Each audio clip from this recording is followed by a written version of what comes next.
Alright, hello and welcome to episode 4 of the SOC Level 2 pathway that we are on with TryHackMe, and this is a comprehensive instructional slash educational field, educational course for SOC Level 2, and it covers a lot of different things. And this is definitely more of the intermediate slash advanced pathway that we're on. The first 3 episodes that we did were on log analysis and log operations, all of that good stuff, and we are now going into Advanced Splunk, and inside of this obviously there's several other rooms that are more again of the intermediate and advanced version of Splunk. The first one, which is the one that we're on right now, is going to be the exploring of the search processing language, which is the filtering and processing language for the search portion of Splunk, and this is actually more of the intermediate and advanced instructions of Splunk. So if you actually go to our channel and search for Splunk inside of the videos, there is multiple videos already that are in here that have to do with Splunk itself, and then there's like several playlists that also play out with it. And this is the stuff that I would recommend that you watch first if you don't know what Splunk is, if you haven't gone through any of the introductory stuff, and if you don't know how the interface works and how the dashboard works and just some of the general stuff that has to do with it. I would say the 3.5-hour sim course would be a pretty strong one, and then of course there's the introductory to Splunk, meet Splunk.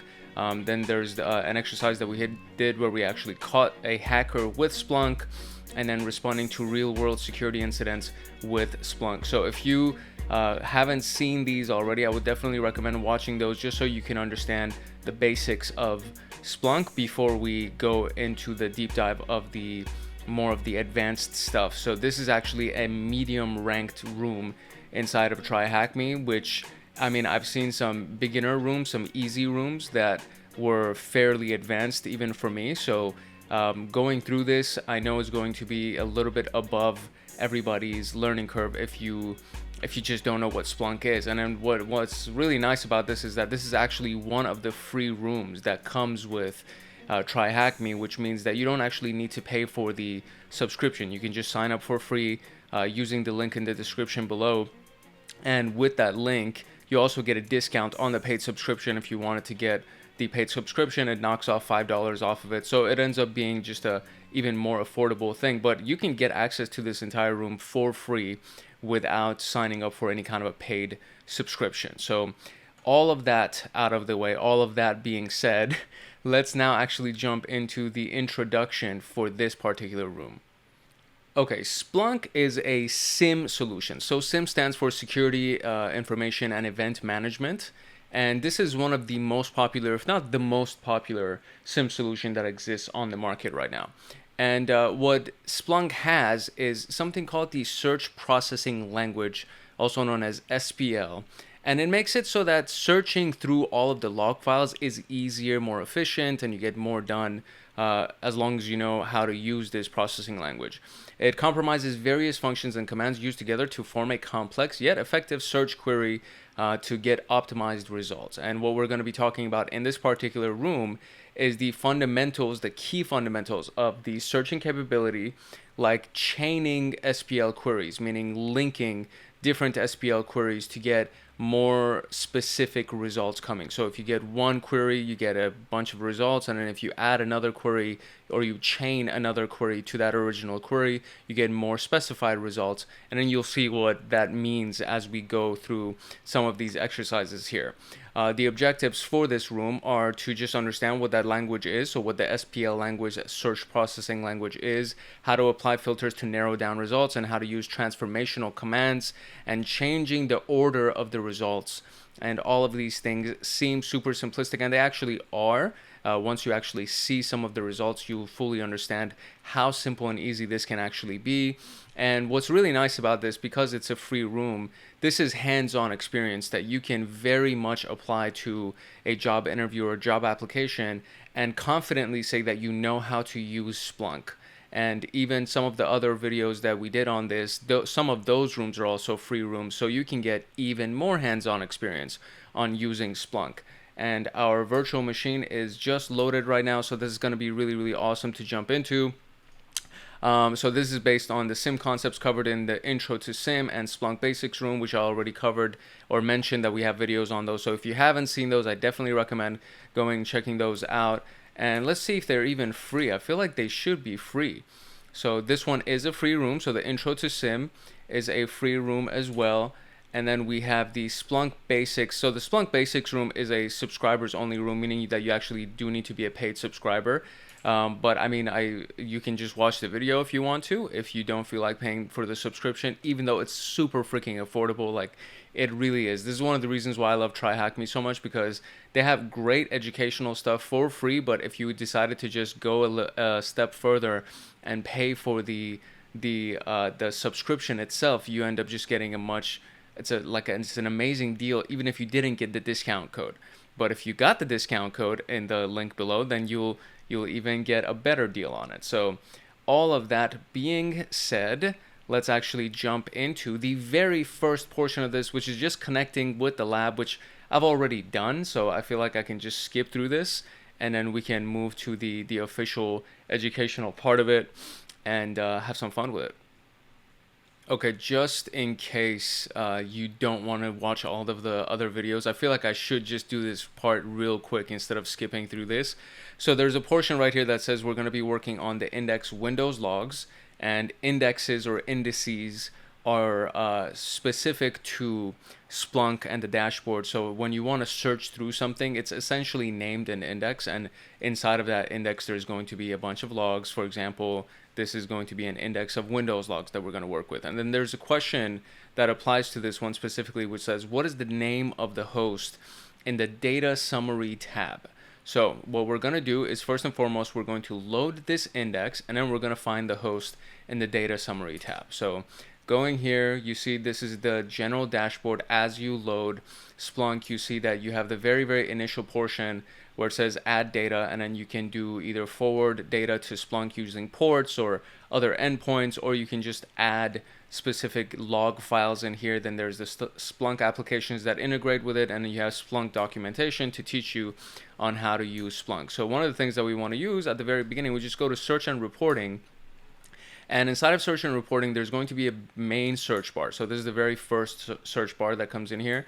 And for the labs initially, any of the labs that you use inside of TryHackMe, if you just drop down the search history, there's going to be specific queries that have already been loaded. For example, index equals Windows logs, right?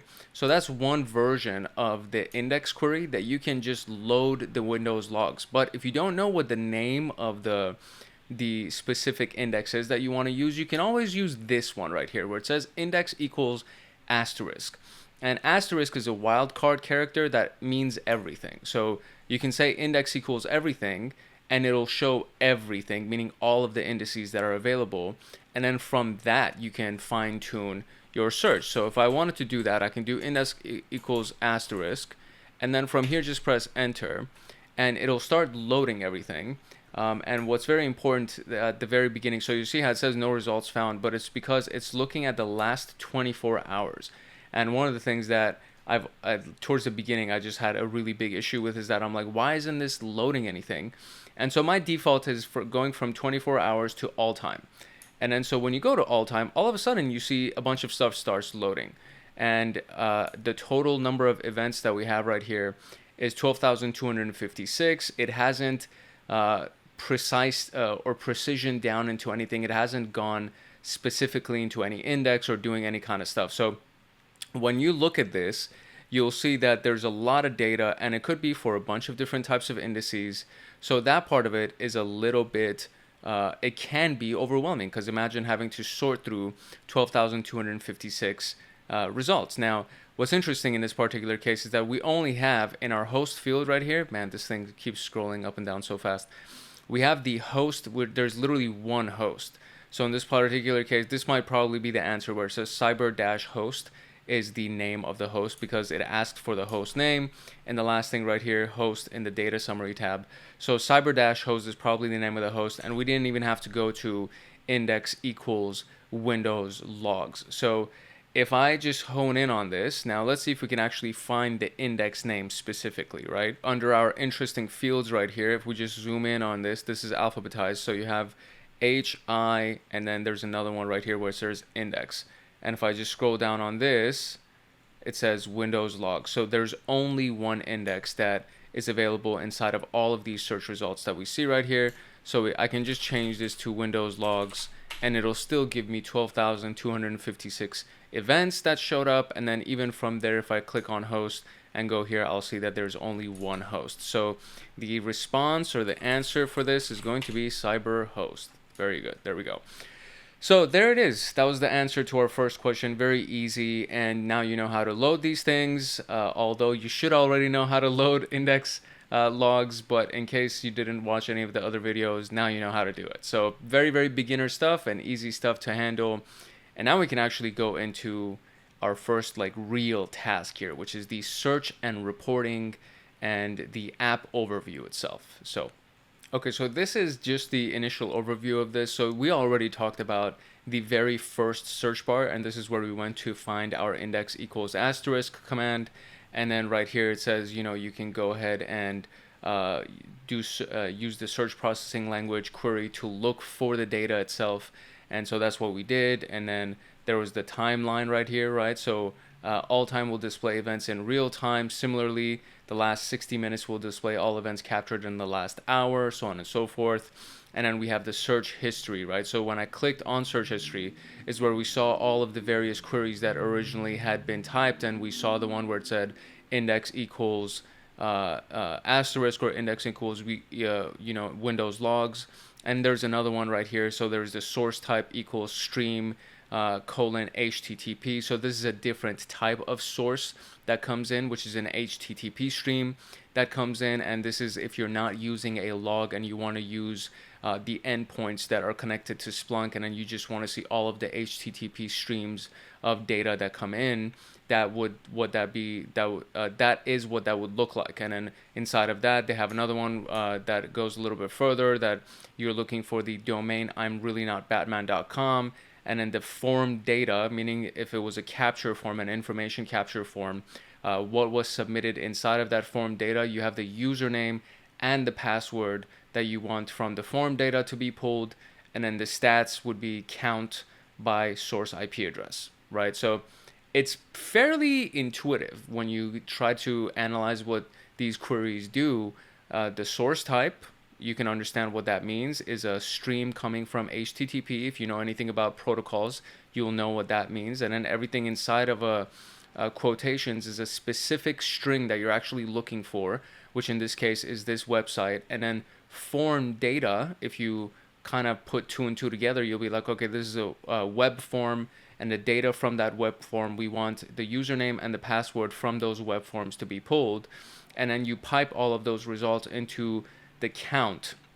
So you want the statistics and you want the count by source IP. That's what this would be. And then this one is source IP and destination IP, and then et cetera, et cetera. So that's how this thing works. It's fairly intuitive, really easy to understand. Then you have the data summary. So in this case, if you click on data summary and then you click on sources or host source types, you can see where all of these different types of data can be pulled and how you can fine tune the data that's available. So this is on the very original search page that we went, and I just did the index equals asterisk. This is on that location where you can just go to data summary and choose a bunch of different sources of data to look at. And it's all under this thing. So it says 956,000 events, right? So when you click on the data summary, it'll show you where all the sources of those events are. And then you can pick and choose from those if you wanted to see specific data sources. And then we have the field sidebar, which we've already viewed a little bit already.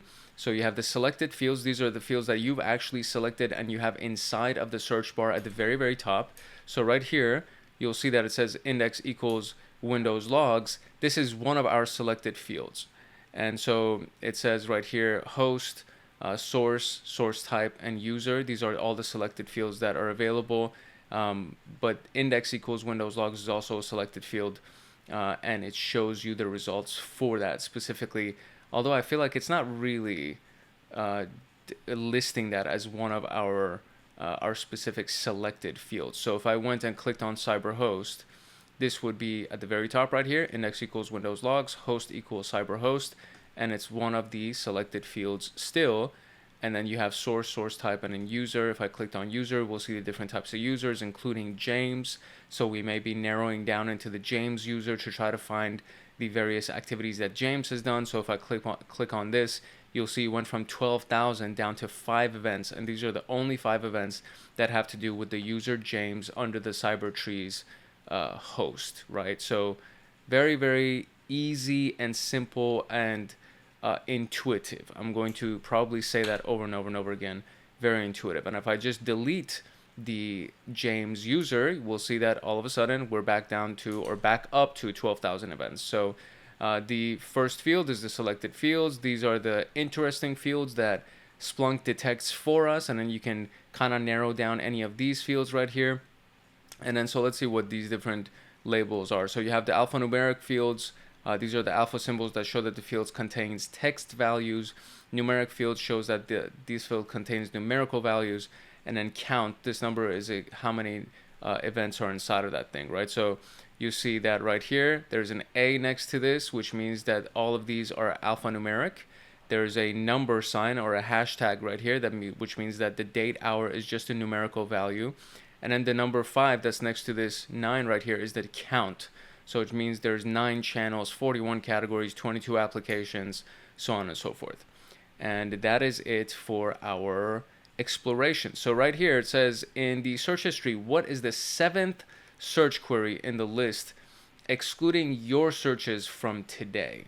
So I actually have to go back to the very, very beginning here. So if I go back to Search Enterprise here, or Splunk Enterprise, click on Search and Reporting, and we do search history, not including hours from today. So you see how right here it says a minute ago, 2 minutes ago, so on and so forth. These are all the ones from today.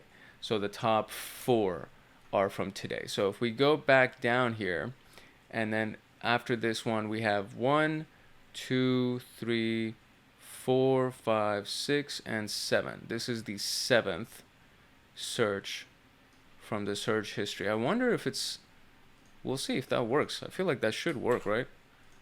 Submit, that's not it. So excluding yours from today, what is the 7th search query in the list? So let me see if I can find the right one.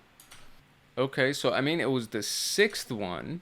It seems like it's the 6th one, right? So this was the last one from today, and then we have 1, 2, 3, 4, 5, 6.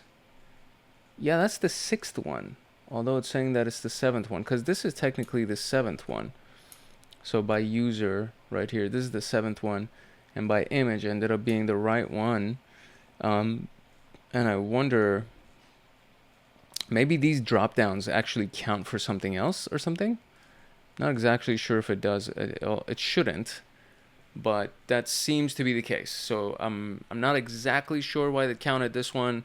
If you're doing this room and this one doesn't work, try this one or try a few other ones. This is a little bit tricky because it's kind of like historically based, and I'm not exactly sure if these things are exactly accurate based on other users or the timeline that this room was created from, so on and so forth. But we got it. At least we got the result, which is going to be the one that is searched by image right here, and it's on search history. Technically, to me, I think it was the 6th one, although it says it's the 7th one, whatever. So in the left field panel, what source IP has recorded max events? So what source IP has recorded max events in the left field panel? Let's see what it says. It says look for source IP in the more field options. So this would probably end up taking us inside of the search itself, because we now see that we are inside of the search panel itself. So I'm going to now go back to our original thing where it showed us everything, and we want everything in all time.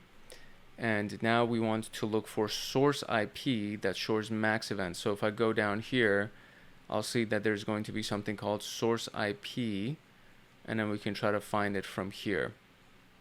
Okay, so the hint right here says that you got to find it in the more fields option. So if you just come over here, it won't show the source IP in this section. So if we just come down a little bit more, there's 146 more fields. So if we pull this list up, then I can go here and I can find source IP, right? Or source IP like that. There you go, source IP. So I can add source IP. And once we have it, it'll show up here under selected field. So we click on source IP, and then it says, the question says, what does it say? It says, which source IP has the recorded max events? I'm guessing they're asking with the one that has the highest number of events. So this one has 53 counts, so we'll try this one. Yep, that's the one. It's kind of a weird format to the question, but they're asking for the one that has the highest number of events on their source IP. So this one is the 172.90.12.11 is the one that has max events, or the highest number of events. And finally it says how many events are returned when we apply the time filter to display events on 4/15/22 and time from 8:05 a.m. to 8:06 a.m. So 4/15/22, 8:05 to 8:06 a.m. So let's go there. Okay, so this is what it will look like right here. So it says date and time range between. So originally it was on before. So you want to do between 4/15/22, 8:05, 0000, and it gives you the breakdown of that. So hour, minute, second, and then milliseconds, I guess. And then same thing, 4/15/22, and then 8:06. So now we apply this thing. Could not parse the time given into hour, minute, second, or millisecond. Oh, I need to add another 0 at the end of this. There we go. And then add another 0 at the end of this. And it should be okay. So we apply that. Okay, so here's another quick little formatting thing. So you see right here, this is separated by a colon. This is separated by a colon. The seconds are separated by a dot. And I had them separated by a colon. So just make sure that the seconds here are separated by dots instead of colons. And that should work. And now we have our number of events. So it says 134 events, and I haven't specified down into anything else. It's just the index itself, and we're looking at 134 events. Perfect. Okay, there you go. Not bad, not bad. So far, so good. So now let's go through the overview of the SPL, the Splunk Processing Language. Alright, the SPL has multiple functions, operators, commands that are used together to form a simple to complex search that gets the results that you want. The main components are these. So you have the search field operators, which are the building blocks to construct any query. These are used to filter, remove, and narrow down these search results based on any given criteria. And these are the comparison operators, as well as wildcards and Boolean operators. So comparison operators are these things. You have the equal to sign, which is this. Not equal to is exclamation and equals. So username mark equals username equals mark brings you everything that has to do with mark. Username not equals mark brings you everything other than mark. So it'll give you all of the results that don't have mark in them, right? Less than, so age less than 10, it gives you everything less than 10, meaning 9 and below, right? Equal to or less than will give you the number 10 and everything below 10. Greater than, same thing. So outbound traffic is greater than 50 megabytes will give you everything 51 and up, or like 50.1 and up, basically. And then greater than or equal to will give you 50 including so it gives you everything including 50 and then above that, right? So the comparison operator to display all the events from Windows logs where the account name is not equal to system. So index equals Windows logs, and an account name doesn't equal system, and this is what we're looking for. And I wonder if this is one of the questions that we have right here. So it says, how many events are returned when you look for this? How many events are returned when you do this? What's the source IP? Da, da, da, da. Okay, so I mean, it's not one of our questions, but this is what it looks like right here. So I'm not going to waste time on it. So if you do account name does not equal system, it'll show you everything other than the system.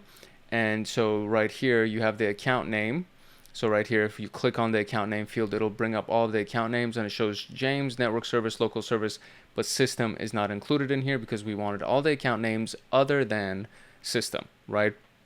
Then there are Boolean operators, and Boolean operators are basically the text version of an operator. And so it says field A is not this value, and it's very similar to saying exclamation equals. This is very similar to that. So ignore the events from the results where field A contains whatever the value is, right? So anything other than this value is what you want.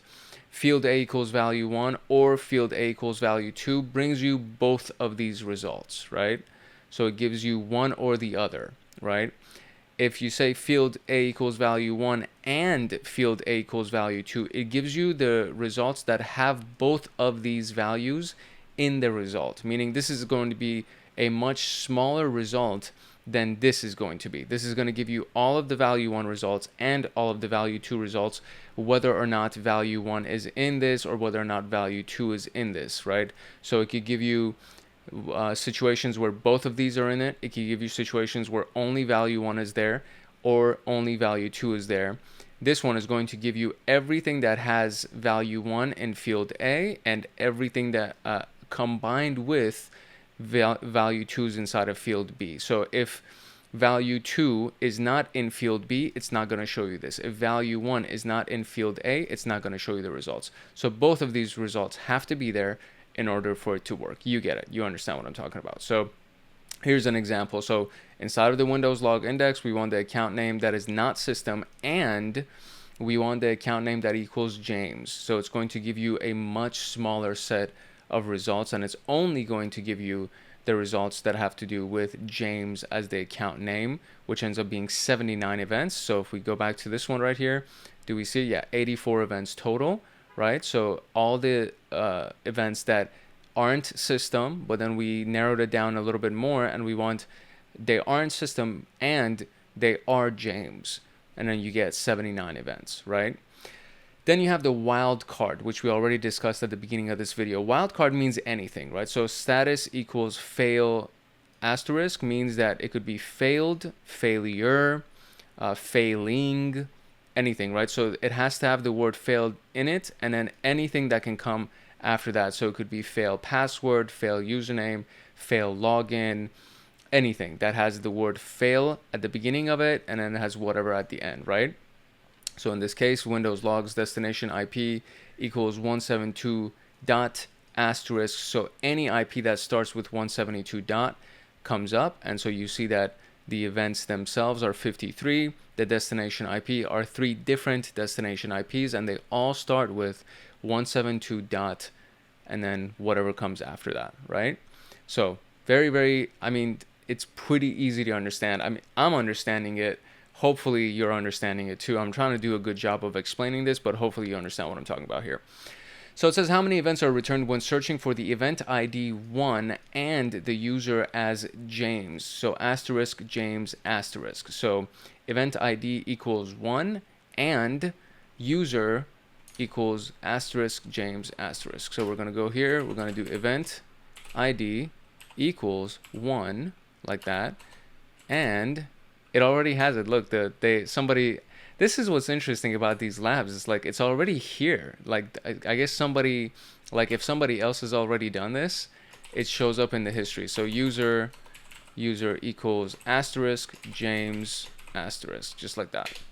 There you go. Event ID equals 1 and user is James asterisk James, and this is what we got. I do need to change my time range back to all time because it's only searching for that time between 8:05 and 8:06 a.m. So all time event ID is 1 and the user is James. So we have 4 different results. And how many events are observed with the destination IP 172.18.39.6 and destination port 135. So we're going to go here. We're going to erase this portion. We're going to say destination IP equals, right? Is that how you do it? IP, so the P is supposed to be lowercase. I think these are case sensitive, by the way, where you see this right here.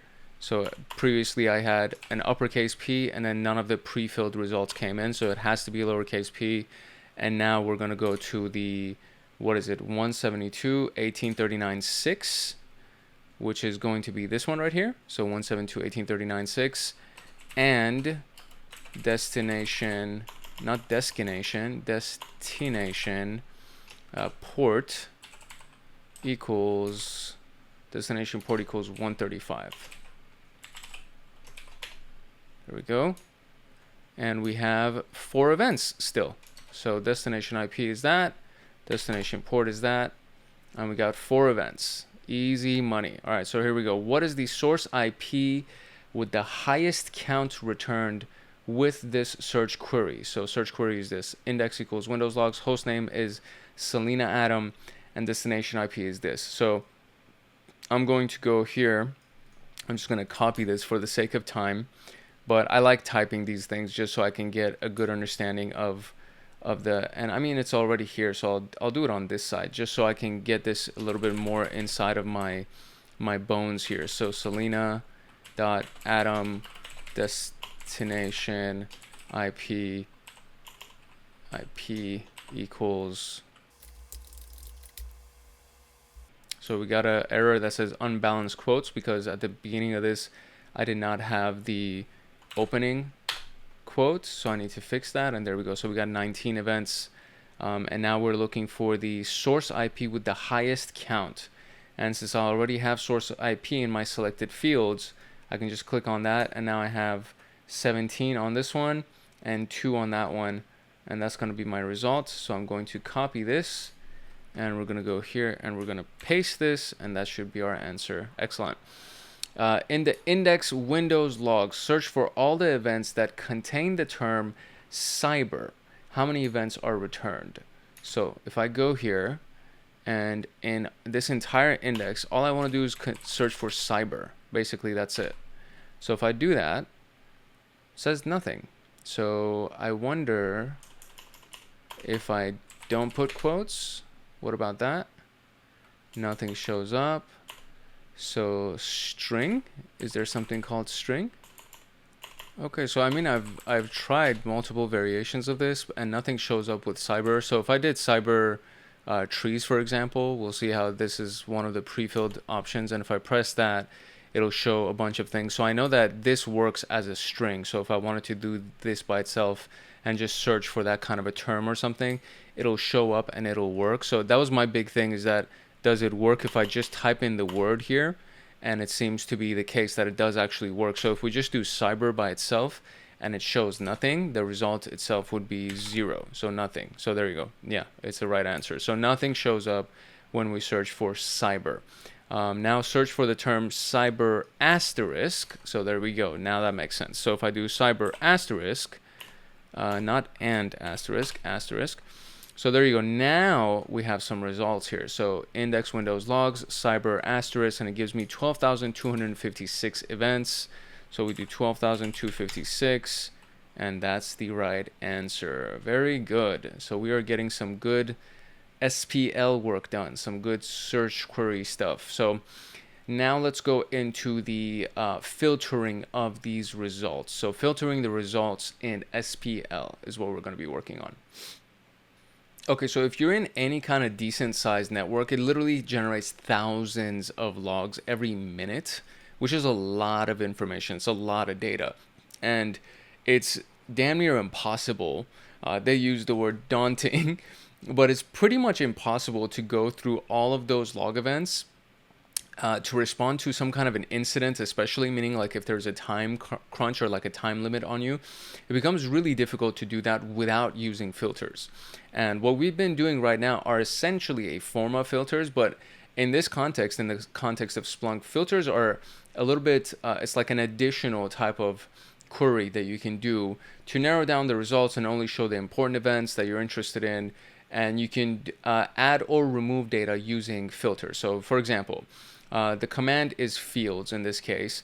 An explanation is the field command is used to add or remove mentioned fields from the search results. To remove the field, the minus sign is used. To add the field, the plus sign is used. So for example, the syntax would be, this is the pipe, right? So this is the pipe command, which means that you take all of the results from Windows logs and you take the output of this and you pipe it as an input into this query right here. So in this case, you say the fields equals, or the fields includes, the fields includes host name, but it does not include event ID, right? So in this case, the fields includes host, it includes user, and includes source IP. And all of those fields should be present in order for you to get these results, or get the results that you're going to get on your screen. So you see the selected fields right here is host, source IP, and user are actually part of your selected fields. If you click on the more field to display the fields if some fields are not visible. So for example, more field right here, which we already saw right here. So if we go all the way at the bottom right here, we'll see that there is 145 more fields. And you can even extract new fields, which is going to be for a different portion. But there's 145 more fields on top of all of these fields right here, right? So we have our selected fields for this particular example is going to be host, source IP, user. And then if you don't see everything, you can click on more field and it'll show you host, source IP, user, etc. Then there's the search command. So you want to search for a specific keyword inside of all of the results. Again, you take the output of index equals Windows logs, you pipe it into this command as an input. And in this case, you're searching for the word PowerShell inside of all of the results. And it went from 12,000 something, which was right here, 12,256, and it broke it down to 198 results. And in all of these results, the word PowerShell exists, right? So you see right here, channel is Windows PowerShell. It exists, right? And then you have the dedup, and this was a little bit confusing for me the first time I saw it. It's used to remove duplicates. So it stands for delete duplicates. That's what that is from the search results. And you often get results with various fields getting the same exact result. And these commands remove duplicates to show the unique value. So you go here, index gets piped into the table, event ID, user, image, host name, and then delete duplicates event IDs. So you don't want duplicate event IDs. You just want the unique event IDs basically. And then you see the results here. So this is the full command. And then the events themselves are still 12,256, but now we see it under statistics where there's 55. And then you only see the unique event IDs here, right? And these are the various host names and images, so on and so forth. These are the things that you actually selected that you wanted to see. So you see right here, this is a table view. This is what we call a table view here.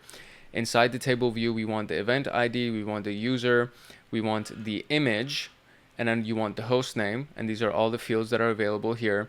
And then you want to delete all the duplicate event IDs, so you only see the unique event IDs. And then you have rename, which is another command that allows you to change the name of the field in the search results. And it's used in a scenario where the field name is generic or log, for example, and it needs to be updated. So rename user as employees, for example. So again, index fields, you want the host field, the user field, and the source IP field to be included, but you want to rename user as employees in this case. So you see that it's been renamed right here to employees, and then you have your results that you can review. So still fairly intuitive, I would say. It's a little bit more complicated than just filtering through results, but now we understand that we can do even more things to filter through the data. So now we can look at some actual requests here or queries where we can kind of mess around with this, right? So we see that we're still looking at the index. We want a table view. We want the time, event ID, host name, and source name field, and we're going to reverse it. Put that thing down, drop it in reverse. So now let's see. I'm going to, hold on, let me get my keyboard to activate here. There we go. Okay, so we're piping the results of index windows, and then we're going to search for a table format. So we want the table format, and we want time, we want event ID, we want host name, and we want source name, and we're going to reverse all of those results. And notice how it creates a new line every time that you do a pipe, so that it's a little bit easier to manage. And so there you go. Now I do that. And now I have statistics. There we go. We got the statistics here. and it's a table view for us, so I can kind of look at this in the full screen here, and we have all these things. So the question is, what is the third event ID returned against this query? And event ID is right here. So 800, 800, and 4103 is the third event ID. So 4103 would be our answer. Now use the delete duplicate command against the hostname field before the reverse command in the query mentioned above. What is the first username returned in the hostname field? So before this reverse, we just want to do dedup hostname. That's basically it. That's what we're going to do here. So I'm going to go right here before reverse, and I'm going to do, let me zoom in here so you can see what's going on. So we do dedup, delete duplicate, and we want to do hostname, and then reverse it. Put that thing down, drop it and reverse it, flip it and reverse it. Do it before the reverse command in the query mentioned. So maybe I need to pipe that into this part right here. So we'll do another pipe and do reverse. Let's press enter. There we go. Now we got 3 statistics. Okay, that's good to know. It's good to know. So you do dedup hostname, and then you still need to pipe that into reverse, otherwise it won't work. So now I got this. So now it says who is the first username, and that is Selena.Adam is our first username. Look at that, making some good progress. This is awesome. I love this so much. This is such an important room, and everything that we're doing in this module right here in the Advanced Splunk is so important. You guys, you're going to be going through a lot of job interviews, and you're going to go through applications and things like this. And out of everything that I've gone through and out of everything that I've seen, the real world applications of Splunk are so freaking important in job interviews and just knowing how to do this. It's just so important. So now that we've gotten that out of the way, we are now going to go to structuring the search results inside of SPL. So let's talk about that. All right, these commands right here are actually very similar to the commands that you would use inside of the Linux command line, like head, tail, sort. I wonder if they actually have the same type of result, and they are used for structuring in Linux as well. So I think it probably has the same exact result here. So the first thing that we want to look at is table. And table we've already used a couple of times. And basically what it does is that it turns the result into a table format. So instead of going through all the events in kind of like a scrolling one after the other format, you see a table version where you have the column names, and then you have each row representing a result, right? Specifically, for this case, you have the event ID, host name, and source name are the results that you see inside of this specific table that came out. So it says head 20 will give you the top 20 events from the result list, which is exactly what happens inside of Linux when you do head 20, or when you do head. If you do head by itself, it gives you the top 10 results, but if you add any number after the fact, it'll give you that many results. So if you do head 20, in this case, it'll give you the top 20. If you did head 5, it'll give you the top 5, right? So we have this right here, and this is the query itself, the command. So index, same thing. You want a table view, event ID, host name, source name, and this is what it looks like. But if you do head 20, boom, same thing as Linux. So it'll return the top 10 events from the list. If you do a head 20, it'll return the top 20 events from the list. So same exact query, except now we just did head 5, and it gave us the top 5 events from the list. And then tail is the opposite version. So it gives you the last events, right? So the last 10 events from the list. If you just do it by itself, if you do tail 20, it'll give you the last 20 events from the list. And if you do tail 5, it'll give you the last 5 events from the list. And very simple to understand. Sort will sort the results for you. So order the fields in ascending or descending order. By default, it's ascending. So if you do sort host name, it'll sort the results in ascending order by the host name. So same thing, table time, yada, yada, yada, and then sort host name, and then pay attention to the host name being sorted with James Brown. I guess this is the very first username that shows up, or the host name that shows up, but it's ascending, right? If you wanted to do descending, you would probably use something like reverse. I think in Linux you would do sort -d for descending. But the reverse command simply reverses the order of the events. So you would have the search query piped into the reverse. So yada, yada, yada, yada, yada, yada, reverse. And it'll give you everything in reverse order. But in this case, I don't know what it's reversing by, right? So that's the thing that I would be interested in finding out. So if we did sort hostname and then pipe that into reverse, I wonder if it would just reverse it by the hostname. In this particular case, maybe it's doing by time, like maybe it's the first parameter that you're filtering here. Maybe that's what it reverses it by. So we'll see. So it says using the reverse command with this search query, what is the host name that comes on top, right? So we went right here and we're just going to go over here and we're still going to pipe our results into the table view, and it is going to be time, event ID, host name, source name, and then sort that, or not sort, but reverse it, and press enter. And we still got 12,000 results, but it says what is the host name that comes on top, and our host name in this case is James Brown with an E at the end. What is the last event returned when the query in question 1 is updated with the tail command? So if I do reverse and then I wonder if I still do reverse. So first I'm just going to remove reverse and I'm just going to do tail, and we'll do tail. And the very last event that comes up right here, it says 4103. So let's see if it's 4103. Yeah, it is. Okay, so we had to remove the reverse command at the end of this, and we just replaced it with tail. And now it says sort the above query against the source name. What is the top source name that's been returned? So the same exact query. Now we're just gonna do sort and source name. So we're gonna sort this by the source name. So I removed tail, and the very top source name. What's the top source name that shows up here? I got to go in this place, and the top source name is Microsoft Windows Directory Services SAM. So I'm going to copy this thing and go here and paste that, and that is our answer, baby. Let's go. Making progress. Love it. All right, so the very last task here is the transformational commands in SPL. So let's see what we can learn here.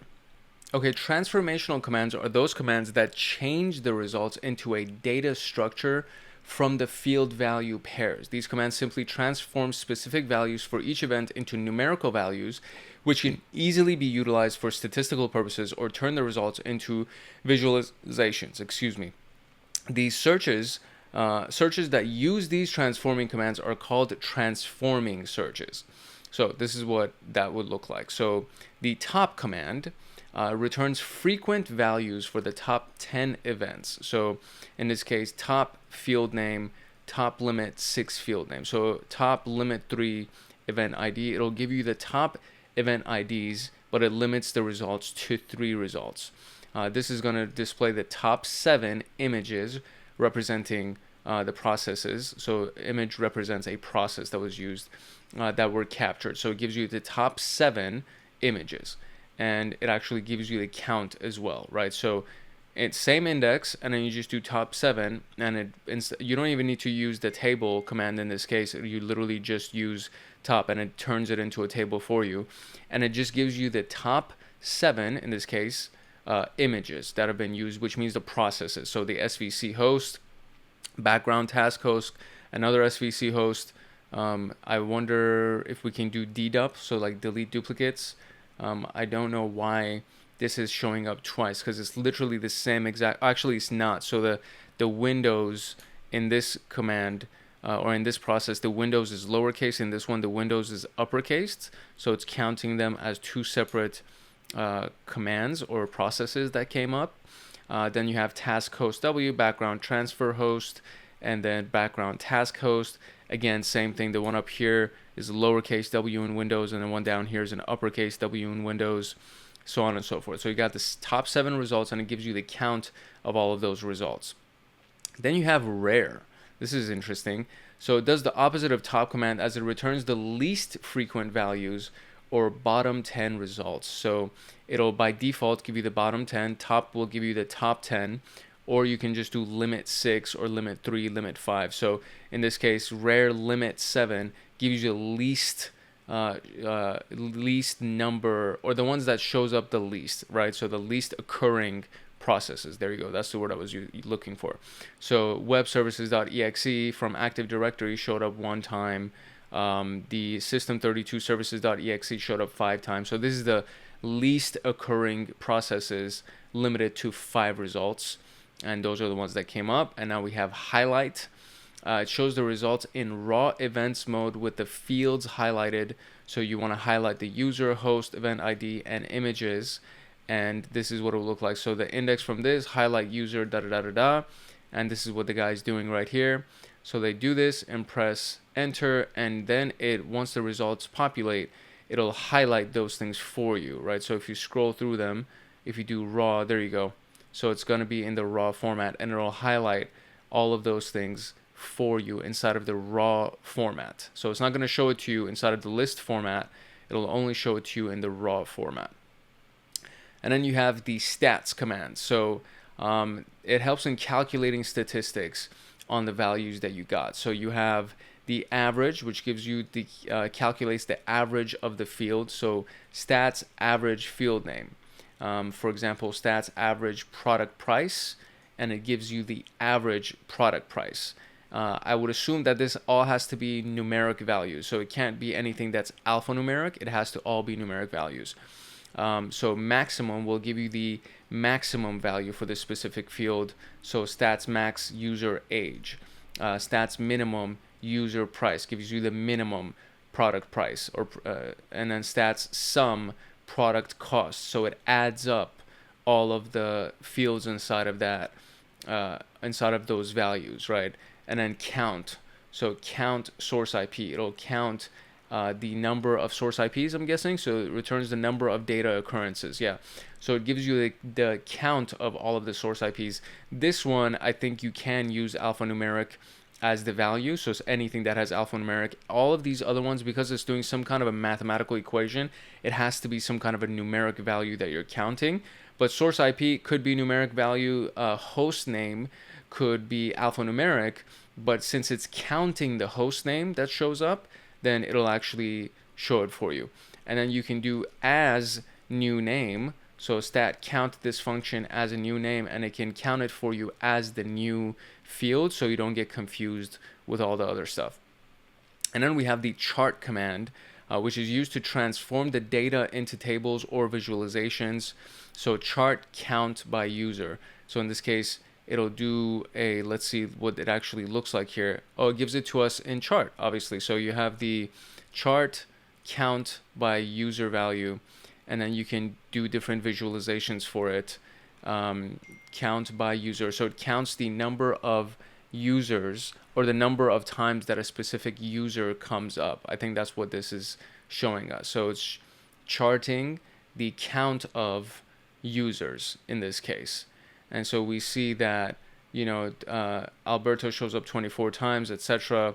And then you have the visualization of it, and it shows you the various visualizations in the various types of charts that you choose. So that's very useful. So chart will actually turn it into a chart, and then you can take any essential statistic.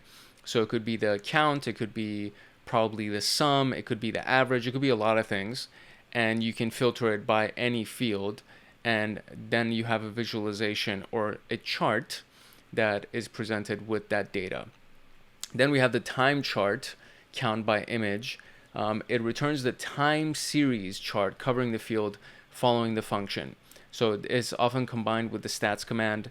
So in this case, time chart count by image. So you have a count of the image and then the time chart of that, meaning when those things showed up. So if you did the, I guess it's showing all of the different, what is this? The image, which is the processes that'll show up, and it's giving us the time chart of it, the time value time series, we should say, following by that field. So the stats command in this case is the count of the processes, the images that show up. So list the top 8, list the top 8 image processes using the top command. What is the total count of the 6th image? So we're going to go over here and we're going to use the top command in this case, which is this thing. And we want the, which one we're filtering for? It said the image, right? The process, image processes. So the top 8 image processes using the top command, what is the total count? So this is a very simple command right here. We're just going to replace all the stuff that we have here with top, and I'm going to do limit 8 just to have some fun with that. And then we want image, not imagine, image. So that's the command right here, top limit 8 image. And then this is the one at the bottom right here. So the number of occurrences is 95 right here. That would be the 90. Oh, well, top 8, what it's asking for, which number? What is the total of the 6th image? So it's going to be this one right here, which is the background host, yada, yada, yada. So it's 196. So we'll do that. Very cool. Now, using the rare command, identify the user with the least number of activities captured. So the user with the least number of activities captured. So I'm just going to turn this into our new command, which is going to be rare limit. Actually, I'm not going to even do limit because it didn't ask for that. So I'm just going to do rare user, and it's going to give us the least number of activities captured, which is going to be number 5 right here, which is the user James is going to be that guy. And create a pie chart using the chart command. What is the count for the conhost.exe process? So this is the one, chart count, and then for process, so that's going to be image. So chart count image. So that's what we're going to be doing. Chart count by image, and that's going to be our visualization. And there we go. And so what it says, what is the count for the conhost.exe process? So what do we got? Do we have it here? It's right here. And the count is 70. Conhost.exe has 70 instances that have shown up. Look at that. This was fun. I feel like I'm becoming even more badass. I hope you do too, because this has been excellent. I'm very, very excited with this. And what we're going to be doing in the future is going to be the other rooms, like incident handling with Splunk, investigating with Splunk, benign, and PSEclipse. And I wonder if this is here. So we don't even have those inside of this. So I do know that I did benign as a room, and I wonder if I did incident. I think I did all of these actually. So these should already be there. Yeah, so I've already done benign. So the benign video will be inside of the channel. So you can go find that. Investigating with Splunk, I've already done as well. So these are just the rooms that there are videos that already exist. And of course, incident handling with Splunk, I've already done. So all of these things already exist. So you can go find these top 3 right here. Now this one, I don't know I've done. So PSEclipse is another room. Yeah, so I have not done this one. So I think I'm gonna do that room. I'm gonna do the PSEclipse room, and I'll include it as like a part B of this. So this will be episode 4, and then there will be episode 4B, which is going to be, or 4A, I don't know how to number these things, but it's going to be a continuation of this. So there's going to be another room that we're going to use Splunk for. And then there's also, of course, all of these things right here. So setting up a SOC Lab, dashboards, data manipulation, and Fixit, which is another exercise that we're going to do with Splunk. So super excited about it, and we are officially done with this room, so that is freaking awesome. But yeah, that's it. So that's it for this one. I hope you got some good value from it.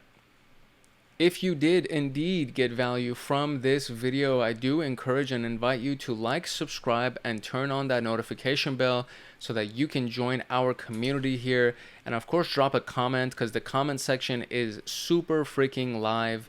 And there's a lot of activity that goes on in the comment section. There's a lot of people that ask a bunch of questions, and I always respond to the comments as well as the questions. So if you got some good questions that come up, I'll definitely respond to you in the comment section. And if it's a really good question, I'll even create a video as a response to your comment. But apart from that, we'd just love to have you as a part of our community. It's been a beautiful, growing community. I'm super humbled and excited every time that I come and check the statistics and the analytics, and we just see that the account just keeps growing and the community keeps growing. It's been very exciting, very humbling, and I would love to have you as a part of our community. So make sure that you like, subscribe, turn on that notification bell, and drop a comment just to say what's up or ask whatever questions you got. It's your boy Hank Hackerson at Hank Hacks Hackers, your favorite network and system attacker / protector. Love, peace, and chicken grease. If no one else loves you, Hank loves you, and I will see you in the next room later. All right, hello and welcome to episode 4B of the SOC Level 2 pathway of TryHackMe. And this is actually a continuation from our last video. So the last video that we did was the Splunk Exploring SPL, and at the very end of that video, there's a portion at the conclusion where it says do all of these other rooms, and these 3 I've already done, and there's videos of these 3 rooms inside of this channel. So if you go do incident handling with Splunk, investigating, or benign, any of those things, if you search inside of the channel contents, you'll be able to find them. This one I have not done, which is the PSEclipse exercise. And this is it. It's literally just a bunch of questions that we got to answer based on a particular scenario, and we're going to be doing some incident handling and some investigations, so on and so forth. So that's the entire purpose of this video today. And what's really fun about it is that this is actually a free room inside of TryHackMe, which means you don't need a paid subscription for it. You can just sign up for a free account inside of TryHackMe, and you can get access to this room, which will give you even more experience with Splunk, which is pretty much the whole purpose of this. And if you're studying to become a security analyst, you need to know how to use a tool like Splunk, which is I mean, it's honestly priceless in my opinion. So this is one of the many reasons why I love TryHackMe, because they have all these free rooms, and there's hundreds of free rooms, and this happens to be the one that we're going to be working in today. So without further ado, let us jump into the scenario of this room. Okay, here's the scenario. You're a SOC analyst for a managed security service provider, an MSSP, and the company is called TryHackMe. A customer sent an email asking for an analyst to investigate the events that occurred on Keegan's machine on Monday, May 16th, 2022. So that's the date that we're going to be honing in on. And Keegan seems to be our user. So it said that the machine is operational, but some files have a weird extension, and the client is worried that there was ransomware attempt on Keegan's device. Your manager asked you to check the events on Splunk to determine what occurred in Keegan's device. So definitely Keegan is our user. The date is going to be Monday, May 16th, 2022. And I think the index is going to be TryHackMe. Basically, it's going to be our source of information. And from there, we're just going to go through this and answer all of these questions. So I've already started the virtual machine right here, which is done through the Start Machine button right here. And I'm using the attack box that's inside of TryHackMe, because they have a really good attack box that you can use and for free if you use any of their free rooms. But if you wanted to use your own machine to connect to the TryHackMe server, you would need to do OpenVPN. So you got to download OpenVPN and set it up so that you can connect to this virtual machine right here and get access to the free Splunk instance that we have right here. But all of that has been done for me, so we can just jump into our investigation here. Okay, cool. So the first thing that we got to do here is we got to actually click on search and reporting so that we can try to find our index, or the source of our data, basically. One of the great ways that you can do this is you can either go through search history and you can start implementing filters yourself, or you can click on this data summary button that's at the bottom right here. And when you click on that, it'll give you a variety of tabs to work with. So the first one is going to be host, the next one is going to be sources, and then we got source types as well.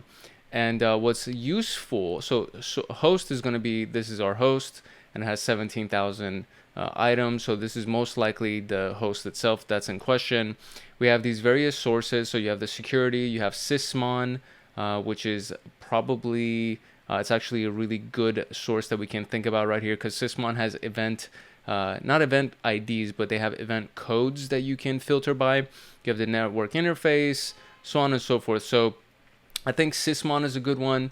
And then we have source types, which is exactly the same thing as sources. So the sysmon, our operational source code, source right here, is a good place to start from. And then from there, we can start filtering in more and more and more. So let's close this. Or actually, if I click on this, I wonder if it'll just load everything for me.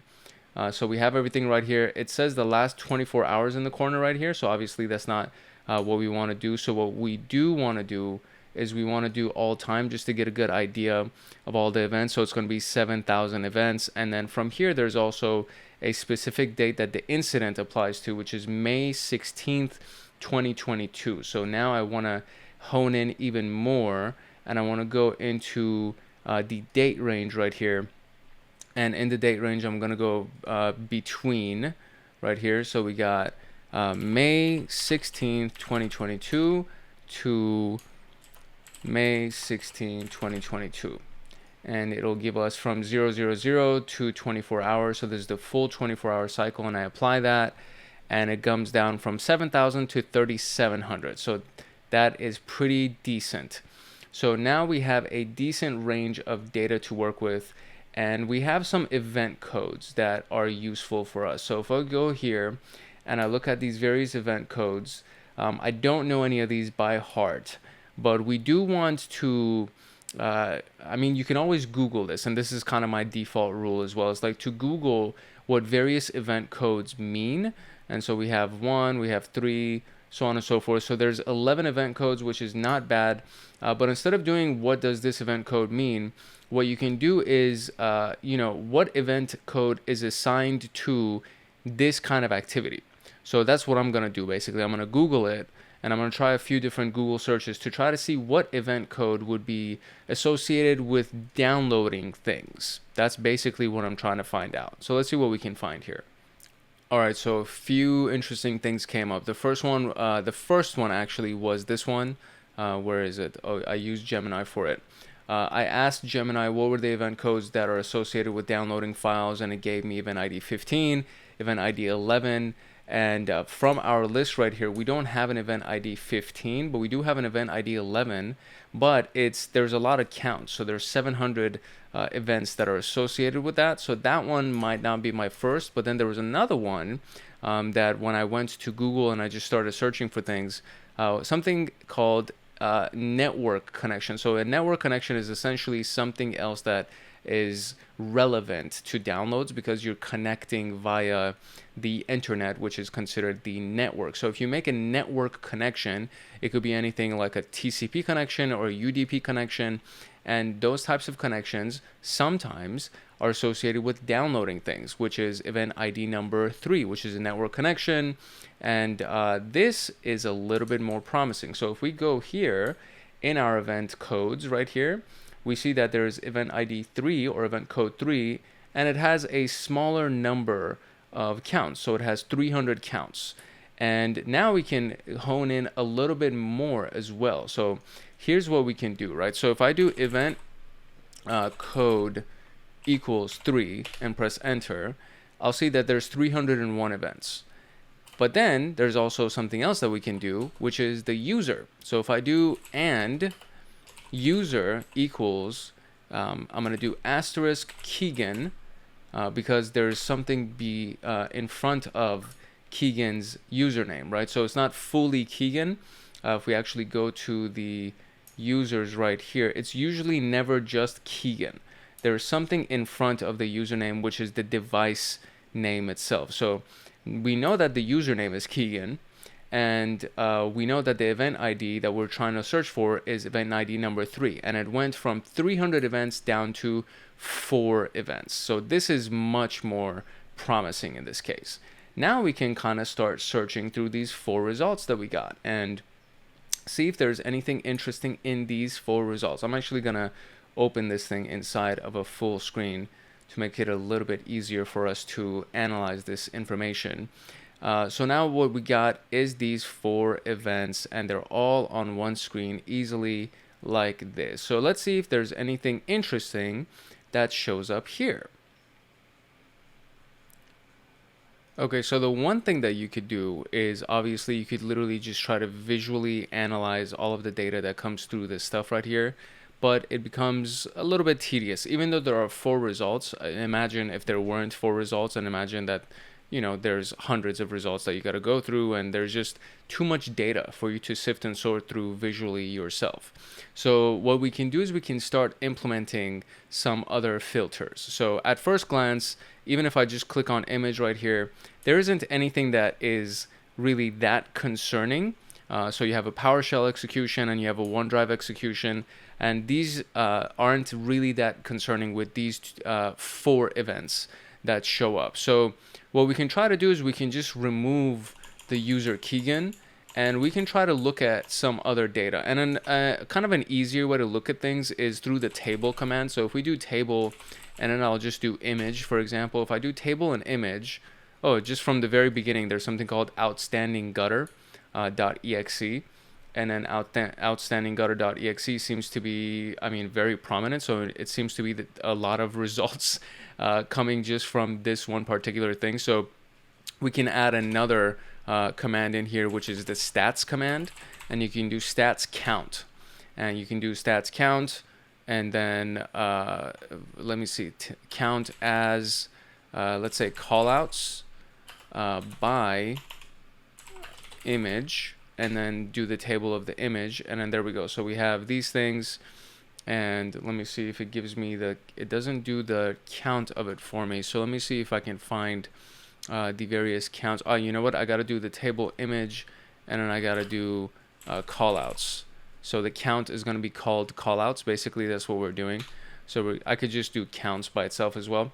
So there you go. Now we can see, instead of seeing just a list of all these things, you can see that there's these 4 different images that have shown up, and then from those 4 different images there is 291 callouts, or 291 counts.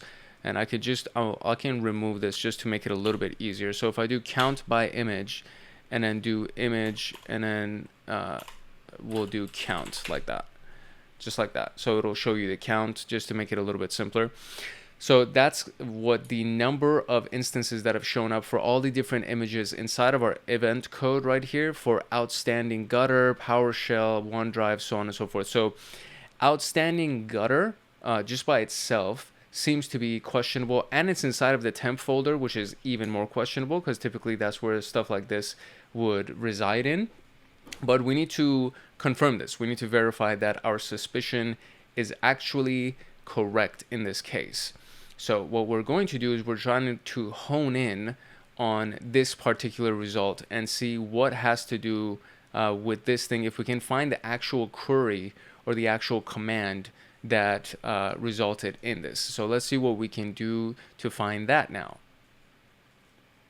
So the first thing I want to do is I want to copy this particular command, which is our PowerShell command, because PowerShell is usually associated with actual commands that have ran and various connections that can be done. You can download files via PowerShell, so on and so forth. And if somebody has hacked into a machine, they're most likely not going to be hacked in via some kind of a RDP. They'll probably be connected through some kind of a reverse shell or some kind of a command line instance. So we can go and we can actually search through all of the results in this particular case, and we need to fine tune this. So I can do command line equals anything, and then I can do the image equals our image for PowerShell, which image is essentially another word for process. So you can do command line equals everything, and then the image would equal to the image that we have for PowerShell. And in this case, nothing is showing up because we're honed in on this particular date. So if I went to all time, let me see if I can find everything under all time for this particular result. Let's see. Okay, so this is another little trial and error kind of a thing. So initially when I pasted in the image, there was only one backslash between all of these separators right here. And this is something that I just found through Googling, that you sometimes, or maybe even more often than not, if you put two, because when I did just one version of this, and this is basically what the command looked like, right? So there was only one version of it where there was only one backslash between all of these things as separators, and nothing showed up. So if you add the second backslash, then the results actually start showing up, which is interesting, and I'll have to learn why that actually is. And I'll do like a little bit of a search with Gemini so that we can understand why that actually is. But now we have some results, and the results are now 5 events, and most of these are on 5/16, if not all of them. So they're all on 5/16, which is the date in question, which is still very promising.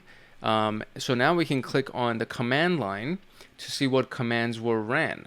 And so you have the very first, the first one, which just seems super freaking sketch. That seems like a sketchy type of a command. Then you have the Windows PowerShell version 1, no logo, no profile. So this doesn't seem to be a really big deal. And then you have no exit command, output encoding. That also doesn't seem like a big deal. So this is highly questionable. So what we can do, because this looks like a base 64 encoding. So if I'm going to copy this, and I'm going to open up a new tab, and I'm going to open up CyberChef, and I'm going to decode that from base 64. So I'm going to paste that entire thing right here, which you'll see it gives you an output right here. And then from on the left side right here, we have something called from base 64. So we want to take it from base 64 encoding and turn it into this. And then from here, what we're also going to do is we're going to, I think we need to do from, let me see, maybe there's another decoding that probably needs to take place. So let's see here. Okay, so 2 things. Number 1, I removed that initial portion right here. So the PowerShell.exe, etc., because this is not base 64. That's actually regular command. So if we delete that, and then we add another piece right here that decodes text. Now the encoding originally was UTF-8 65001, and I changed it to UTF-16 LE 1200. Now the main reason for that is if you see this just by itself, so if we didn't include the decode text at all, so if I just turn this off, you'll see that this kind of looks like regular legible things. So it says set M preference disable da da da da da da. So we need to decode text now, so that it's fairly legible, but it's not fully legible. So if we do UTF-8, it shows us this. If we do UTF-7, same thing. If we do 16, all of a sudden it turns into a legible piece right here. And then we can now see the full-on command that shows us what they did inside of that PowerShell command. So set MP preference, disable real-time monitoring, true, and then they made a wget command from this specific URL where they downloaded this outstanding gutter, and the output file was also outstanding gutter, and it's inside of the scheduled tasks, or excuse me, they separated it and then they created a scheduled task that would run this executable, so on and so forth. So the executable seems to be this thing that was downloaded, and it's a binary. So if we copy this freaking thing, and if we go here, we will officially have our first answer right here. Boom, it's right here.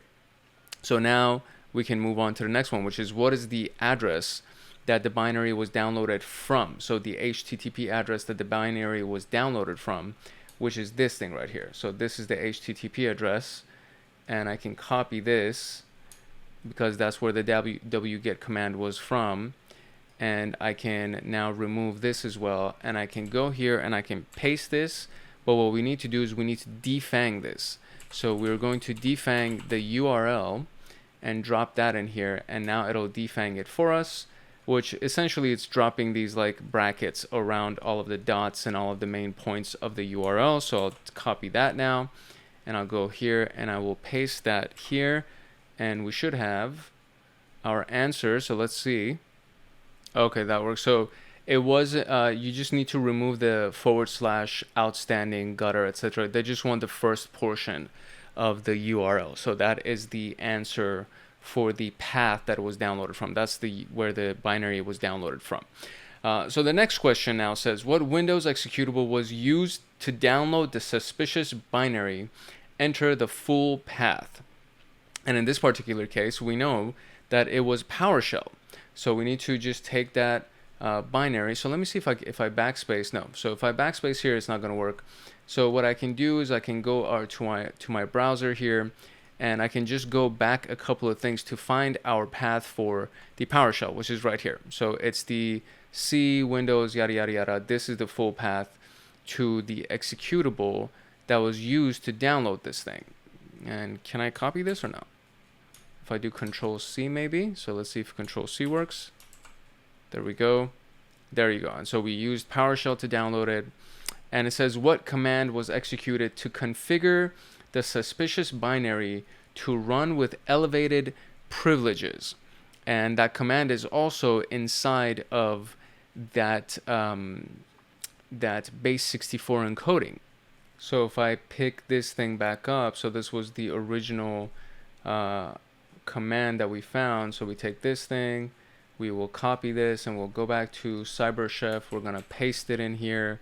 And instead of doing defang URL, we're going to use the base64. So from base64 is what the original thing was. And then we're going to decode text as well. This was our full command right here.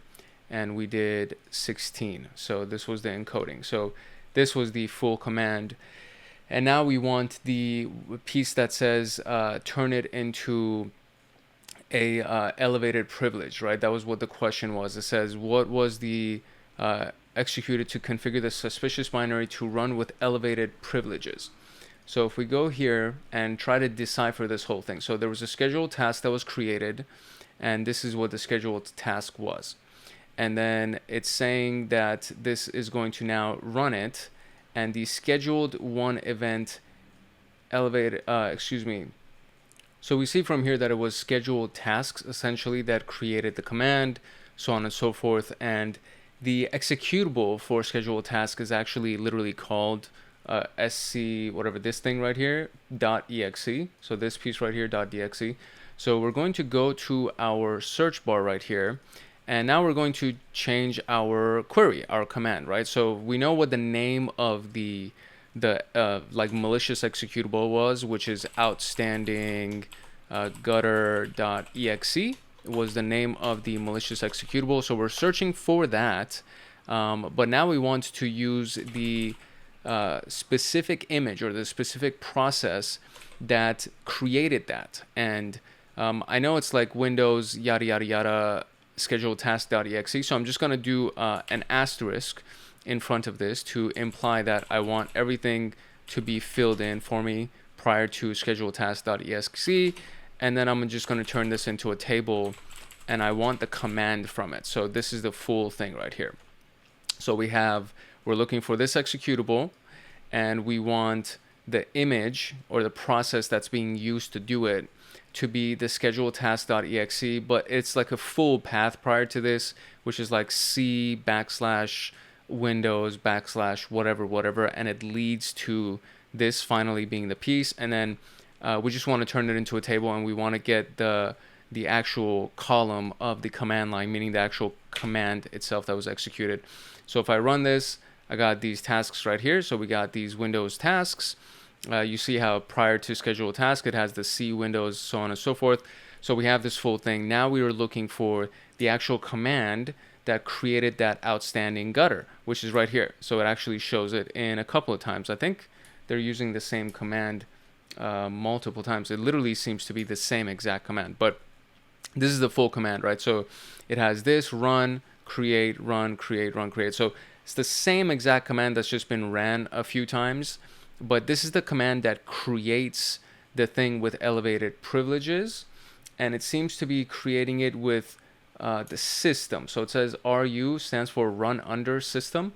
So it's creating it with system privileges. And I am willing to bet that this full thing right here is the command itself. So let me see, maybe we need it without the quote at the beginning. So I'm just going to copy this real quick. Let's see if that works.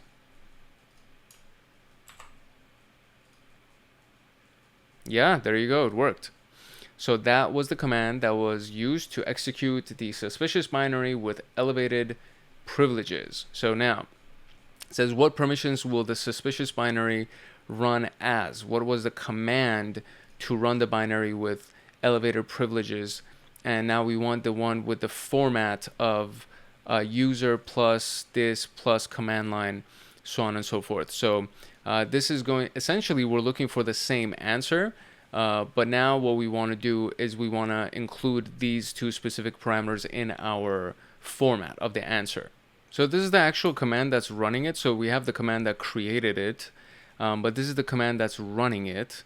And this is the part of what we're doing. So right here where you see it says format user plus semicolon plus the command line. So that's the actual command that we're going to be pasting in here. We just need to find the user that ran it, which is basically the system name in this particular case.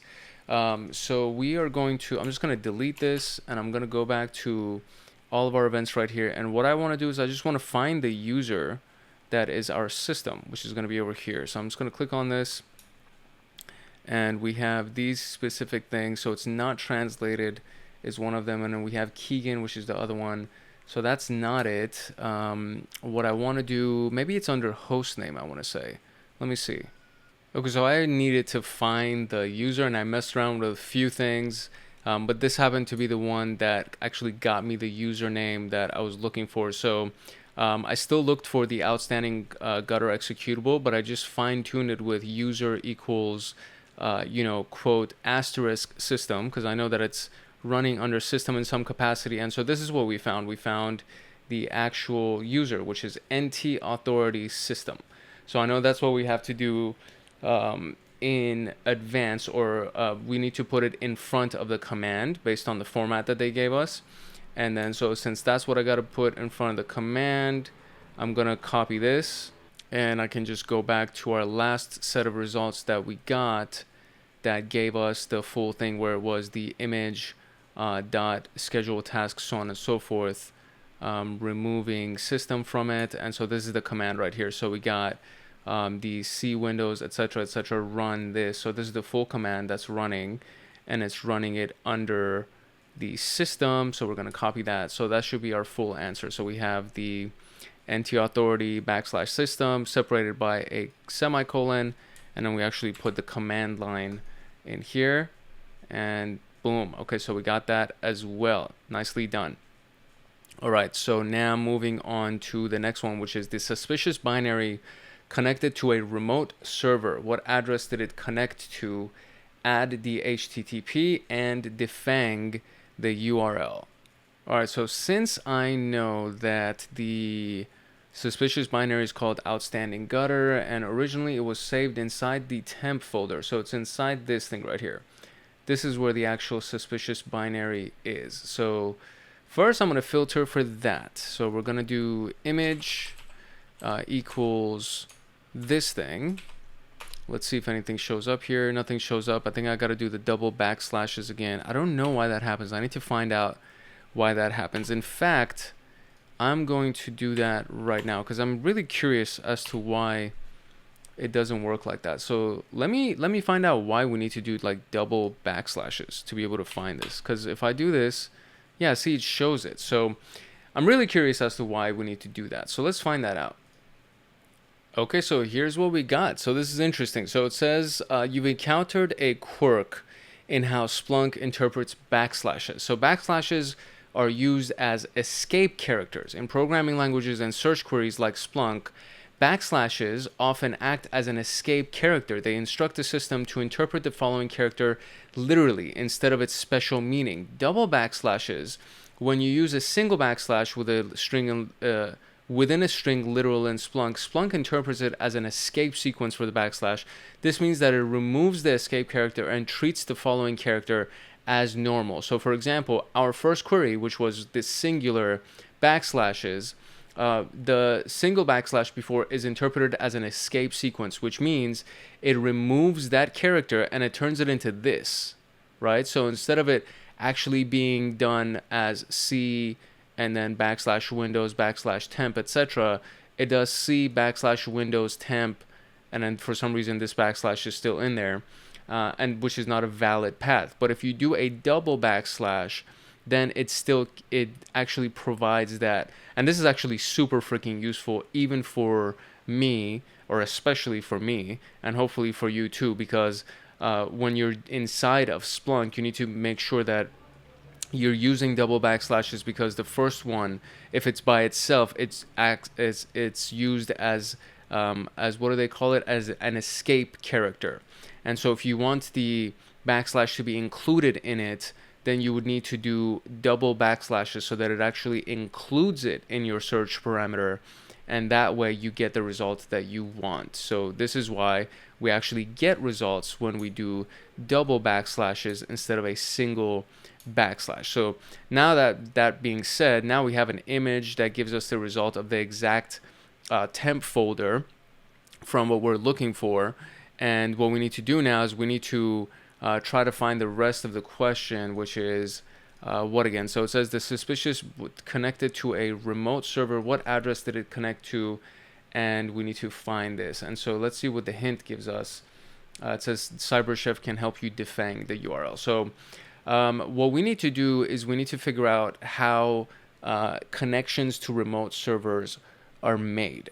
And it could be a variety of different things. And in the interesting fields is what I would be interested in searching. So let's try to see what we can find inside of these interesting fields.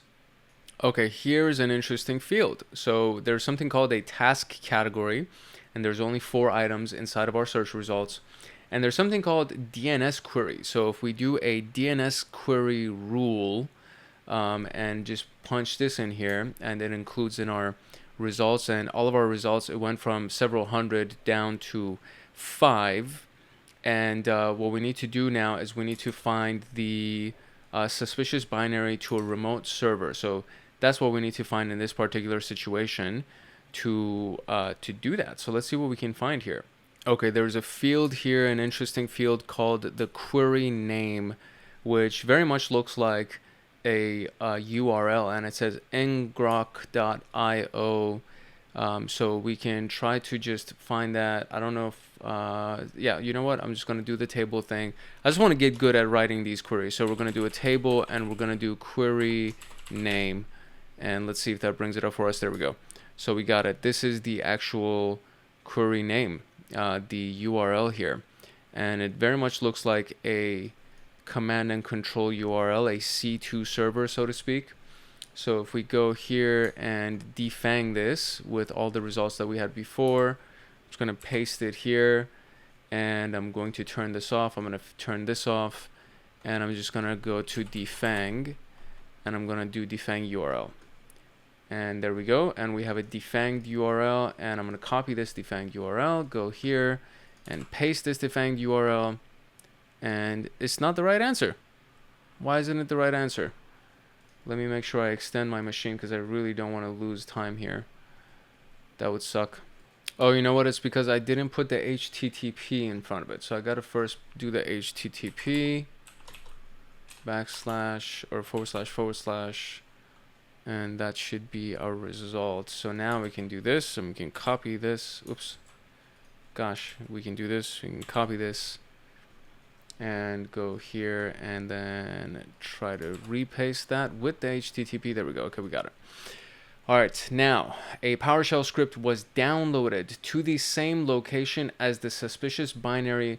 What was the name of the file? So the downloaded suspicious binary was inside of our temp folder. So Windows temp, so on and so forth. So this is where we want to search for. And I'm going to copy this. That includes actually our 2 backslashes. So I'm just going to do this. See, yada, yada, yada. So copy this. And I'm going to go here. And I'm now going to, let me fix this again so it gives us the full thing. So now we want to search for the Windows temp folder. It's actually already here. So I'm gonna do an asterisk behind this to keep that, and we'll just do everything else. And let's see what we can find here. So we have a bunch of images, obviously. So we need to use a little bit of a result here. So we know that we need PowerShell scripts. So the PowerShell script, right? It says PowerShell? Yeah, PowerShell script. So PowerShell script actually has the extension PS or PS1. So we're going to do PS1 as our extension. And let's see, that gives us 0 events. Oh, you know what? Because I'm searching for an image. So I think there's something. So let me see if I do this and just remove that and only search for that. There's only 28 events. And then there needs to be a parameter for downloaded files. Boom, right here. So it's downloaded files is target file name. So here are all of the target file names that we can try to find. So we need target file name to be our search parameter. So target file name like that. It equals to the Windows yada yada yada temp PowerShell. And we still have 28 events still, huh? Okay, so I want to see a table version of this. So table target file name. And here's a cool tool. It's called dedup, which means delete duplicates. So we want to delete all the duplicates of the target file name. So we can only see the unique target file names. And so now we have 14 statistics. And we got to find the, what is it? A PowerShell script that was downloaded to the same location as the suspicious binary. And what is this specific one? So let's see what we can find in these results here. Okay, I mean, this is kind of, it's a little bit obvious. So it says script.ps1. So I would say that that's the script. All these other ones, I mean, I guess they can be scripts technically because everything that's a PowerShell, maybe not. So a PowerShell script or PowerShell file may not necessarily be a script. So that could be, there could be a variety of different things, I guess. But there we go. So script.ps1 is the file name for the PowerShell script. And now we have the malicious script was flagged as malicious. What do you think was the actual name of the malicious script? So let's see. It says check virus total for the hash value of the PowerShell script. Okay, there we go. That's cool. So what we need to do is we need to go to virus total and check for the hash value of this thing, which is a cool version of it. So I'm going to search for script.ps1, and then we're going to try to find the hash of it because I don't have the actual file inside of this, but I think it should actually show us hashes inside of this thing. So if we go back to just our regular search right here, I think there is something, yeah, there is something right here called hashes. So that's useful to know. There's a hash field for everything that goes on. But we know now that we're looking for script.ps1. So we're going to do target file name script.ps1. There's only 2.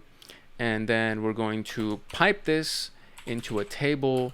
And we want the target file name and the hashes. So we want the table to show us this. And look at this motherfucker right here. Oof, excuse my French. Got super excited. So, okay, so we have a SHA-1 hash value. We have an MD5 hash value, SHA-256, so on and so forth, IMP hash. So I'm going to try to take, I'll just take the SHA-256. I'm going to copy that. So now let's go to virustotal.com and we want to search for the hash value right here. And all right, so we got it. And so we want the actual file name of this thing. Usually it's under details. So let's see what we can find under details.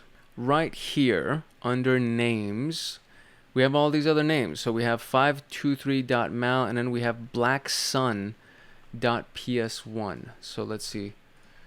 523.mal is not it. So blacksun.ps1. There we go. Blacksun.ps1. Boom. All right, cool. Now we got a ransomware note was saved to the disk, which can serve as an indication of compromise. What is the full path to which the ransom note was saved? So we need to have a ransom note now that we need to find. Okay, so we are now back here, and what we're gonna do is we're gonna search for, let's see, I'll do a asterisk, and I'll do 2 backslashes, and I want to do black sun, and then I'll do another asterisk.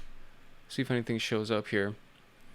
We do actually. We have a bunch of files, and look at that, a readme.txt file. So really, I didn't do much this time. I just changed the target file name. I put an asterisk in front of it. We did the 2 backslashes because we just learned that one of them by itself would be an escape character. And then I did another asterisk after the fact. I'm just searching for black sun. And this is the file right here, or this is the path right here. And it's inside Keegan's directory. So boom, let's do this. And we're going to copy this mofo. And we're going to go here and we're going to paste that path. And boom. Awesome. Okay, cool. Now finally, the script saved an image file to disk to replace the user's desktop wallpaper, which can also serve as an indication of compromise. What is the full path of the image? So let's see, maybe there's a, yeah, right here. So there's a JPG, right? So there's a JPEG file that could potentially be our answer. So let's see, maybe if that's our answer. That is the answer, baby. Let's go. We got it. Super excited that this actually worked. And I should not have been zoomed in here because now I'm stuck. But that was it. That was our entire PowerShell Eclipse. Now we know what PS stands for in this particular case, which is PowerShell. So PowerShell Eclipse was the exercise that we just did, the room that we just went through. Super freaking fun. Very, very useful. I loved it. All right, cool. If you found value in this video, or if you learned anything, I do encourage and welcome you to like, subscribe, and turn on the notification bell so that you get notified the next time that a video pops up. As I'm recording this, there's already 3 videos that are scheduled to go out, and I just recorded, I think, the second one for today. And then there's going to be, I'm going to try to do at least a couple more recordings so I can do some block shooting so that there's some content that's scheduled to go out. I really, really do want to get to a consistent posting schedule, and especially with a lot of busyness that's going to be happening in the next few weeks and few months. There might be a new job that's going to happen for me, going into cybersecurity or deeper into cybersecurity. So I'm really excited about all the stuff that's happening, and I just want to make sure that I don't leave you guys hanging. So there's content scheduled out. There's going to be new content rolling out. I'm going to be recording content, and it's going to be really awesome, and it's going to be really exciting. So would love to have you as a part of the community. The comment section is always lit, so come and join us. Come check this out. Look, oh, another comment came out literally while I was recording this video.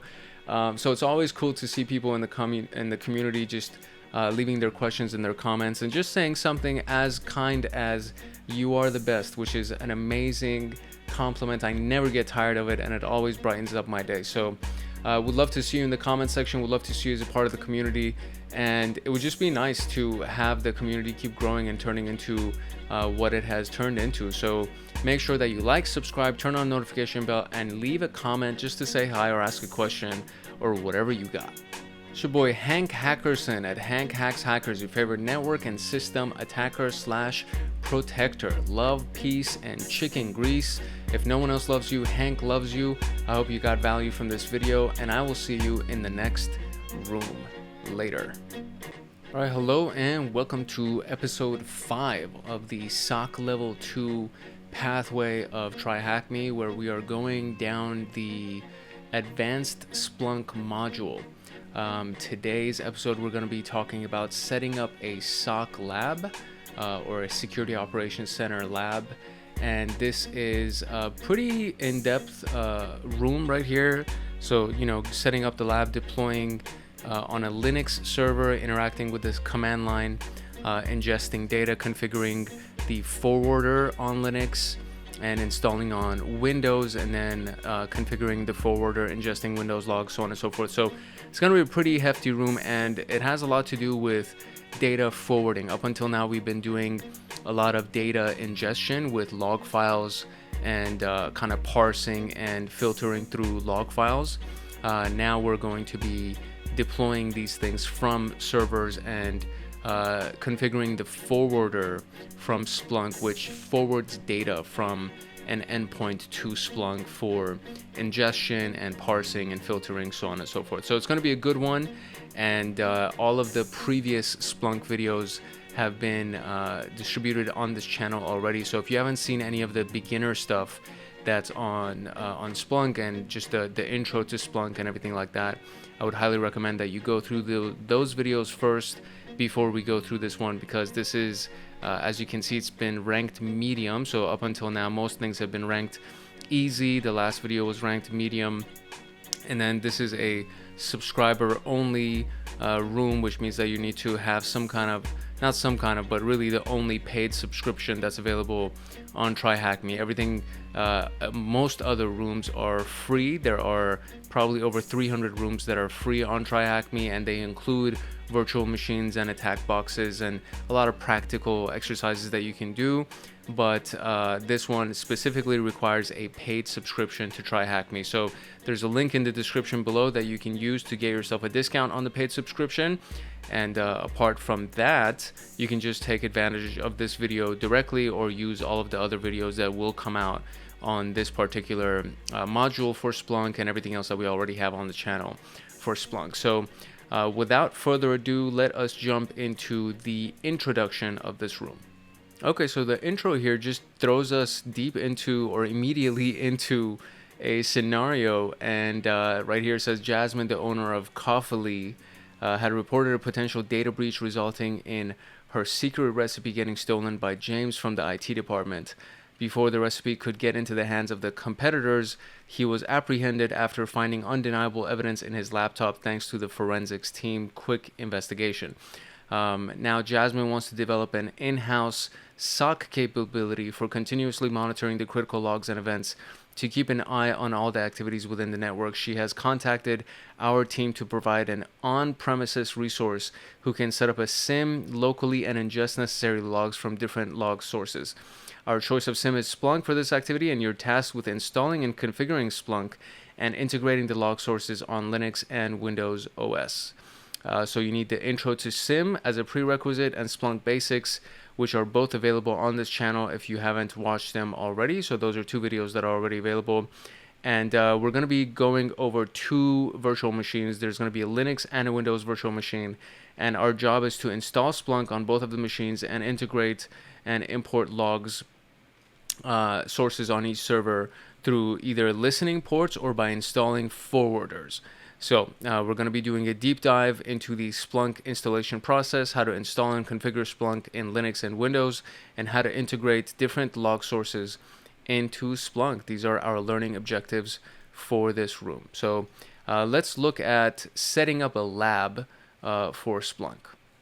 All right, what we know so far is that Splunk allows us to collect, analyze, and correlate logs in a centralized server in real time. And what you would need to do before you can do anything else is you would need to install Splunk.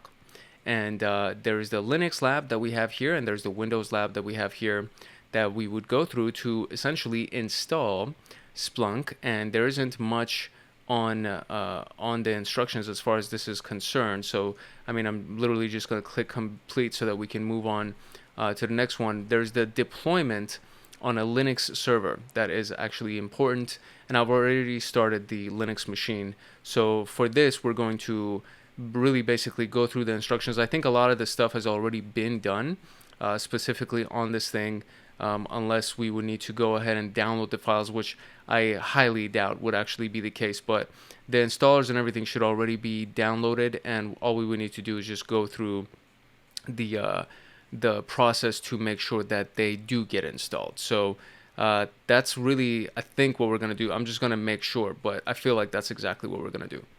Okay, yeah, so the installers have already been downloaded on this Linux machine, so I am going to just basically just follow these instructions. Instead of reading through all the instructions and then implementing them, I'm going to do them in real time so that you can just see how everything's going. And I have this open on my secondary monitor, and we're going to use this specific monitor for all of our commands. So I'll be able to zoom in a little bit and make it a little bit easier for you to see what is going on here. So here we go. So first and foremost, we got to get into our downloads folder. So this is originally where they dropped me in, was the main home folder. And inside of the home folder, we have downloads, and inside of that folder, we have the Splunk folder. So inside of our Splunk folder, we have our two files. We have the installer file, and then we have the forwarder file, which are both zip files. So the first thing that we need to do, it seems to be that we need to run the su to change to the root user before actually applying any commands. So it will be sudo su, and now you see that it changed from Ubuntu Kafali to root Kafali. So now we are the official root user in this case. So first and foremost, we have to unzip the file, right? So it's the file itself, I believe, is called tar. So based on the command that they're giving us, is called tar xvzf, and then Splunk installer.tgz, and you press enter, and it starts unzipping all the files, and it starts completing the installation for us. This should take a little bit of time, and then once the installation complete, a new folder named Splunk is going to be created as shown below, and it's going to be inside of our current working directory, the directory that we're in. And then once we have that, we can move to the next piece of this process.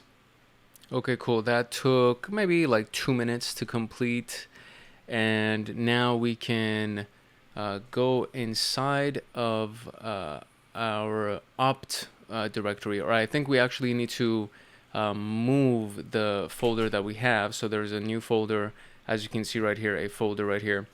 We want to move that into our opt directory. So the command is mv for move, and then we're going to do the file that we want to move, or the folder that we want to move, and we want to do the place that we want to move it to. We're moving Splunk to the opt directory. And now if I run ls again, we'll see that it no longer exists here. So once we have done that, we want to start Splunk, as we can as the instructions basically guide us. I'm literally just going line by line with whatever the instructions are inside of this room.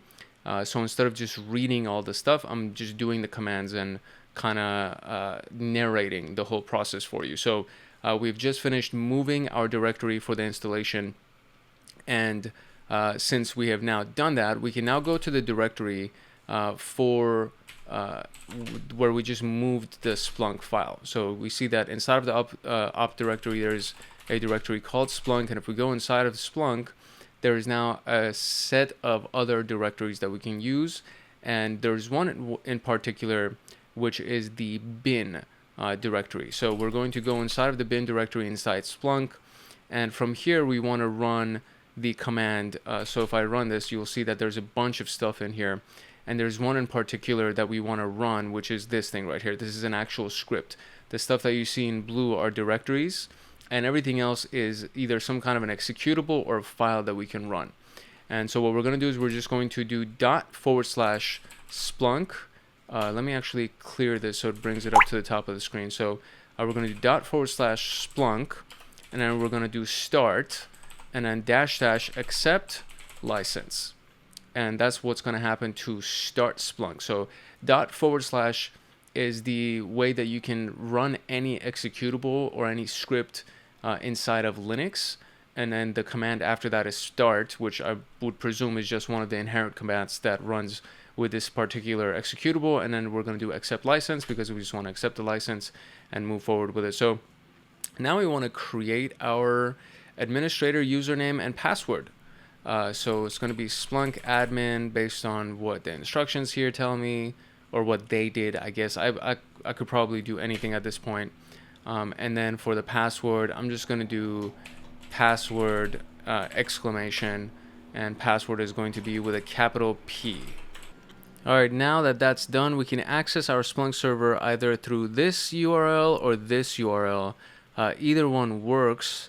So I'm just going to open up a browser here, and I'm going to go to that URL. And if you're using your own machine to connect via VPN to this particular machine, instead of the attack box or instead of the local Linux machine inside of TryHackMe, you would have to go to the one that is at the IP address that they assigned you. So if I go here, it'll show me right down here, there's the IP address that they assigned me right here. And if you're using your own computer to connect via VPN, you would have to go here. But if you're using the virtual machine, you can just go to this particular address. So that's what I'm using, and I'm going to use that. And that's the address basically. So Coffee, which is our machine name, or I guess host name, colon 8000, which is the default port for Splunk, and then that brings us here for our username and password. And that's it. Just like that, we are logged into our Splunk server. So pretty straightforward, really easy if you know the commands especially.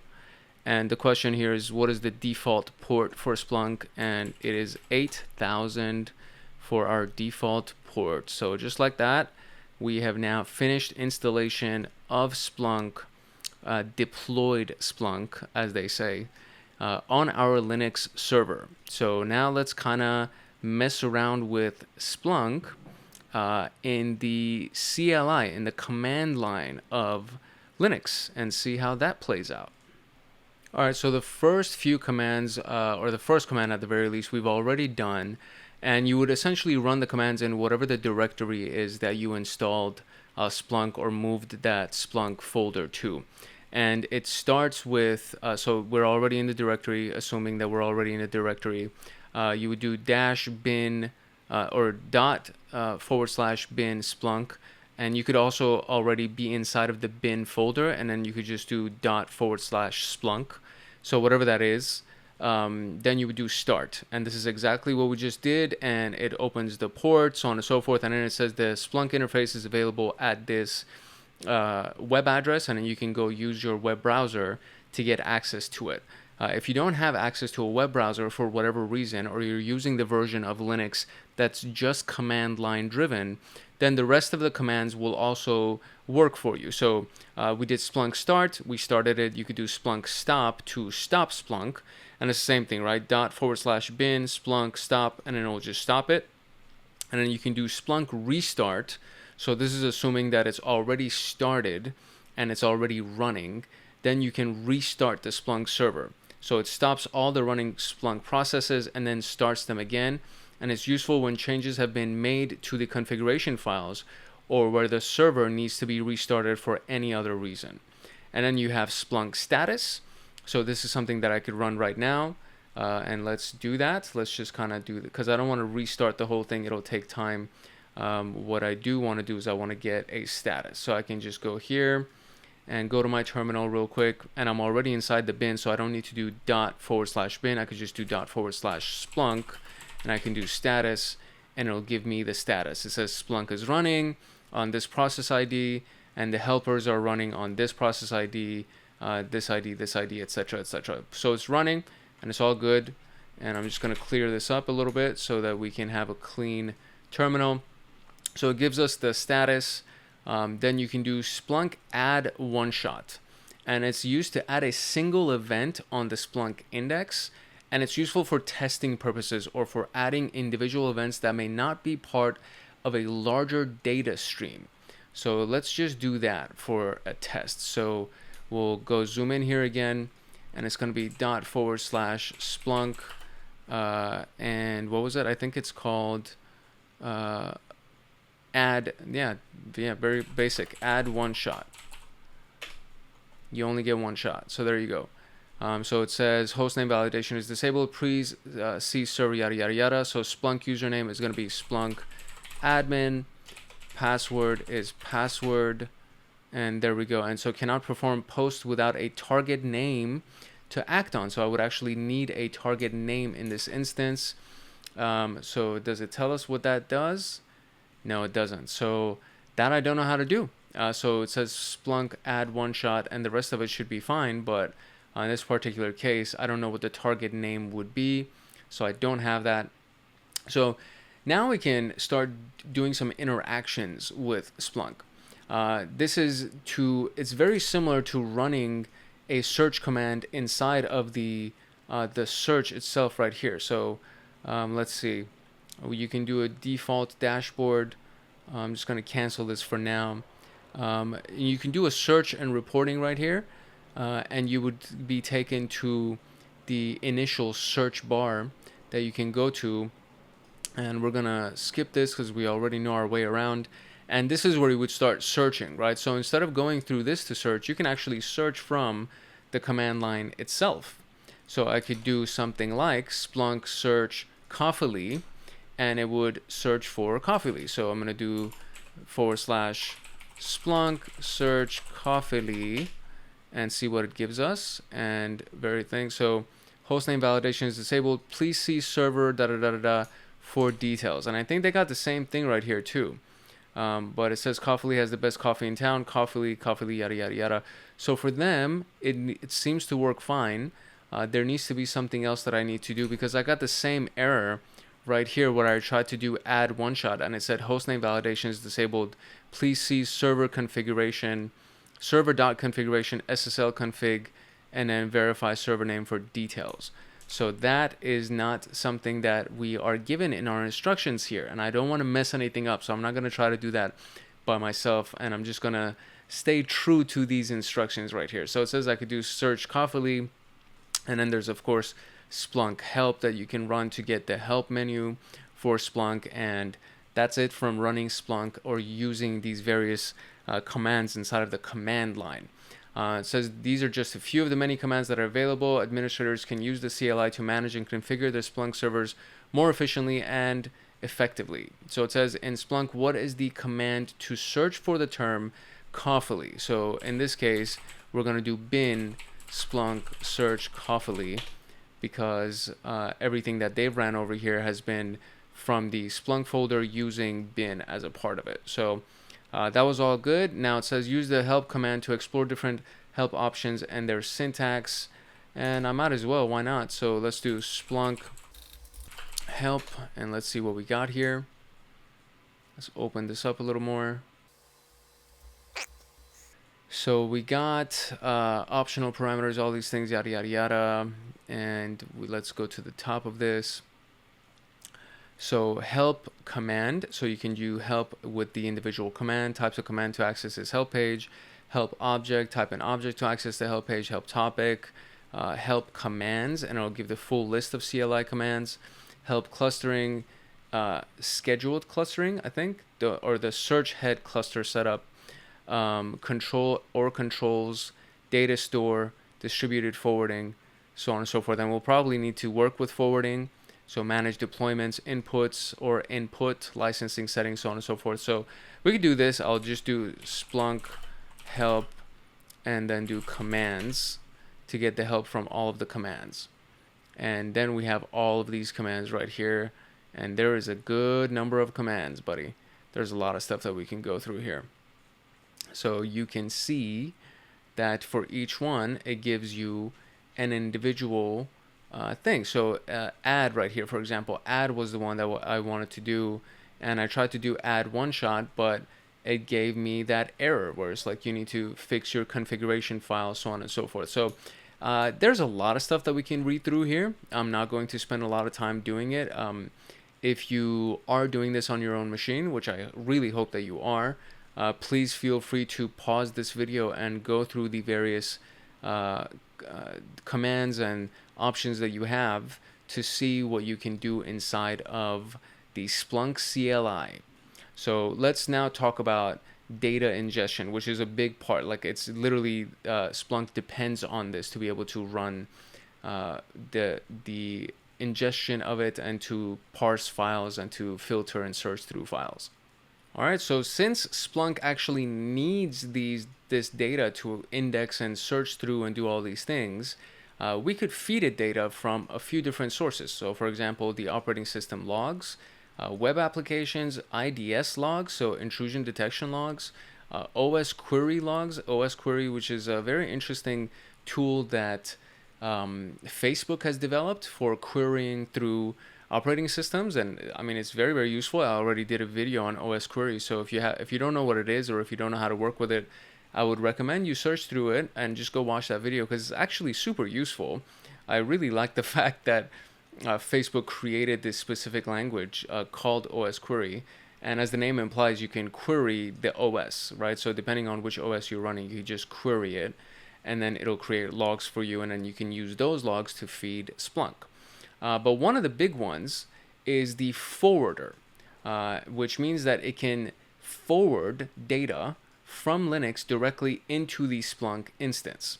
So there are two types of forwarders, and one of them is the heavy forwarder, and the other one is the universal forwarder.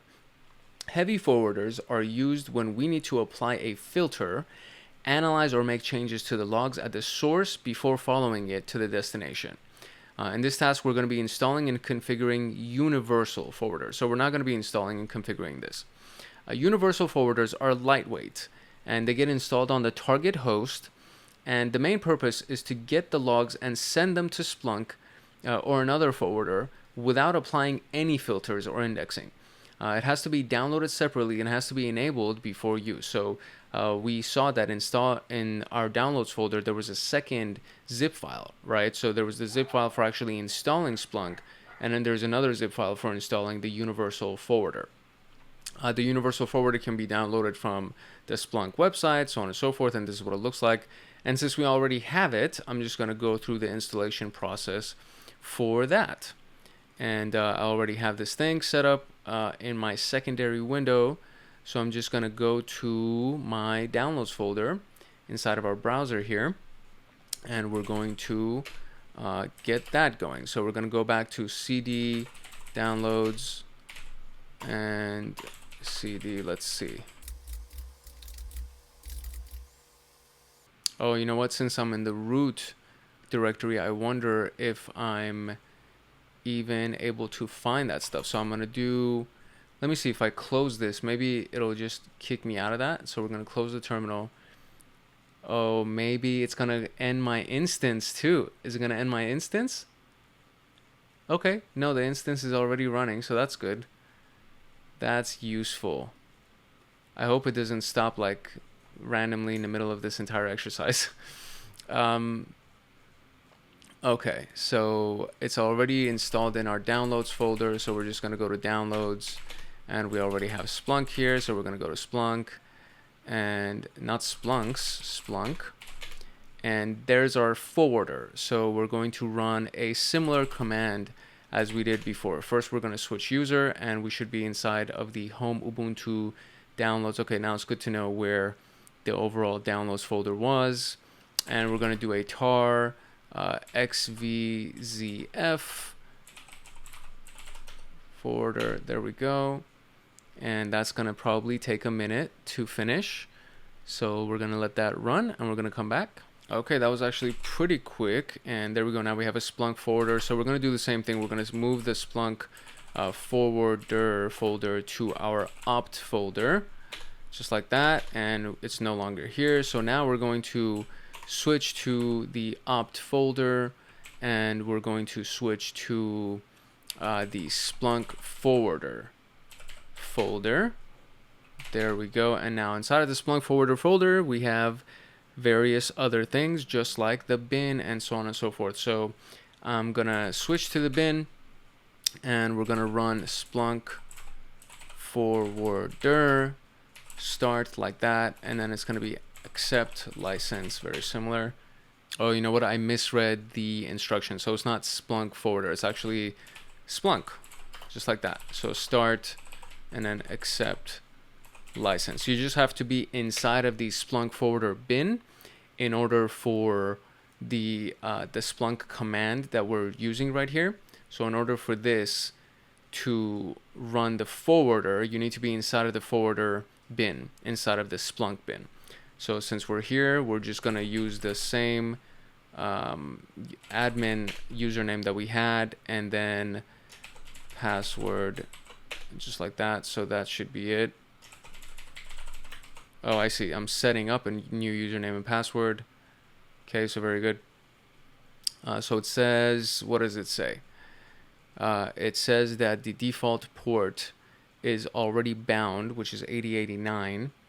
Splunk needs to use this port. Would you like to change ports? And in the sample instructions, they said yes, and they changed it to 8090. And so it's setting the management port to 8090, and it's opening, and so it should be fun. Yeah, very good. So we already have it, and it's exactly the same way that it looks like inside of the instructions as well. And the same question that they asked over here was, what is the default port for the forwarder, which is going to be 8089, and we switched it to 8090. So now I think the last step that we're going to do before we move to Windows is we are going to configure our forwarder, and this is all going to be done through the portal, the interface that we have available on the web browser. So let's do some configuration on the forwarder of Linux. All right, so to make this happen, this is the home page. As soon as you start the web interface, you're going to end up here. And from this portal right here, very homepage, very basic initial dashboard, we're going to click on settings, and then we're going to go to forwarding and receiving. And once that loads, we're going to fill in some data here. So the first thing that we want to do is we want to do configure receiving, and then we're going to have forwarding defaults. So based on the instructions that we have here, the first thing that we're going to do is we're going to click on this configure receiving button at the bottom, and it's going to ask for a port to listen to. So let me see if this is all good. So once you actually do that, once you've done configure receiving, we need to do new receiving port. So I'm going to click on new receiving port, and then I'm going to dedicate the receiving port, and in this particular case it's going to be port 9997. And there you go, that's all good. And now it says receive data 9997 enabled, and we can click on disable to disable it, or we can click on delete to delete it. But it's basically saying that it's listening on port 9997. So that's the first thing that we have to do. The second thing that we got to do is we got to create an index. And so far, all of the videos that we've done on Splunk, all of this has been done for us, and there's already an index available for us to use. So this time we're not going to set everything up. So we're going to go to settings here, and then we're going to go to indexes, and let me find that real quick. Right here. So we got indexes right here. And based on this, oh, nice. So yeah, there's a bunch of stuff that's available here. And what we want to do is we want to create our own index. So we click on the new index button on the top right corner, and there's some info that we got to fill in. So for this particular case, we're gonna, let me just zoom in here a little bit so you can see what's going on here. So we're gonna do Linux host. That's basically it, Linux _ host. And then we're going to click save. All the other stuff we can do a default on, and this is just based on the instructions that TryHackMe is giving us. So we created it, Linux _ host, and I think it should show up here. Yeah, there we go. So we have it here now. It's been created, Linux host. And from here, we can now go back to our command line and create the forwarder. So this is where the rest of the instructions hopefully will actually work pretty easily for us. So we're going to go back inside of this command line. I'm going to clear this just to give us a clean screen. And so by from being inside of the Splunk forwarder bin, so you got to be inside the Splunk forwarder bin, we're going to do Splunk, and we're going to do add forward server, and then we're going to do the IP address of our machine. So this will be different for everybody. It's going to be the IP address of the virtual machine that they gave us, which is in this case the Linux machine, which would be, in your own case, it would be assuming that this is for a different computer and other than the virtual machine that you're on TryHackMe with, because it's not going to be the IP address of your own computer. Even if you're using OpenVPN to connect to this, it's not going to be the IP address of your computer. It's the IP address of whatever the machine is that you installed Splunk on, basically. So in this particular case, it's going to be 10.10.24.243, which is what they assigned to me. And then we're going to do the listening port that we assigned, which was be the 9997. So we are now going to do all of this, and then we just press enter. And so it's going to ask for our username, Splunk admin, then password, and added forwarding. So there you go. That's it. It is now complete. So it's going to add the forwarder server, which listens on port 9997. And now we can go and check on our log, right? So Linux stores all the logs in the var /var/log file. And in our case, we're looking for the syslog that's going to be ingested into Splunk, and all the other logs are going to be ingested using the same method. So what we want to do is, while we're still inside of the Splunk, so I'm going to show you where the log folder is, where the log directory is, so you can kind of see how this whole thing works. So we'll still switch to the root user, and then from here we want to go into the var log folder, and from here, if I do ls, you'll see all of these different log files that we have here, right? So you can set this up for basically all of these, but we specifically are going to be setting up the syslog log files to forward into our listening port on Splunk.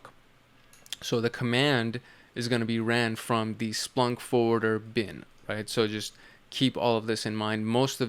Actually, I think all of the commands that we're going to be running is going to be done from the Splunk forwarder folder, and specifically this command is going to be done from the bin, and then we got a couple of commands that are going to be done from other folders, but all of it is literally inside of the Splunk folder. So while we're in the bin, we're going to do Splunk, and we're going to do add and monitor. So we're going to add a monitor, and it's going to be from the syslog, right? So that's the full path of the syslog, and we're going to I got to make sure I spell index right, and then it's going to be in the Linux host that we just created. So it's the index Linux host that we just created, and press enter, and it said added monitor of that inside of our Linux host. Perfect.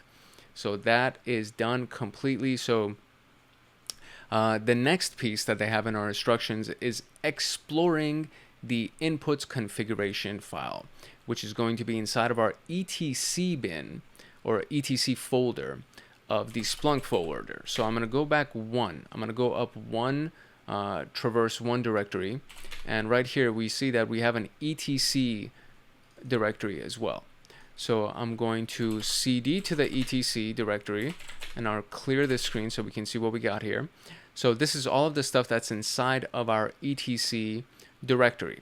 And then there's a few other levels that we need to go into. We're going to go inside of apps, and then we're going to go search, and then local. So instead of just doing one by one, I'm going to do apps, search, local.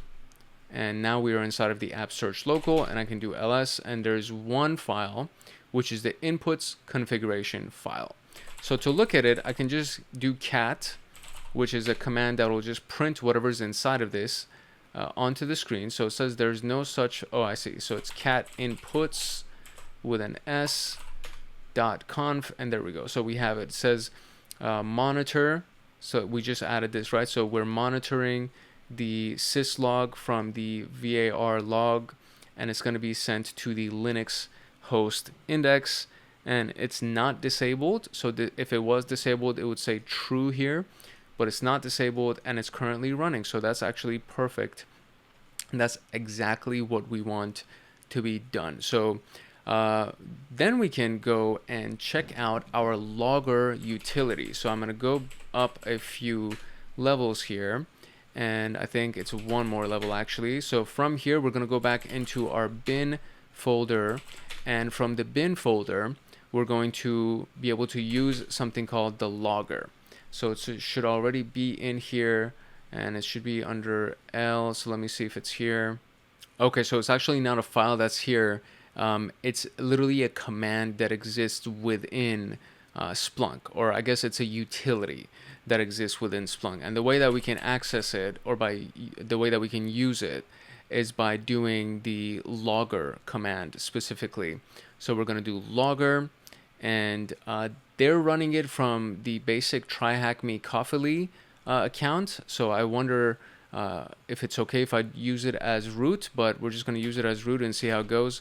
So we're going to do logger, and then this is what they put. So Coffee has the best coffee in town.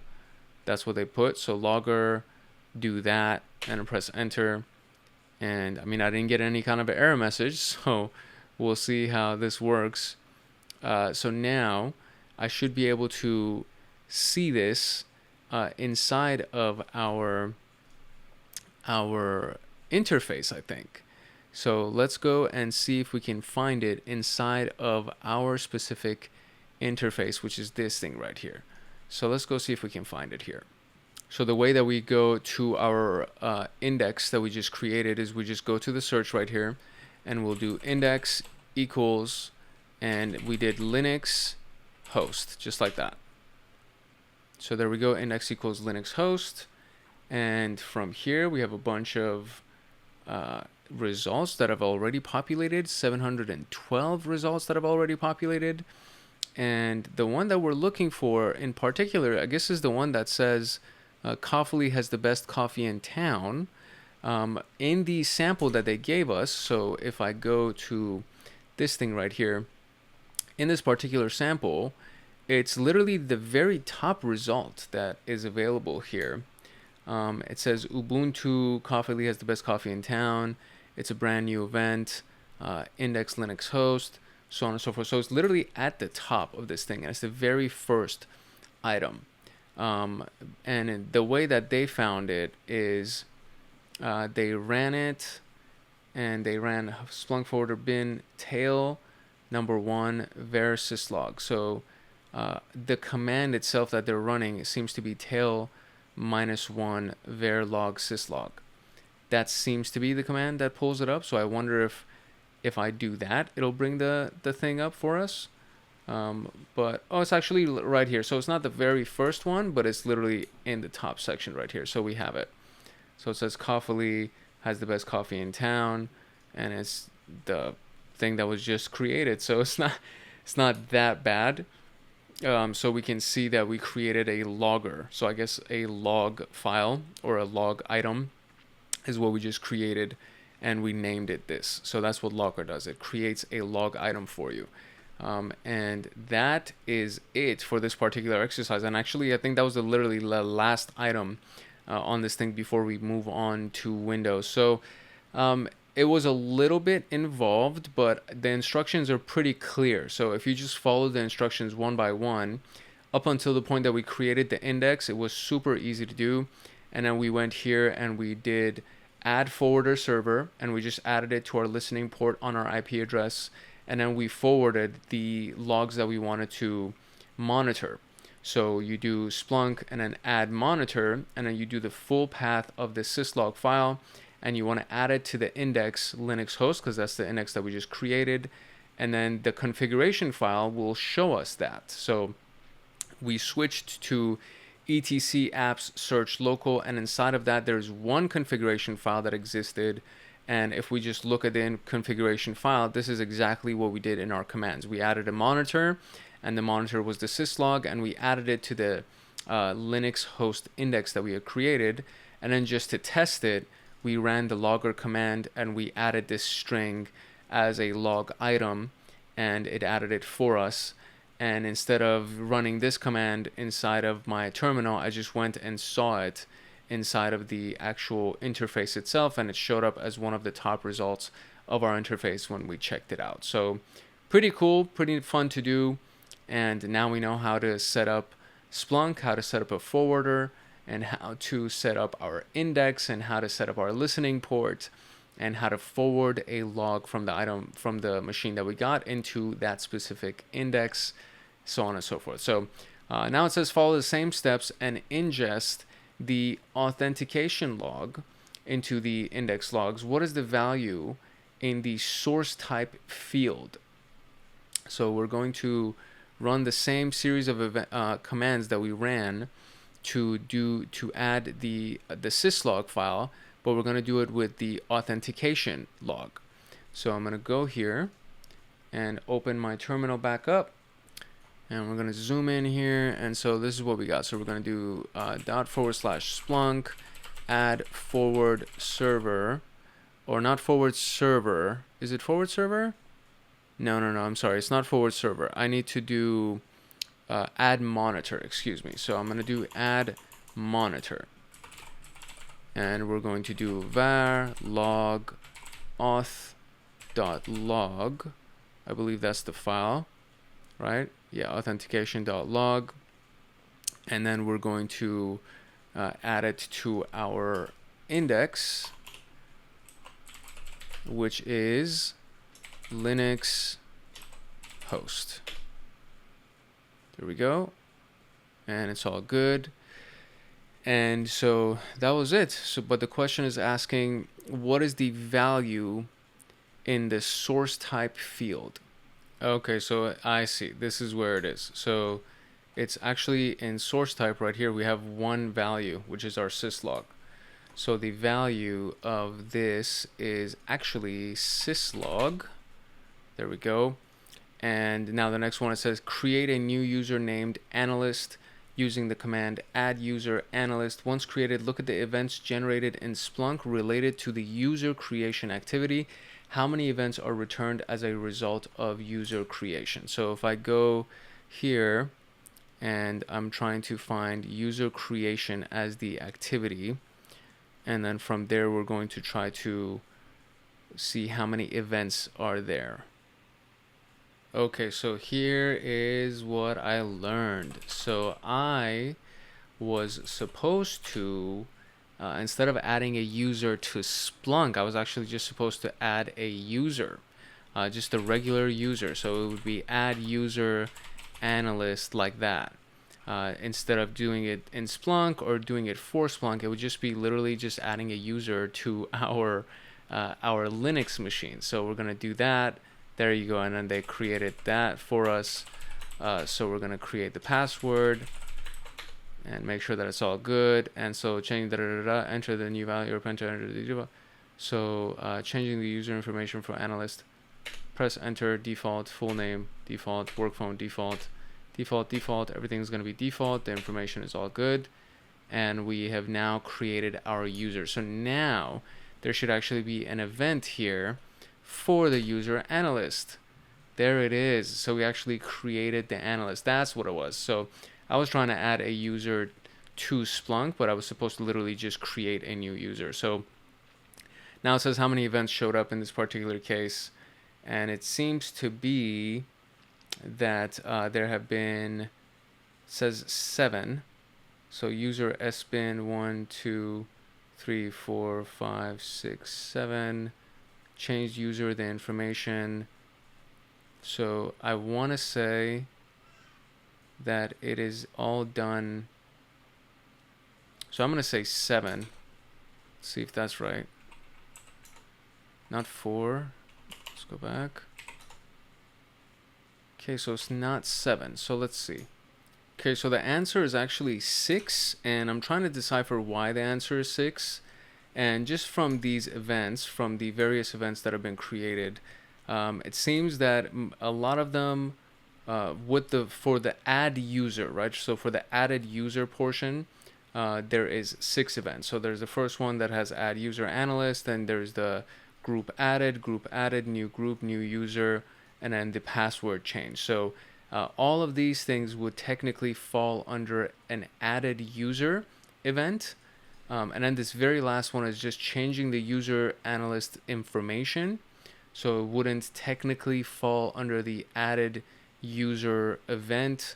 I wish I could actually specifically search for the type of event itself that would be considered an added user, but this was more kind of like trial and error and deductive reasoning. So if you can try to figure out for me why that actually is the case, and instead of 7, why it was 6, or if you got a different number of results. So if you did the same exact thing, but for you it brought up 6 results instead of 7 results, please let me know, because I'd be very interested in finding that out. But the answer itself was 6. And just make sure that you're actually adding a user to the Linux machine instead of adding the user to the Splunk instance, which I think was maybe that was one of the reasons why this is also showing up the way that it is, because maybe now it's finally counting the specific Splunk instance instructions. I don't know. But so finally we have, where's the path of the group that the user is added to after creation. So the path of the group that the user is added to after creation, I think it would be group, right? Isn't it group? So let's see. Yeah, right here. So it says group added to etc group. So that would be where they were added to. So etc group, and there we go. We got it. So there it is for our last Linux exercise for Splunk. And now we can actually move on to the Windows exercise. So let's do that.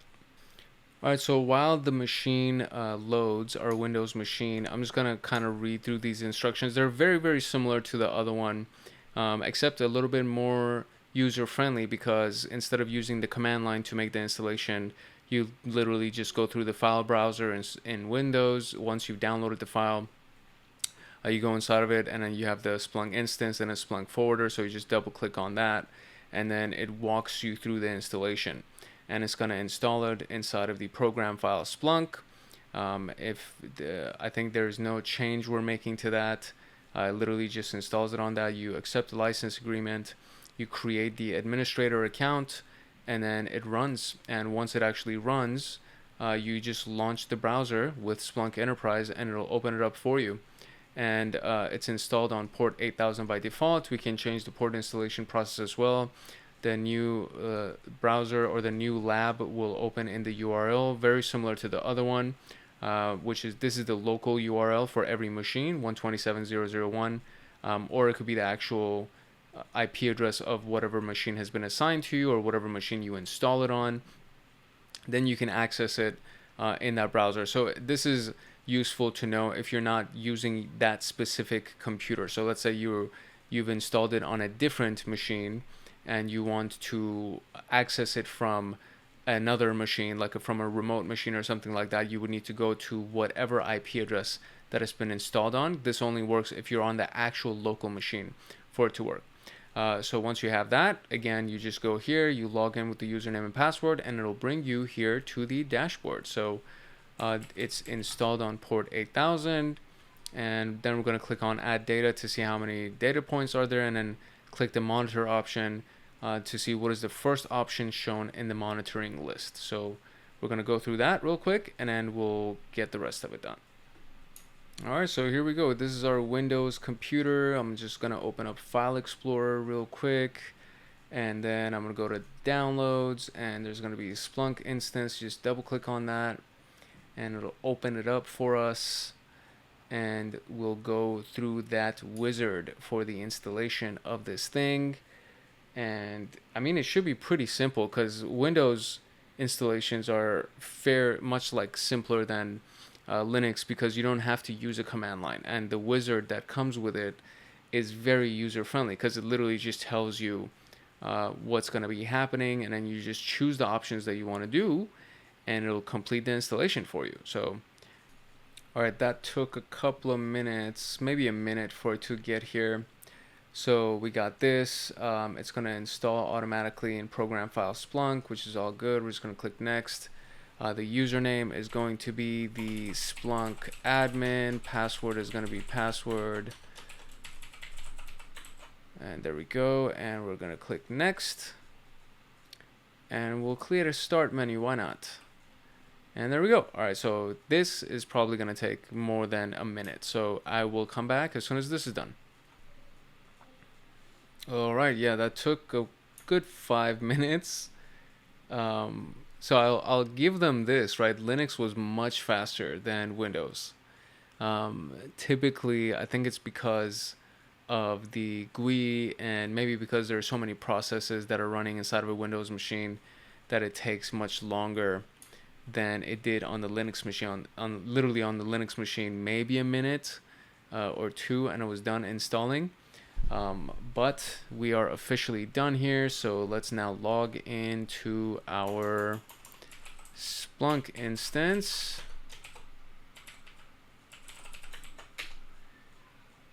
There we go. So that should be good. And Internet Explorer hopefully isn't too slow. I'm pretty sure that it is because this is an old version of Windows, so I'm pretty sure this is going to be slow. Oh no, it's Chrome. Good, good, good. Okay, so it's actually using Chrome. That is always helpful. Okay, cool. So we got that. So now, there you go. That should be good. And then I got it. So we're going to click on the Add Data tab here. It says how many methods are there to add data. You can skip this. We have 3 methods to add data. And then on the monitor option, it says what is the first option shown in the monitoring list, and we have local event logs. Okay, perfect. So we are now done with the installation. That took a while, you guys. The wait time for this was pretty gnarly. Okay, so configuring receiving. So very similar to the other one, very similar to Linux. All right, so configuring receiving is actually very similar like the other one. So we're going to go to settings, we're going to go to forwarding and receiving, and same thing here. We're going to do configure receiving, add a new one. So I'm going to click on add new right here, and it's going to ask me for my listening port, which is going to end up being 9997 as it was on the other one. And we're going to save that, and then from here we're going to go to the Splunk forwarder, which is back inside of our downloads folder, and I'm going to double click that, and it's going to start that whole process. And very similar, I mean literally almost identical to the last one, except this one just has a wizard, like a graphic user interface. So it's going to, license agreement accepted. It's going to be an on-premises Splunk enterprise instance, which means it's the actual local computer that you're on. Do the username and password, and then set up the IP address, which is our local IP, 8089, which is going to be the default port. And I think right after that, it's going to ask for our receiving indexer, which is going to be the same thing, and it's going to be listening on port 9997. So the port 8089 is the port that is going to send the information from, the data from, and then, or it's going to forward from. So this is going to be the port that is going to forward from, and this is going to be the port that is going to listen on. And that is basically it. And then after that, it will be done and it will be finished, and we should have one under our clients set up for forward management. We should have something that's already set up, and it'll show everything to us. So question here is, what is the full path in the program files where the Splunk forwarder is installed? And that will finish right here. So let's go. We're going to click on that. We're going to click next. Username is going to be Splunk admin. I don't want to generate a random password. I would like to create my own password. So very good. Click next. Hostname is 127.0.0.1 and 8089. And then receiving is going to be .0.0.1 9997. There we go. And install. So that should take hopefully not too long. And we'll see where it's installed. And it says, what is the default port on which Splunk configures the forwarder, which is 8089. Okay, so it's not 8089, so it's 9997 then. There we go. All right.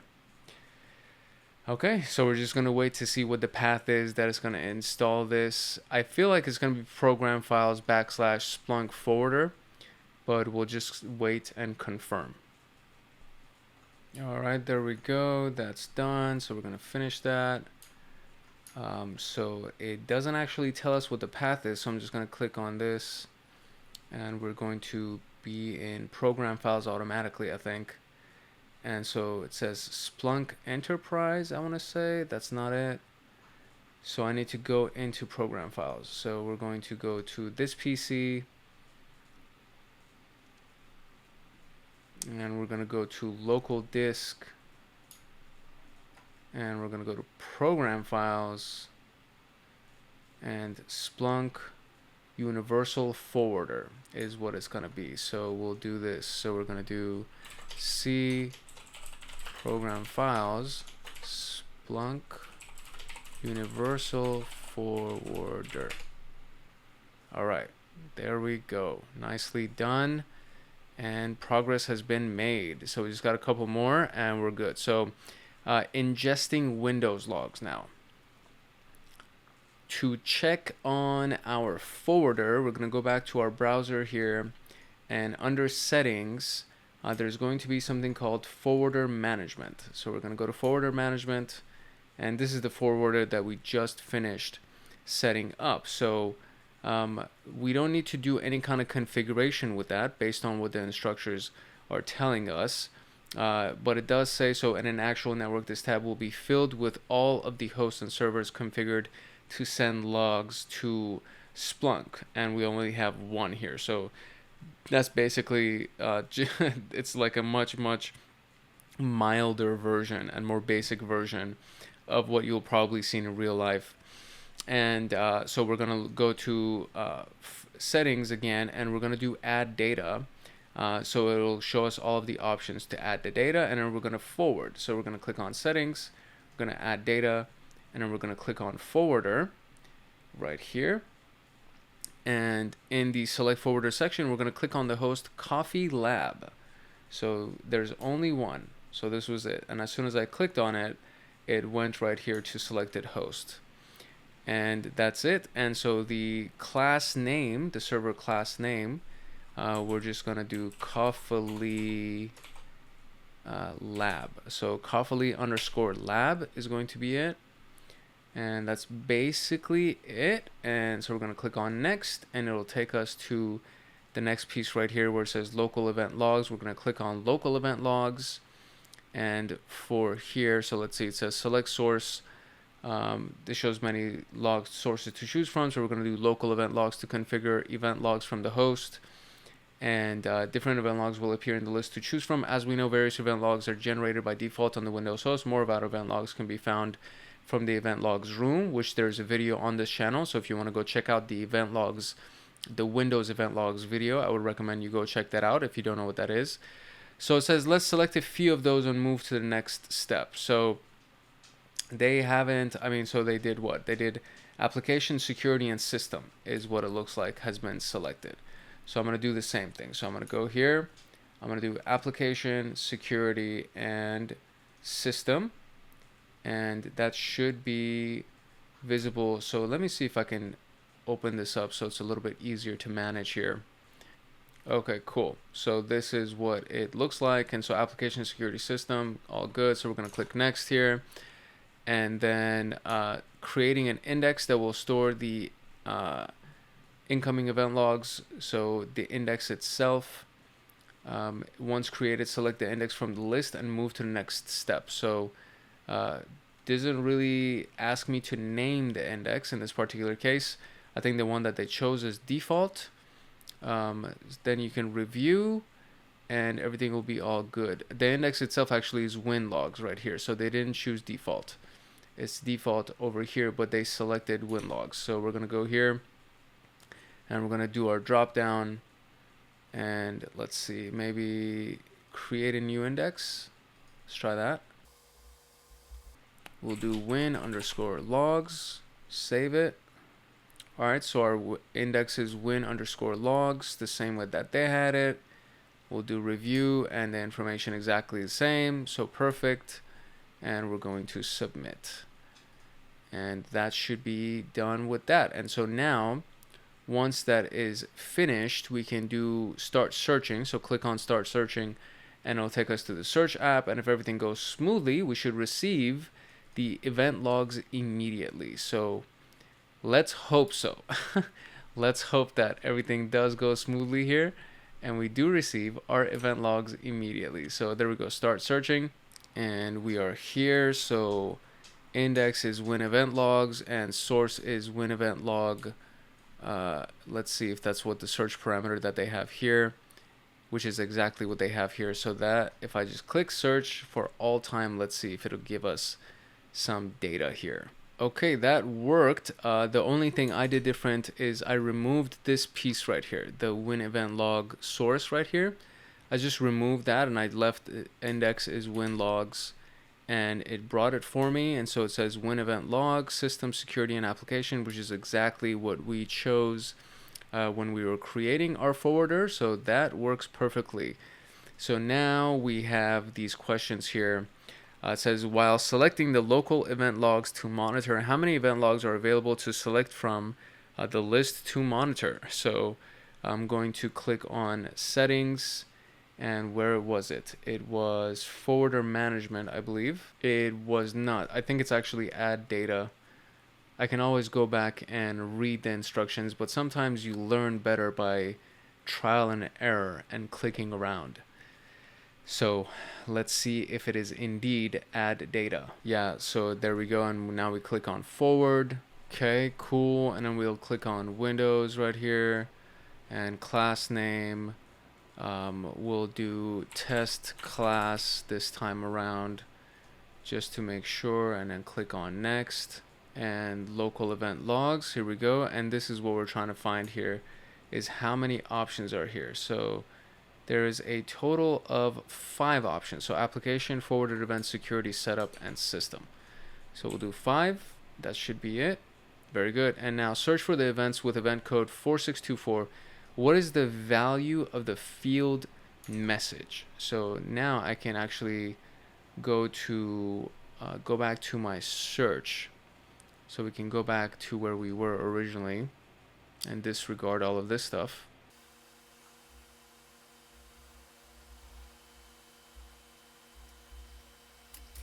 And search for event code 4624. Right? Event code 4624. And there we go. And so it says, what is the question? It says, what is the value of the field message? What is the value of the field message? So let's go down here and find message. Click on that. I mean, there's a lot. An account was successfully logged on. An account was successfully logged on. That is it. Perfect. Okay, cool. So now we got the forwarding done.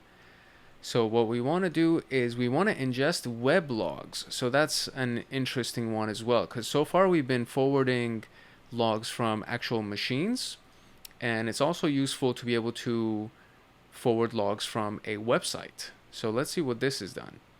All right, setting up the web log ingestion is actually not very different from everything else that we've done. So we're going to go to settings, we're going to go to add data, and then forward. And for our forwarder, we're going to create a new one called web logs. And again, so same host, right? The host itself isn't changing, and the logs themselves are located inside of this directory. So instead of doing local event logs, we're going to do a file and directory, and then we're going to dedicate this specific directory. And in this case, instead of doing an asterisk at the end, they do 2. So web logs are placed in this thing and may contain 1 or more log files, which will be continuously updated, and will be configuring to monitor receive log files from this directory. So I guess I can do asterisk for this instead of doing the log file. So let's see what they did log files web service 2. I can always try to find the log files directly. So it's going to be inet pub logs log files.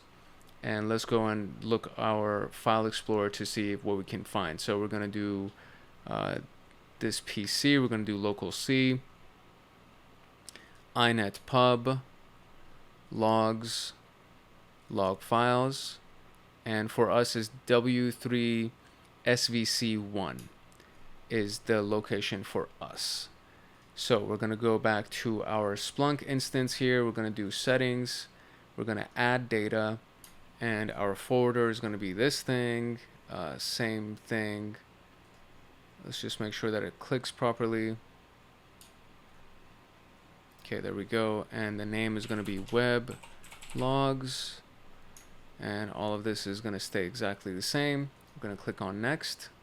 And then we're going to click on files and directories. And in the file or directory, we're just going to paste this in here. And then we're going to change it to 1 because that's what the name of it was. And I think everything else is going to be exactly the same as default. And then once we do that, we're going to go next, and we're going to do the setting up the source type. And for us is IIS. So we're going to click on select source type, and then IIS. So we're going to click next here, select source type, and then IIS. There it is. Very good. And everything else should stay default. And so we're going to do a review here. And this is what it looks like here, right? IIS default, it's coming from here, file monitor, so on and so forth. So for them, exactly the same. Web logs, Windows, file monitor, and it's C2, IIS, win logs. Index is default, so let me go back.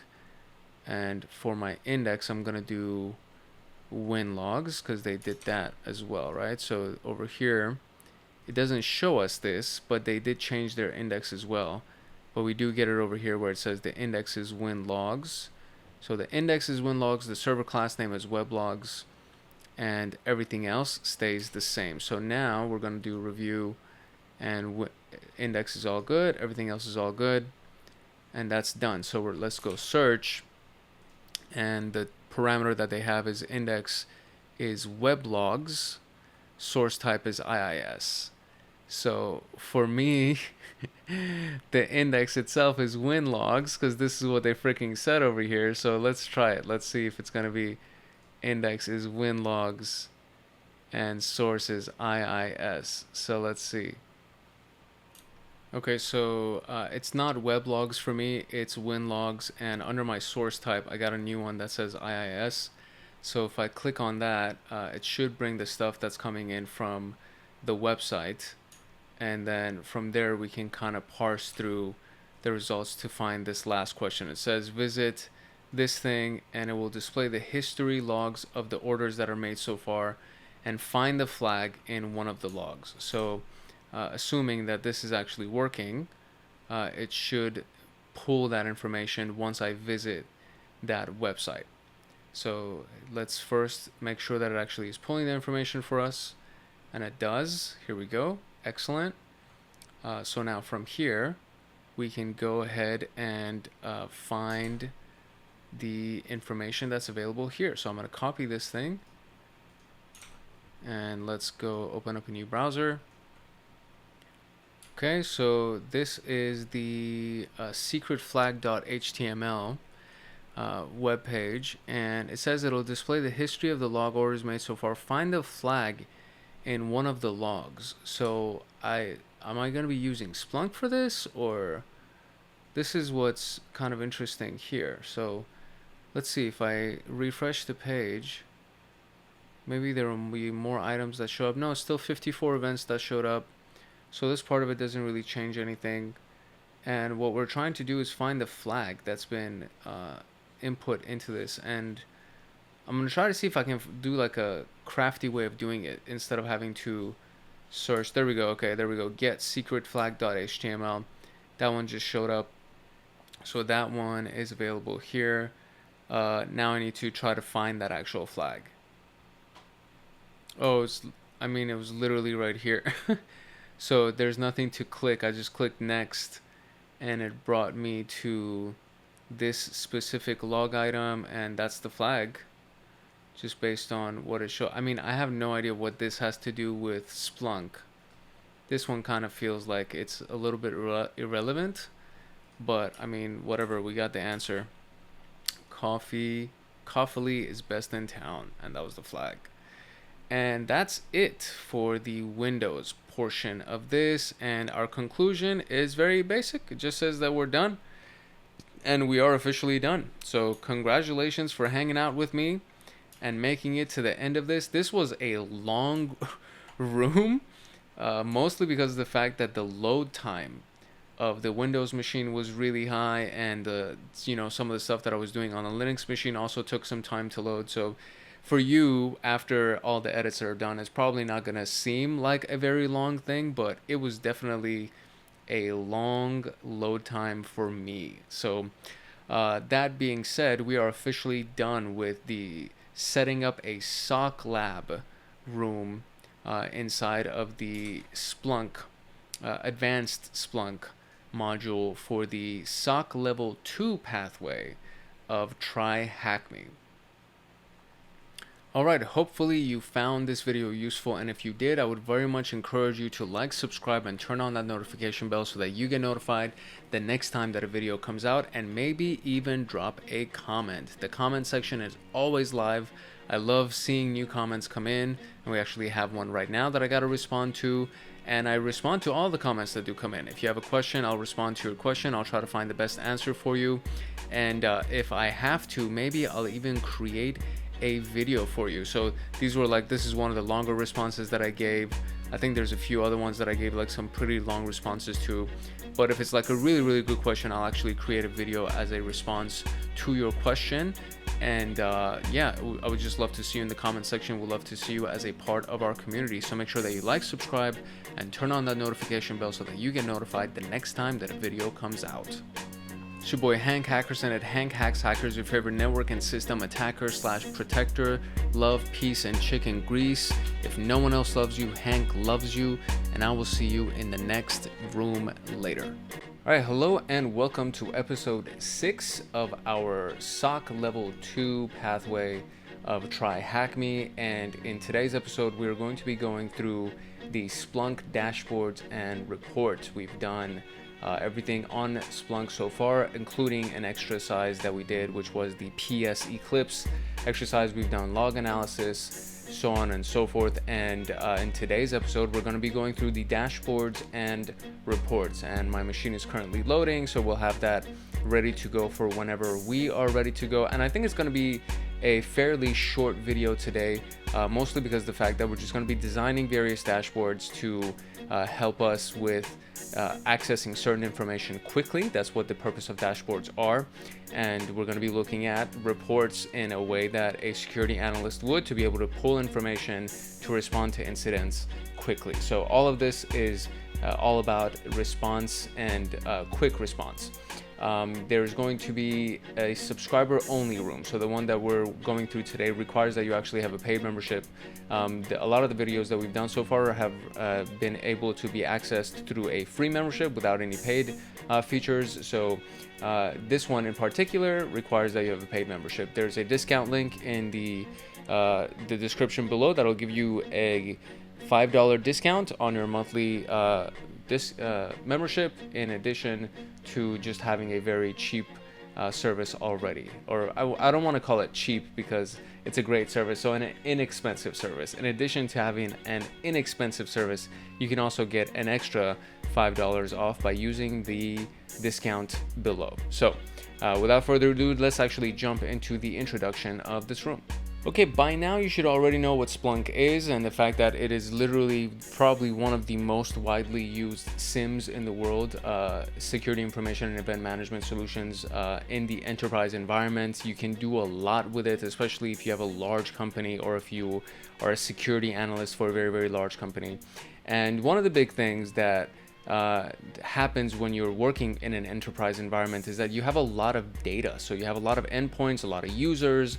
So there's a lot of data that's being created, millions of data points happening on a daily basis, if not an hourly basis. And what you need to do is you need to sort through that data quickly and find the stuff that is applicable to your job and to your particular situation, and again, do it in a timely manner.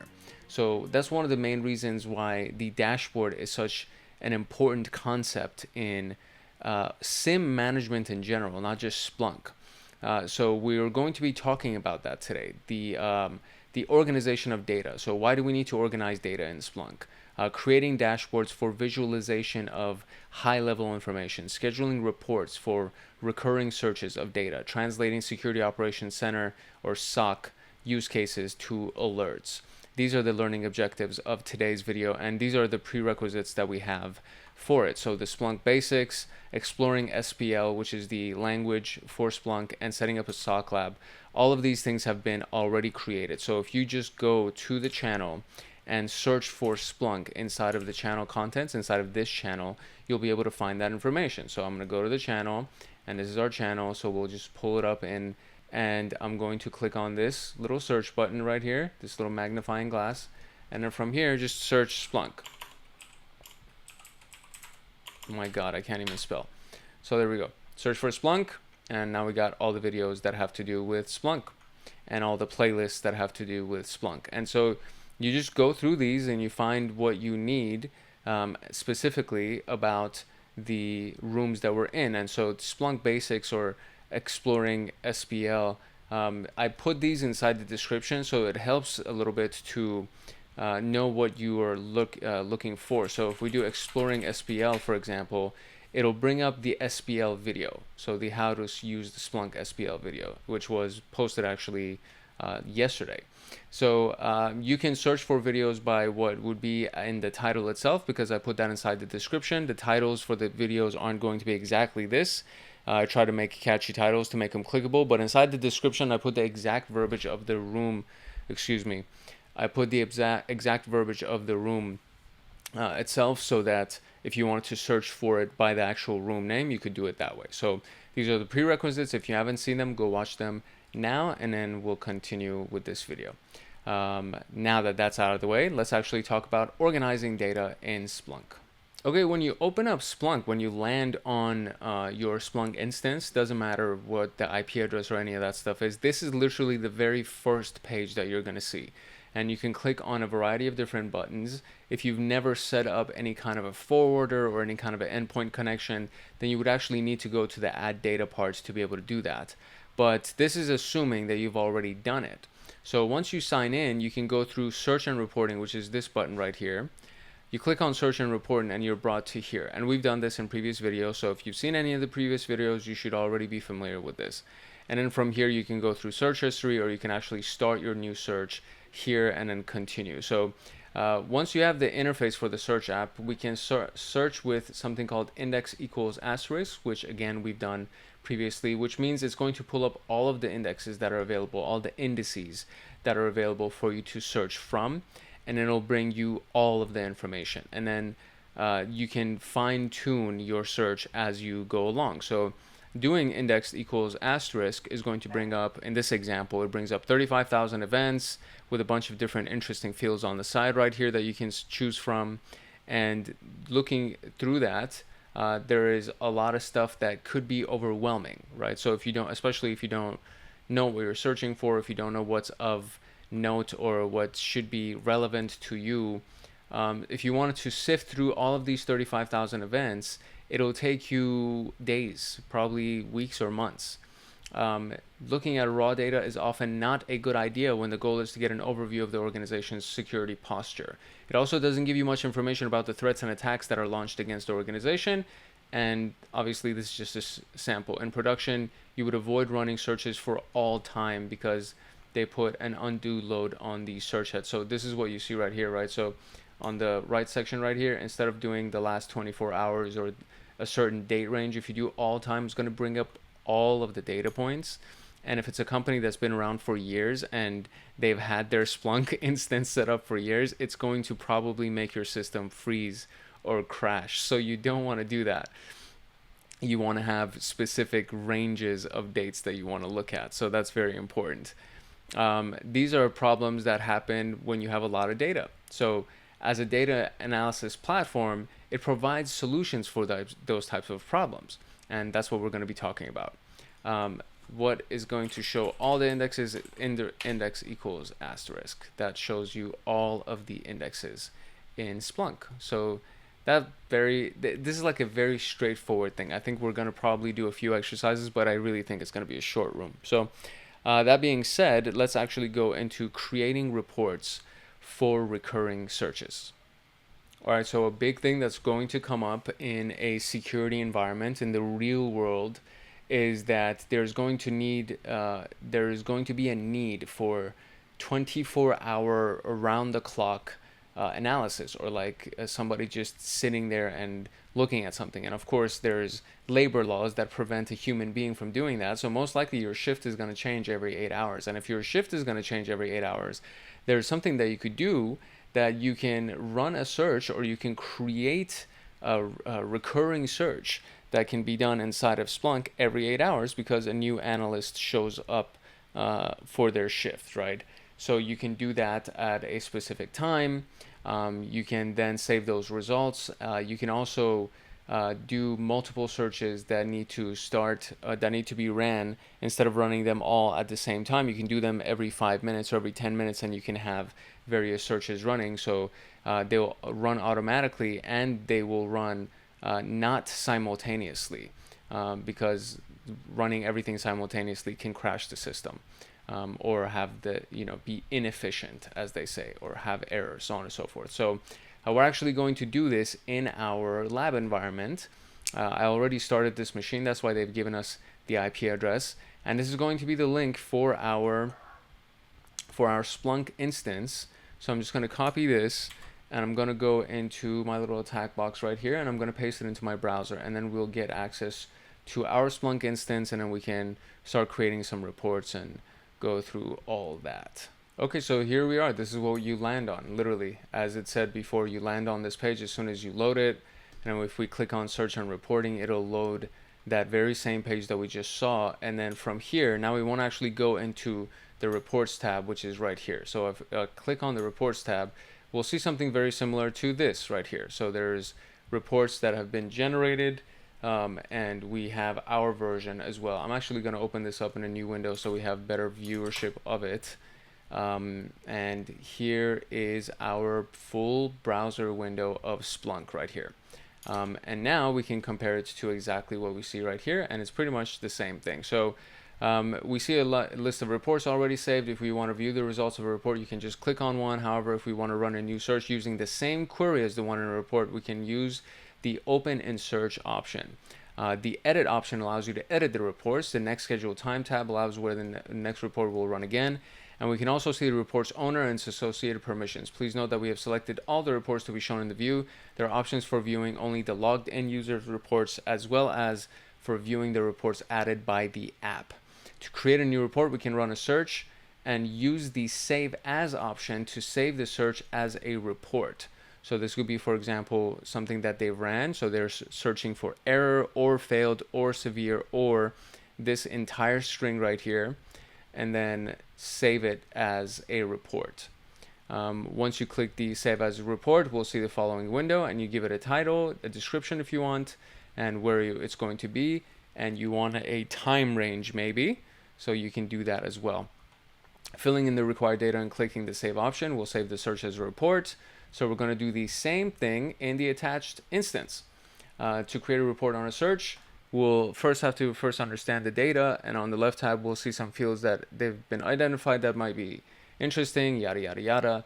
So let's click on the host to see the number of hosts sending logs to Splunk instance.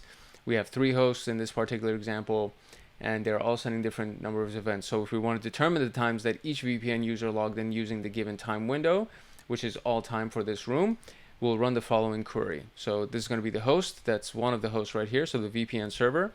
The stats that you want, and you want to count them by the username, and it's going to bring the results for you under statistics, and then you'll see that each username has been logged in however many times, and you want to track these users so you can save them as a report, and so on and so forth, and that's it.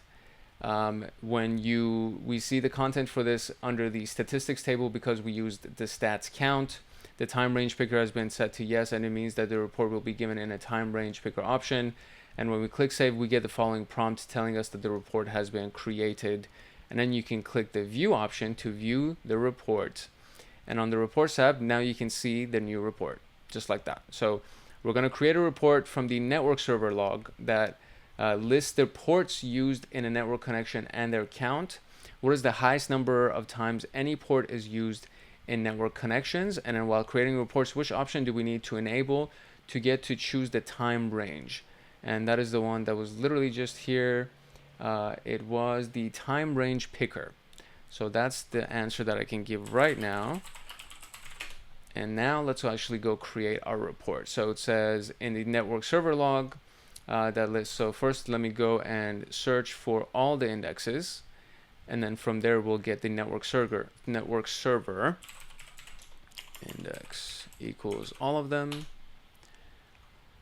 And we want all time. So on the side right, it defaults does the last 24 hours and so you always want to change your timeline unless you really are just looking at the last 24 hours. But in this lab environment, we want to change it to all time. And then we're going to click on host. And so we have these hosts right here, the VPN, web server, network server, and that's the one that I want to work with. So it's going to be network server, host is going to be network server. I'll leave the index as everything, and then I'm going to do a pipe the way that they did. We're going to do stats, we're going to do count, and then what are we counting for? Ports. What is the highest number of ports? And so the type of command they used was stats count by username. So I'm going to do stats count by and port, or maybe lowercase port. Let's see. Okay, there we go. But it doesn't give me, oh, it does give me the port. So it gives me the port right here, and then it gives me the count. So 1, 2, etc., etc. Just from looking at this, it seems that the highest number is 2, but I think there's a way that we can even sort it to show us stats count by port in descending order. So by port, I think there's another thing where we do sort port. Oh, sort count actually. And it's gonna do, it does it automatically by ascending, so I wonder if I can do it by descending by just changing the filter. I gotta do a little bit of research to see how I can do a descending sort inside of Splunk. So give me a quick second and I'll be right back. Okay, so it was actually a very simple fix. You literally, all you need to do is just put a minus sign in front of the count, and it will do it in descending order instead of ascending order. And now we can see that the count has gone from the 5 for so on and so forth. So the highest count that we see for a port showing up is actually 5. And just like that, we got our answer. Very, very simple and easy to do. Now we need to create some dashboards. So let's go into creating dashboards for summarizing these things. Actually, so before I jump into that, I do want to do this as an exercise right here. So I want to click on save as, save it as a report, and I want to save this as a report. So it's going to be network, what was the name of it? We did network server port count. I'll just do that. Network server port count. Boom, just like that. And save. You now have this. Additional settings could be this. And I can click on view. And there's my report. So literally exactly what it showed on the previous screen, but now I guess it's in a view format. So if I go to search now, it'll bring me right here, and I can click on reports again, and it should show me the report that I just made right here. Network server port count, and I do that, and it counts the ports by descending order, so on and so forth. Very cool. So there we go. We just created our report. Now we can move on to creating dashboards. So if you're a visual person the way that I am, I'm actually very much into flowcharts and graphs and dashboards and things like that. Then you'll probably get a really good kick out of this as well. So there's an option to create a dashboard and visualizations. So it provides a user with quick info about the data present in Splunk, and they're often created to help create a brief overview on the most important bits of data. They present data and statistics to management, such as the number of incidents in a given time frame, or for SOC analysts to figure out where to focus, such as identifying spikes and drops in data sources, which might indicate a surge in failed login attempts, for example. The primary purpose of dashboards is to provide a quick visual of the available information. So we're going to create a dashboard in the attached VM, and you go into the first menu, you click on dashboards, and it has the dashboards that have already been created. You can click on new dashboard right here, and it'll help you create one. Very similar to the reports tab, it shows you the data about the stuff that's already existent. Labeled as 2 is the list of available dashboards. We have selected all dashboards instead of yours or this apps, and it can show a different list. 3 is information about the dashboard, like the owner, permissions, etc. We also find the option to edit the dashboard. And so when you click on creating one, this is what the fields that come up. So you have the dashboard title, the description, the permissions. How do you want to build it from Classic or Dashboard Studio, which I guess is a new thing. After filling in the relevant details, we can click on whichever one we want. And so I guess they chose, I think Dashboard Studio is what they got. And instead of being private, it's going to be shared in app. And then do you want full A controller grid? So let's see here. It's been shared in app. It's going to be visible to others. We're going to use the classic dashboard approach to create a dashboard, and then you click create. It tells us to click add panel to start, and when you do that, we get the following menu on the right, which is going to be this whole spiel. And then you want to add results that you get, so errors and all these things, VPN users, and this is the stuff that you got from the reports that you would be able to add to the dashboard. So you can do new from report essentially, or new, or a variety of different options, clone from dashboards, or add a pre-built one. And so you add it, and it will now allow you to choose a visualization option, and you can visualize it. And finally, it will look like this. This is what it's going to look like. And then you can, I guess, change the color scheme as well. So we're going to create a dashboard from the web server logs that show the status codes in a line chart, which status code was observed for the least number of times, and what is the name of the traditional Splunk dashboard builder. It's classic. So we're going to create one from the web server logs now that shows the status codes in a line chart. So let's first create that report, and then we're gonna go and make a graph from it, a visualization from it. So same thing, right? Index equals asterisk for it to show me everything, and I do want it to show me everything for all time. And then now I want to look at the web server, so I'm going to click host equals web server, and it's going to give me that. And now I want stats to show me count by status code, like that. So let me see if that works. Excellent. So we got counts by status code, and we have it. So very, very simple and easy, just like that. So now I have it, status code 200 whatever whatever, and then those are all my counts. So now I'm going to save this as a report, and it's going to be the web server status codes, and I'm just going to save it as such. And then we're going to, I think I can even add it to the dashboard. But so here's what it is, right? So this is what I got. So now I can go to dashboards. I could have literally just added it to the dashboards from where I was, but I want to go through this flow that we have right here. So this is our dashboards menu. We're going to click the create new dashboard button, and it's going to show me the title. So web server status codes is going to be it. And we'll do shared in app, why not? And then we'll do classic, and we'll do create.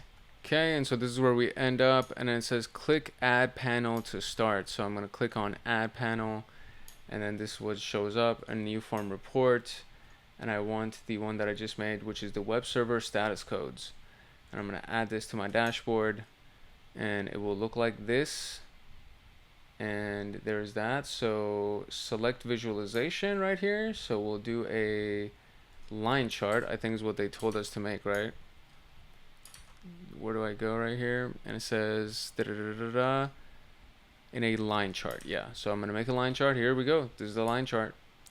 And so this one is 1210, this one is 1216. So status code 400 is the lowest one, just like that. Look how easy that was. Boom, just like that. And I got the right answer. That's right. So just like that, we were able to create another report. We created a dashboard for that report, and we visualized it inside a line chart to pull our data. So now, last piece, we want to alert on high priority events. All right, so this one involves a little bit more information, and so instead of skimping through this, I'm going to read basically all of it, and then we'll go ahead and follow the instructions to apply the exercise. So in the previous task, we practiced creating reports and dashboards. We understood that when we need to run a search repetitively, we can use reports, and if we want to club a few reports together or make visualizations, we can use dashboards. However, reports and dashboards will only be viewed by users at set time intervals. Sometimes we want to be alerted if a certain event happens, such as if the amount of failed logins on a single account reaches a threshold. It indicates a brute force attempt, and we would like to know as soon as it happens. In this task, we will learn how to set up alerts. Unfortunately, we can't practice setting up alerts on the attached instance because of licensing issues. However, we'll explain it how to set it up in this task. So first, you want to run a search for your required search term. In the Save As dropdown, we'll see an option for saving as an alert.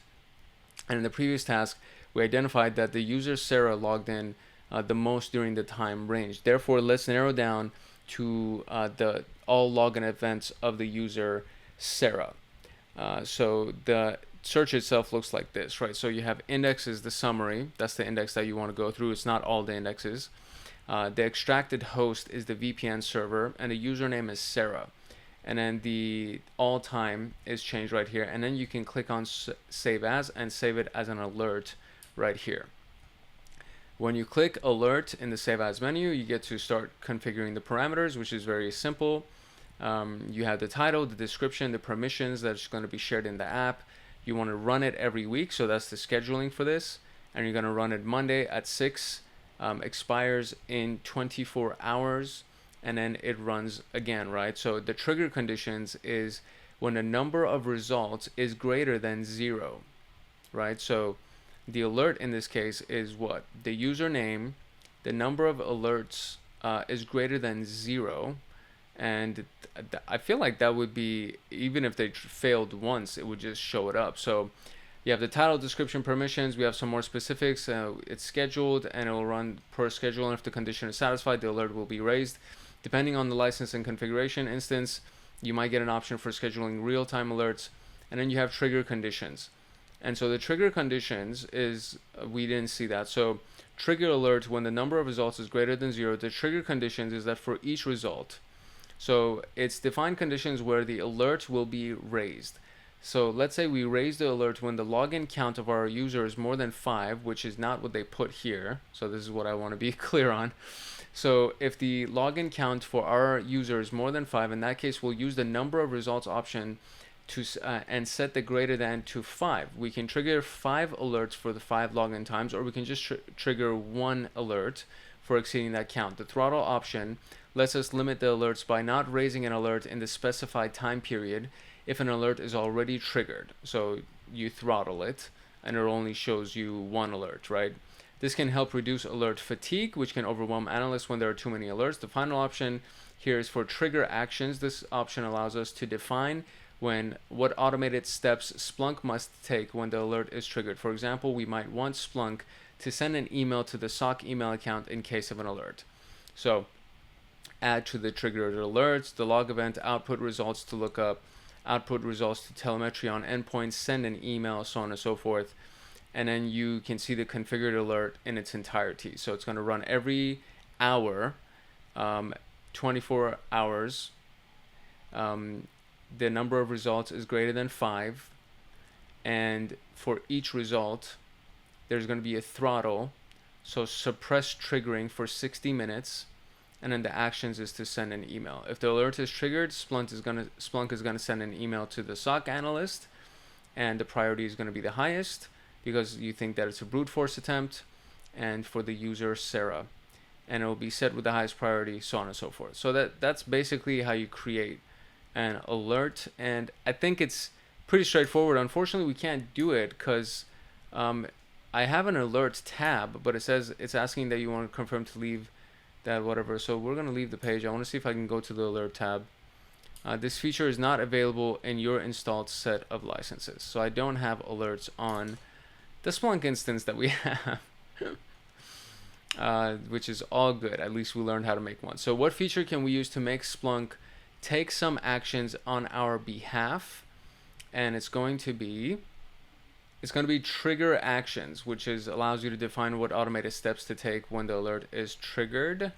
So we're going to trigger actions, and which alert type will trigger the instant an event occurs. This is the thing right here. So it's going to be our real-time alert, which is going to be happening in the instant that we get something real-time. Very good.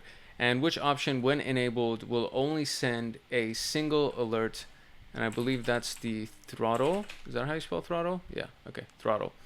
And there we go, that's it. So we got it, and that is it for our entire dashboards and reports room. And so we have our conclusion, which is very basic. So obviously it was a brief introduction to this. We didn't even get a chance to create an alert.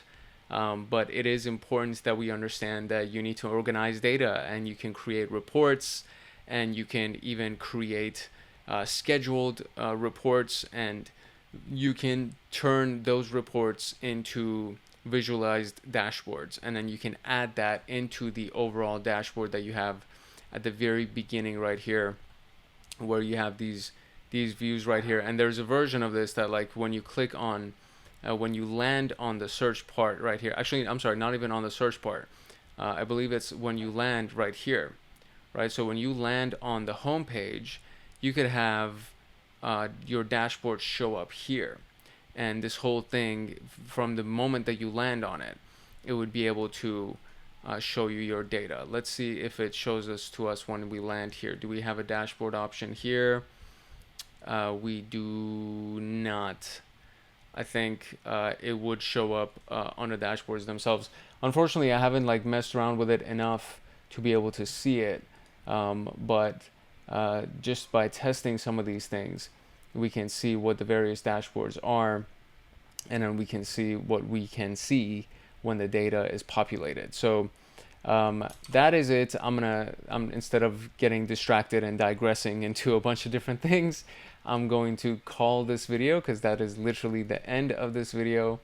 And yeah, that's it for episode 6 on the SOC Level 2 pathway, which was our third, technically it's the 4th video on Splunk, but it's our 3rd official video on the Advanced Splunk module.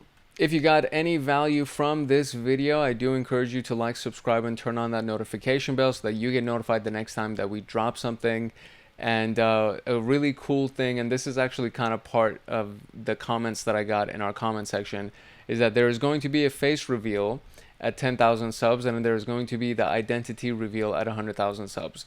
If by, after I do my face reveal, if people don't figure out my identity themselves and then they put it on blast. But if they don't figure out my identity, then I'm going to reveal my identity at 100K, but face reveal will definitely happen at 10,000 subs. So I would love to have you as a part of our community, and at the same time, it would just be really nice to see you in our comment section. We have a pretty lit comment section that comes in, and it happens all the time, and a lot of questions come in, and we have a lot of good conversations back and forth, and there sometimes even debates, and sometimes a video comes through from one of the questions that's been raised inside of the comment section. So it's a beautiful thing, and it's honestly, it's one of the greatest experiences that I've had so far in my life, to be able to actually have a community build around one of the things that I thoroughly enjoy doing. So thanks again, and I really do look forward to seeing you in our comment section. All right, it's your boy Hank Hackerson at Hank Hacks Hackers, your favorite network and system attacker / protector. I love peace and chicken grease. If no one else loves you, Hank loves you. I hope you enjoyed this video, and I will see you in the next room. Peace. All right, hello and welcome to episode 7 of the SOC Level 2 pathway of TryHackMe. And in today's episode, we're going to be continuing down our Advanced Splunk module.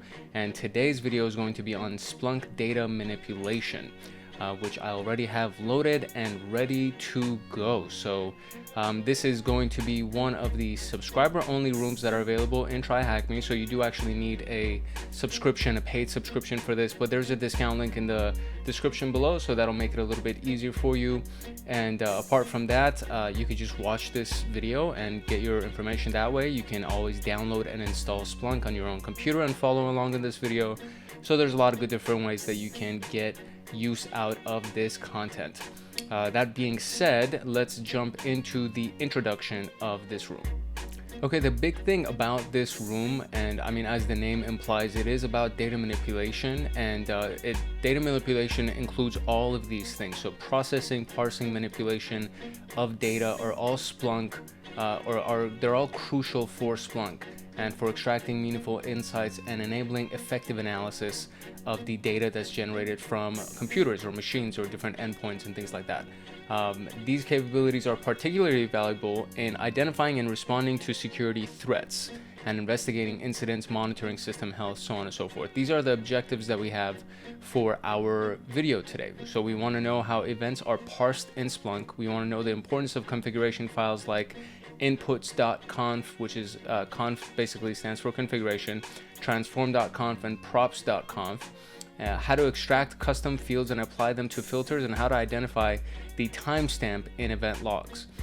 The prerequisites for this are regex. So this is for regular expressions. I haven't actually done a video on this room, but I've done a lot of studying on regular expressions when I was studying for Python and things like that. So I'm pretty familiar with regular expressions.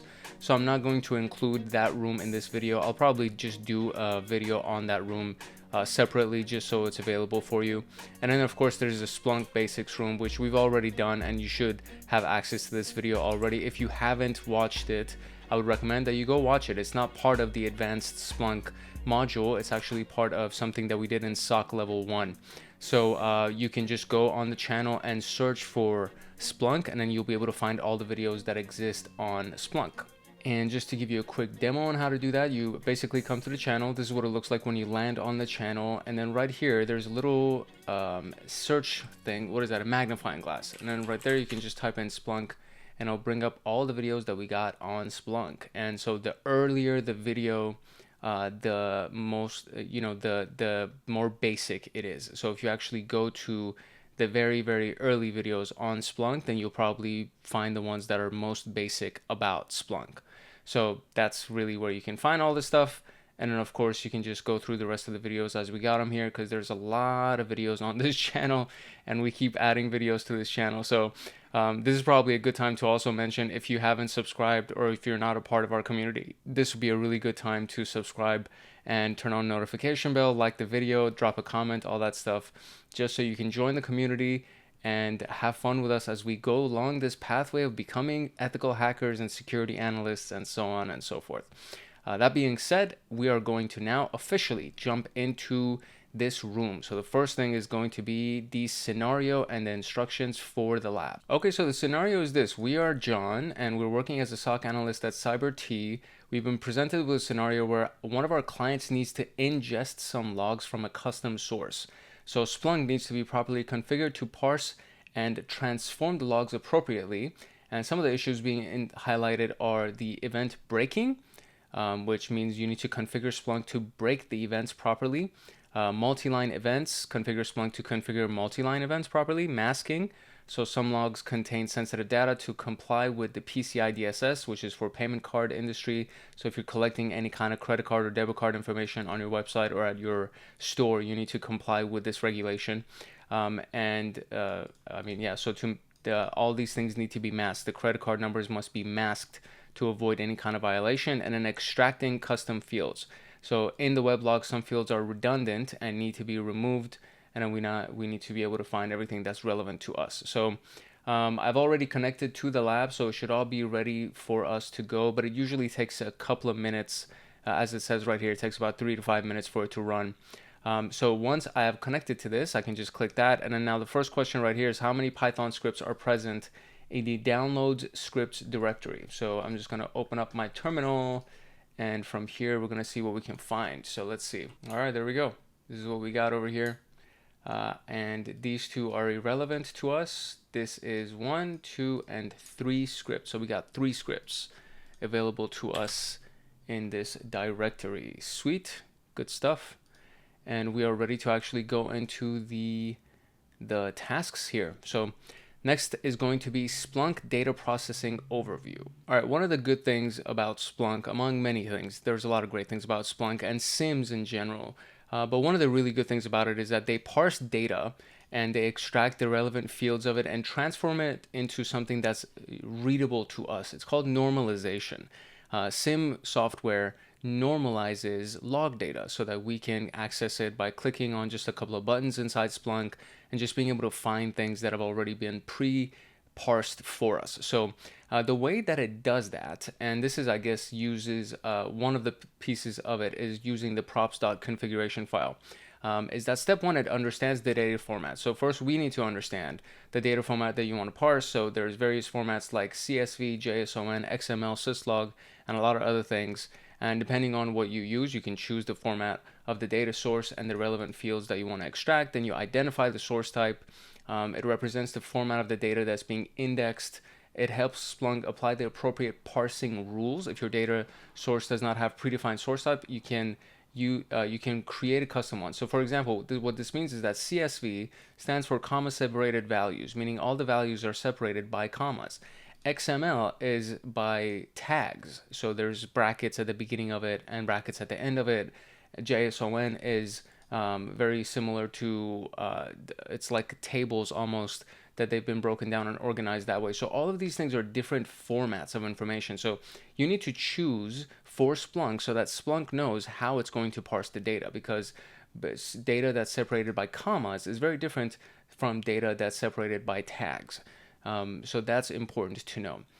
Once you can do that, then you configure the props.configuration file, and that defines the data parsing settings for specific source types or data sources.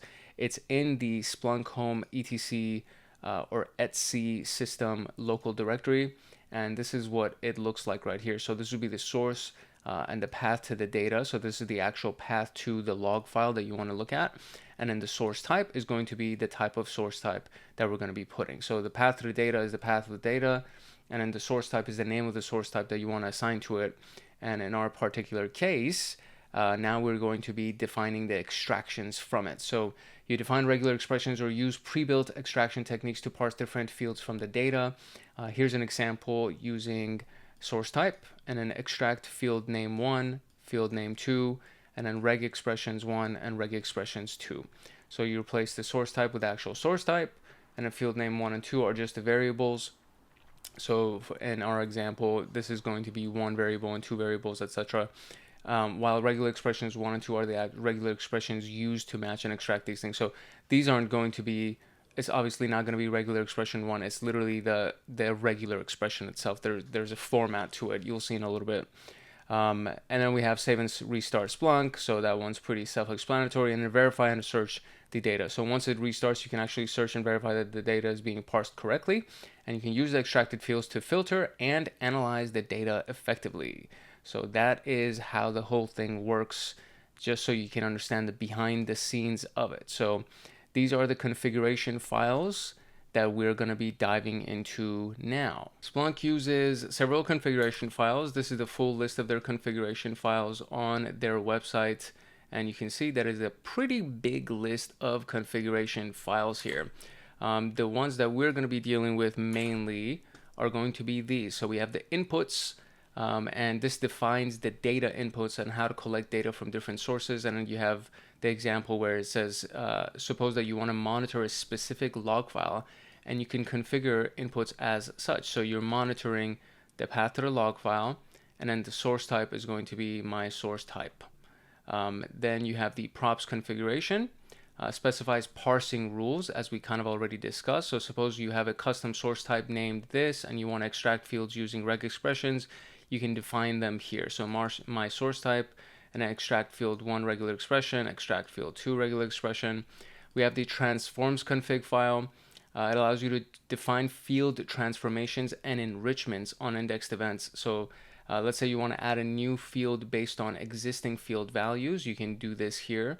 So you add a new field. It's a regex field, existing field, dot asterisk, which basically means any extension to a file. So the wildcard character means that anything. So it could be .txt, .config, .pcap, whatever. And then the format, new field, yada yada. Indexes.config, or .conf, manages the configuration of indexes in Splunk, including storage retention policies and access control. Suppose you want to create a new index named myIndex with specific settings, you can configure indexes. We're going to be doing this in an exercise, I'm sure of it. So if a lot of this doesn't seem like it's making sense to you, because to me also it's like this is the first time that I'm going through this information, but based on the information that and all the experience that I've gathered, I know that there's going to be applications of this. So there's only so much you can learn from just reading through these things and try to make sense of whatever this is. So if it doesn't make sense right now, it's all good. Don't worry about it. It'll make sense in a little bit.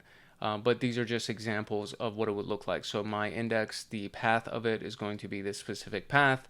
The cold path is going to be that path. The thawed path is going to be that path. And then the total data size in megabytes is going to be 100,000 megabytes. And then we have the outputs configuration, specifies the destination and settings for sending index data to various outputs, such as remote Splunk instances or third-party systems. So imagine you want to forward your index data to remote Splunk indexer. You can configure the outputs.config file. And TCP out is going to be this, TCP out : my indexers.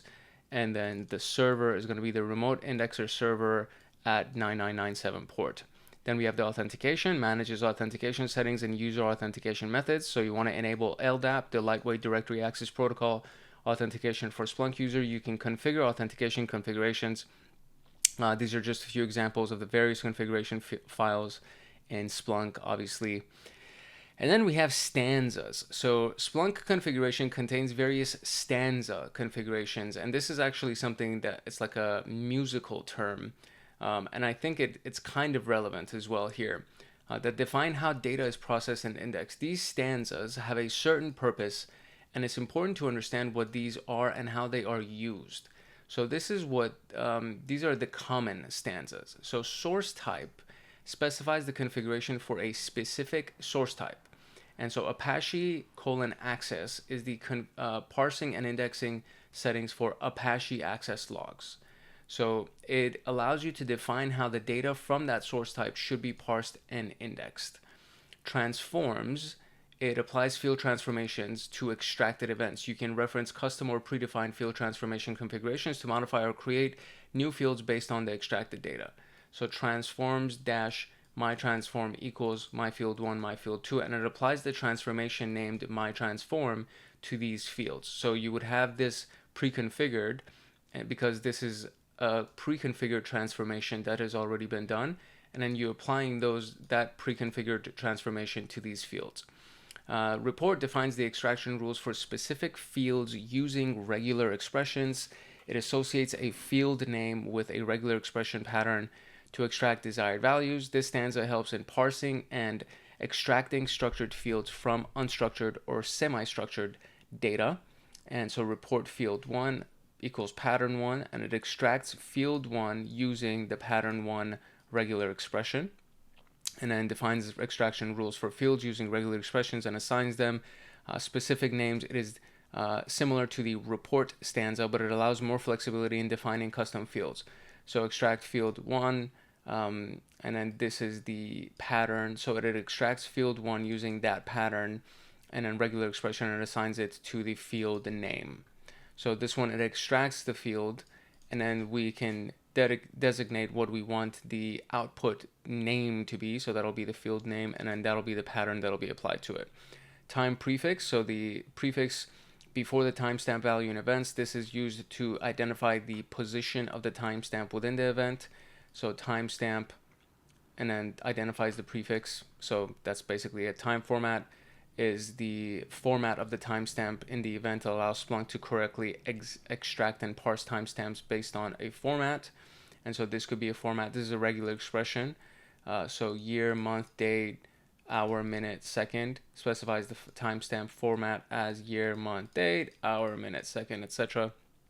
Line breaker, a regular expression pattern that identifies line breaks within events. This is used to split events into multiple lines. And this is the regular expression for line breakers.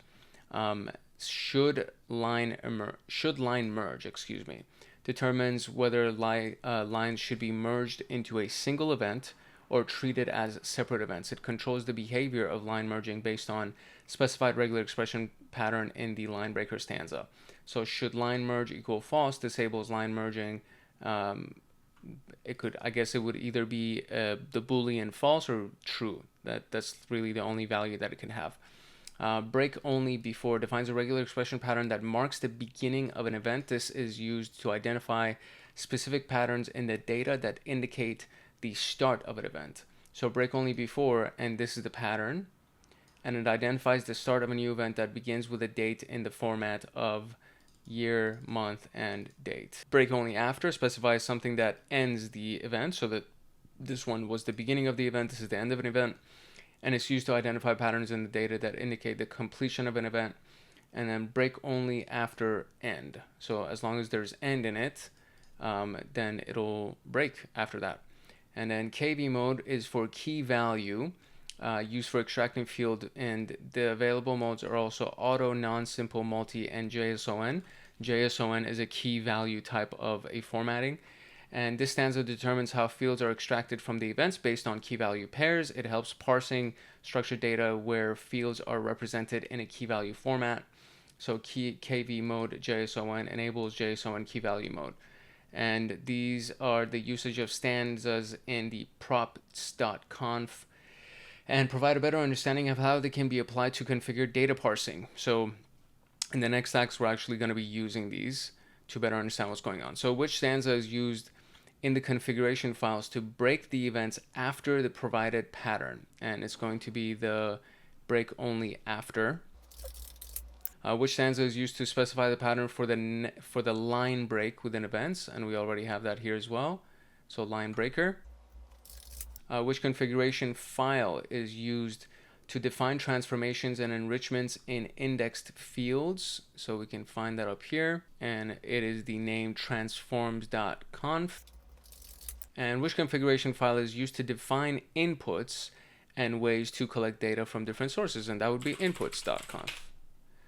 And we are good here. So there we go. Now we got our basic understanding of things. So we should be able to now use some of these things. So now I'm going to start Splunk and have some fun with it. All right, to start it, we actually have to go to the command line first and run this the start command once we're inside the Splunk directory, and then from there we can actually go to the web address to get access to the portal. And then we're gonna use the apps to create a simple application and go through some fun commands here. So most likely what I'm going to end up doing, just to kind of make this a little bit easier, is I'm going to open this in a new window, in a maximized window, so it's a little bit easier for us to see. And then from there I'll just have the instructions on my second monitor, and then I will just run through the instructions. Instead of reading through the instructions, I'm just going to run through the instructions and apply all the instructions, and we'll be able to see everything on the screen itself. So first thing first, we wanted to go to the opt Splunk. So we're going to do cd opt Splunk, and we'll be here, and then we're going to do bin Splunk start. All right, that's going to run.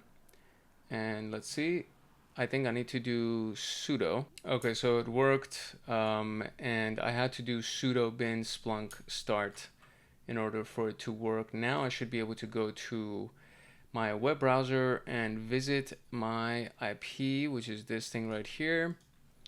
And it's basically at the IP address that they gave me at the 8000 port. And there we go, it's loading, perfect.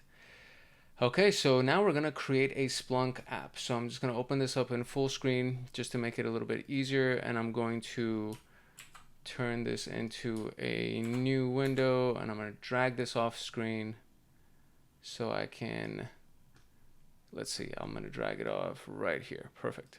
Okay, cool. There we go. And boom, and open this up. Boom. All right, here we go. So the first thing that we want to do is we want to create an app. And to be able to do this, we're going to click on apps right here, and then click on the create app. So it's going to be right in the corner, create app, and it'll pop up. So it says fill in the details about the new app that you want to create. The new app will be placed in the Splunk Etsy apps. So it's going, I'm just going to do, I'm going to copy exactly what they made. So it's going to be the data app. The folder name is also going to be data app, which is going to be inside of this. So it's going to be in this location. Splunk Home Etsy apps is where it's going to be. Version we'll do 10.0 is what they did basically. Author will be S. Description is going to be simple app for testing. And template will be bare bones. Upload asset is none, so we're just going to save that. That's what the instructions. So encounter the following error. The version 10.8 is valid. Use the version format. For example, 1.00. Is that what they did? Oh, they did. So it's 1.00. Okay, so my bad. So this is not 10.0. It's 1.00. All right, there we go. Now a new Splunk app has been created successfully and it'll be shown on the apps page. Then we're going to click on launch app. So here's our new app at the very top. We're going to click on launch app. There's no activity that's been logged, so we're going to generate some sample logs here. And the way that we do that is we're going to go here. We'll do index equals main, and if I press enter, we'll see if anything happens. I think this is actually going to show us that there's nothing here. Yeah, so there's nothing here. So what we're going to do is we're going to generate some data. Okay, perfect. So now what we're going to do is we're going to go to our apps directory inside of our terminal. So let me go pull this up here. And I have the CD. It's going to be opt Splunk etc apps is where we are, and inside of this we have all of these nice applications. Look at that. And I think mine should be in here too. No, I just made one, so yep, it's right at the top, buddy. Look at that. It's my app. That's my app right there. Okay, cool. So the inside of the data app is going to have, okay, I don't have permissions. Data app command not found. Oh, whoops. Sudo ls data app. Okay, there we go. I have to run it with sudo. Interesting. Okay. So there we go. I have, these are the contents of my current data app directory. That's all we got right now. So there's going to be the bin. There's the app.configuration file, which I don't see yet. And then the default, and then we have the local, and that's it. And there's the metadata. So based on the instructions that I see here, it's just to show you, says that there's supposed to be an app.configuration file, but there isn't. So we're going to create a script to generate the sample log files, and it's, I guess it's just going to be basic print script kind of a thing. And then yeah, it's going to print it, and it should generate something, and then we'll run the rest of it. So let me go back here, and let's see, create a Python script to generate sample logs. That's the step that we're on. Okay, so just as a heads up, I don't know if this was part of the instructions, but I had to do this in order to be able to even get in here. So I'm going to show you what was happening to me before. Let me see how far up I can go.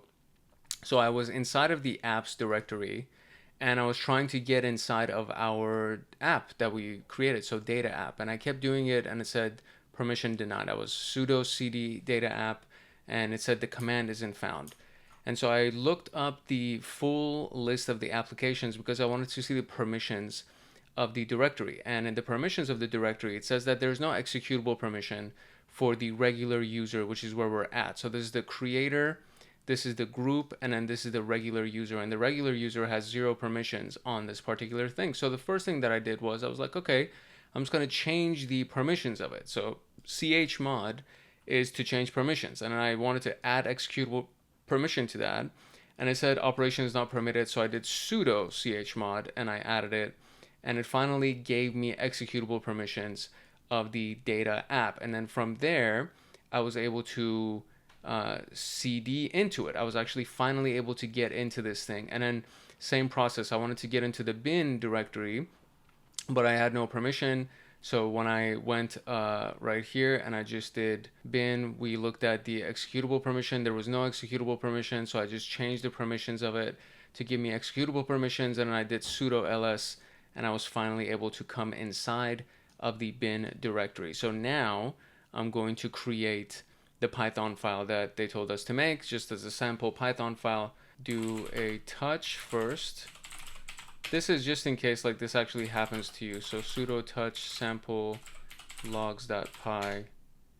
So now I should be able to see that I have a sample logs. So if I do sudo ls.la, it'll show me that the sample logs.py file does not have executable permissions. So now I need to change the permissions of that. So now I should have permission to be able to execute that, which means now I can go in here. So I need to also add write permissions plus w sample logs.py. Let's see. Hey, it wrote it. All right. Okay, so I added write permissions. I added read permission or execute permissions, excuse me. And I was able to do it. So now I'm going to do sudo python3 sample logs.py, and it worked, and it actually printed onto our screen. This is a sample log. Okay, cool. So we finally have our sample log. Great. Now let's go create an inputs configuration file. Okay, it says that we need to create the input configuration file inside the default directory, which I'm guessing is the data app directory. That would be the default directory for everything. So we have all of the stuff in here, and I have to change the command for this too. So chmod plus x default. Okay, there we go. I don't need to do sudo for that. I just do cd for the change directory. And now let's do lsla, and we have our basic configuration files in here. We don't have an inputs configuration file, so what we need to do is we need to create it. So I'm going to do a touch command to create my configuration file. Sudo touch inputs config. There it is. This is crazy that I have to like do sudo in front of everything, honestly. But whatever. So there's the inputs. So now I'm going to do sudo chmod plus x and w, x and w for execute and write. And I'll just do whatever, r as well, inputs.conf, and we have that. So sudo lsla, and I have the, okay. All right, so that being said, now I can go into it and I can modify it. So nano inputs.conf. So make sure that you do sudo in front of that.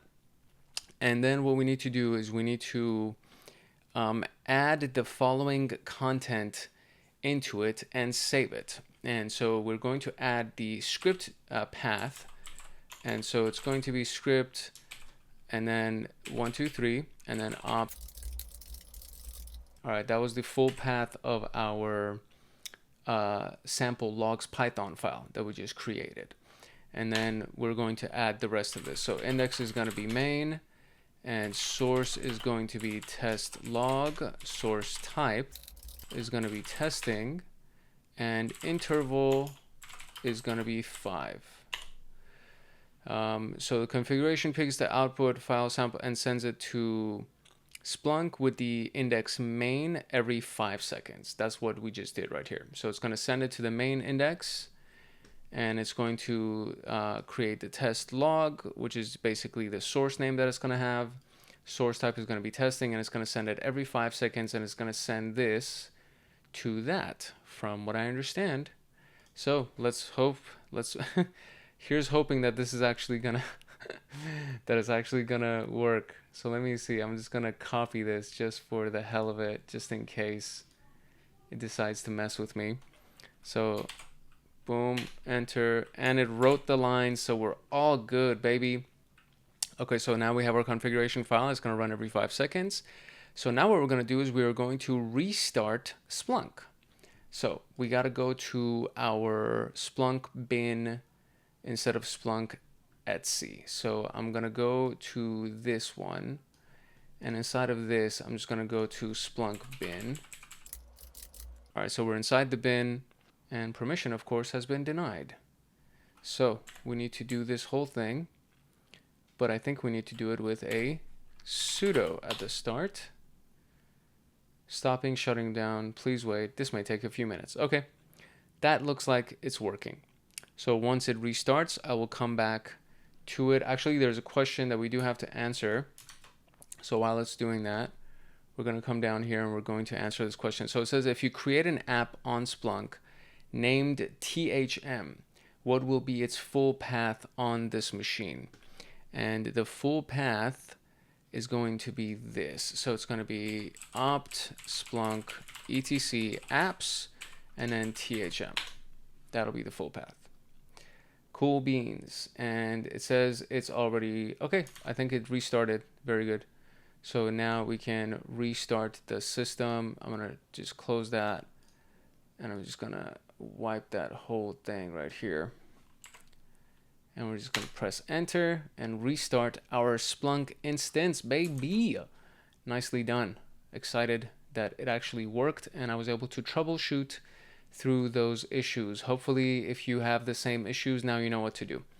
Okay, so moving on to event boundaries. Okay, so just to give you a quick review before we jump into the next task, I want you to know what we've done so far, because I stopped the recording, and then that was last night, and then I'm continuing the rest of the recording today, and I had to redo everything because the machines shut down, so on and so forth. So I think it's a good idea to review exactly what happened so that you really fully understand how we got to where we are, just in case there were some issues. So instead of going through the instructions here, I'm going to mostly go through the instructions here because I think it's very important to see how this all started, how it all happened. So the first part of it was to just go into the directory that Splunk was in. So it's the opt Splunk directory is where everything else is in. And to be able to start Splunk, you need to run it with a sudo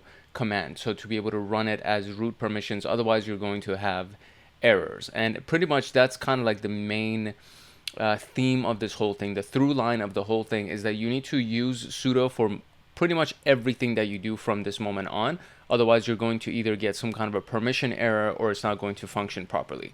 So to start it, I did sudo bin Splunk start, and then it started running, and then I went to the web portal right here and I created the application. That one's very easy, so you should already have the instructions for that.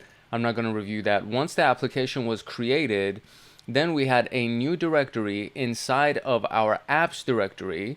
So you go opt Splunk etc apps, and then inside of that there's a new directory called data app, and that's the name of the app that we created. Inside of that data app, so to be able to do anything inside of this, you need to use sudo. So what I did was, first and foremost, I just listed to see what was inside it, and then we see that these are the directories that are inside of that. And then instead of going into, at first I was trying to just change the directory to bin directly, but I have to go into data app first. So that was the big thing that I didn't realize. So when I tried to change directory into the data app right here, when I tried to change directory into that, it gave me a permission denied error. So this is where the chmod command comes in, and you have to do this for everything from here on as well, and you got to do it with sudo. So sudo chmod x and w data app gives me the permissions to execute and write inside of the data app directory. And then once I did that, my permission of this was granted, and I could actually change the directory into the data app directory, and I got in there no problem. And so the first thing that I did was I also changed my permissions for the bin directory, because I know just from yesterday's experience that I didn't have any permissions on it, so I needed to change it. And so I just gave myself, again, execute and write permissions for the bin directory, and then I changed my directory into the bin directory. And when I went in here, I tried to touch a log file, because we have to just, not a log file, a Python file. It's like a sample Python file. And it gave me a permission denied error, so I had to use sudo again. So I did sudo touch sample logs, and it created it for me. I tried to do ls, it gave me a permission denied. So I did sudo ls, and it listed everything for me. So literally everything has to be done with sudo. So from here, I did also, again, a chmod. So give myself the execute and write permissions for the sample logs Python file. And then I did sudo nano sample logs, because if I didn't use sudo and I just tried to use nano, it wouldn't give me permission to write into the Python file. So I did that, and then I wrote a very basic Python script, which is this thing, literally print this onto the screen. That's all it does. It doesn't do anything else. So I just put that inside of the sample logs Python file, and then I ran it just to make sure that it's running, and lo and behold, it prints this is a sample log onto the screen. So everything was all good. And then I went back one, so I went up one directory, and I went inside of our cd default, or the default directory, which is the next piece that we would have to make our inputs configuration file. But again, because I didn't use sudo, it gave me permission denied, so I did sudo, and I gave myself the, actually, no, I'm sorry, this wasn't because I didn't give myself sudo permission, it's because I didn't have the execute and write permissions to get into the default folder. And so I had to give myself permission to execute and write into the default folder. Then I was able to change directory into the default folder. When I tried to list everything, permission denied. So I had to do sudo list, and then it listed everything inside of that folder. Then very similar command. So I did sudo touch inputs, and then sudo change mod, execute and write for the inputs configuration file. Then sudo nano inputs configuration file. And then once I was inside the inputs configuration file, I pasted this into it. You can either write it or you can just copy and paste this whole thing. And that's basically pulling the sample logs Python file, putting it inside the main index, and then running it every 5 seconds. That's all it does. Then once that was done, then we would go to the original Splunk bin, where the actual executable for Splunk is, to be able to restart Splunk. So once you do your configuration file and you do everything that you need to, you go to the original spot, which is opt Splunk bin, and then once I was inside the bin, I thought I could probably just run sudo Splunk restart, but it, for whatever reason, gave me that this is not available, so I used the full path for it. So sudo opt Splunk bin Splunk restart, and then it stopped Splunk and it restarted Splunk, and I think it's all good. So now it's ready to run again. And so this is the last step that we were on before moving on to the next piece for task 6. So I just wanted to make sure that you knew what was happening and how everything played out before we moved on to the next one. And so now we are going to go into task 6. Okay, so event breaking in Splunk refers to breaking raw data into individual events based on specified boundaries. Splunk uses event breaking rules to identify where one event ends and the next event begins. And so we're going to go and do this with a sample script that's been created for us. And we already have created our data app directory, so all of this you should already have. So if you're doing this by yourself, either in TryHackMe or on your own computer, you already should have the directory for the sample application that we created. And then there's a couple of scripts that have been provided to us by TryHackMe that are inside of our download scripts directory that we checked at the very beginning of this room. So what we're going to be running apparently is the VPN logs script. So it's a Python script, but they're not using a Python command. They're just doing ./VPN logs, and it's running. And so it says, let's say the client has a custom VPN application that generates VPN logs that contain information about the user, the VPN server, and the action performed on the connection, as shown on the output below. So we run this command, and then it's going to start generating some events. So the next thing that we will need to do is we need to first task is to configure Splunk to actually, so before we run the VPN thing, we have to configure our inputs configuration file to also take the VPN logs as one of those inputs. So the first task is to configure Splunk to ingest the logs. And so we're going to copy the VPN log script into the bin directory and open inputs configuration and write these lines. So I'm just going to be writing those as well inside of the inputs configuration on top of everything else that we had with the previous input that we created. So we're going to go inside of this, copy the into the, okay, that's going to be all good. And then it tells run to run this every 5 seconds and send the output to the main index with the source type VPN logs and host value as VPN server. And it will look like this once you've actually done it. And then we're going to restart Splunk again. And then we should be able to now search something inside of the Splunk directory right here. So first and foremost, I'm going to go back into my data app bin to be able to configure my inputs. So let's go back there. Okay, so here we go. This is the configuration file location. So it's going to be data app default. And by now, all of these things should still work for you. You shouldn't need to make any permission changes or anything like that. As long as you use sudo, you should be able to do everything correctly. So now we're going to do sudo nano inputs configuration, and inside of this I am now going to paste this other one, which is going to be this. So there is that, and we're going to do that, or paste manually. There we go. Okay, so we got that. There we go. It wrote it perfect.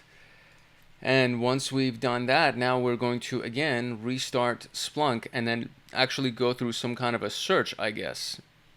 So let's see if it'll actually work. And then so it says we are just as an example.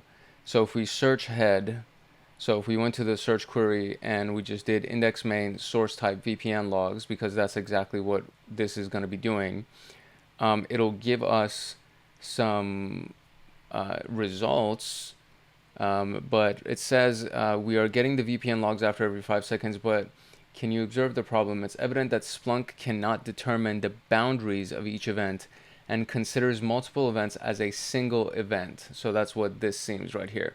So these are all running as one event instead of individual events.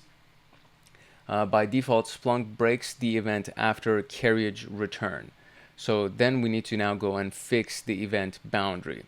So these are the sample events. So it says we need to fix the event boundary to configure it to break the events. In this case, we have to make some changes to the props configuration file. First, we will create a regex to determine the end of the event, and these are some samples. So to create a regex, we can use a website called Reg 101.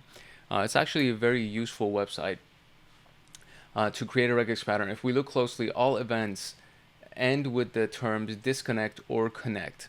We can use this information to create a regex pattern disconnect or connect as shown below. So you just paste this inside of here. Okay, so I mean, there's something called regex101.com, which I think should do the same thing. So if I do basically what was there, disconnect, how did they create it? Disconnect pipe connect. So disconnect pipe connect, and that's it. And then I'm gonna copy this sample log right here and go and paste it in here. Okay, so there it is. So it's actually working, disconnect, connect, so on and so forth. So it's working. So that is our regular expression, very simple.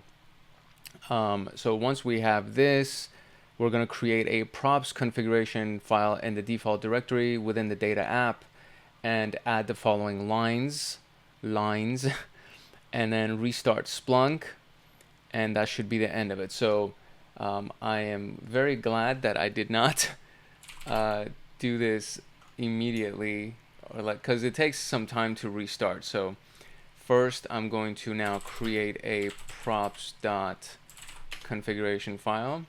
Then I'm going to change the permissions of that to give me some permissions to write and execute like that, and then sudo nano props. There we go.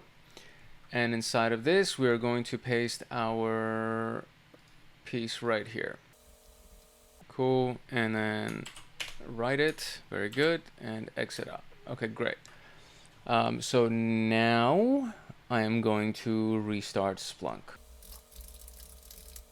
Okay, there you go. Now, while that is restarting, let's see what we can do here. So what configuration file is used to specify parsing rules, and that is the props configuration file. What regex is used in the above case to break the events, and that is this regex right here. So there we go. Now, which stanza is used in the configuration to force Splunk to break the event after the specified pattern? Yeah, it's must break after. That is the stanza that they used here. Must break after. And there we go. And if we want to disable line merging, what will be the value of the stanza should line merge? And that should be false. So if we want to disable it, we are going to have a false value of should line merge.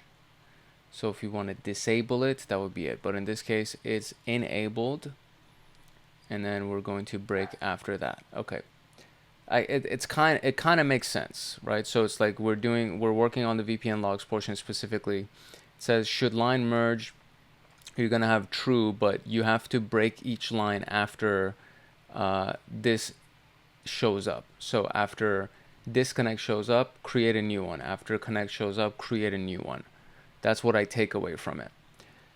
So now that we have all of these things, I should now be able to go back to my Splunk instance, and let's restart our Splunk instance. There we go. And now we actually have events that have populated, and every 5 seconds it runs. This is a sample log, so that's been all good. So let's see if it still works on the connections and disconnections. So maybe I can do source VPN logs. Source.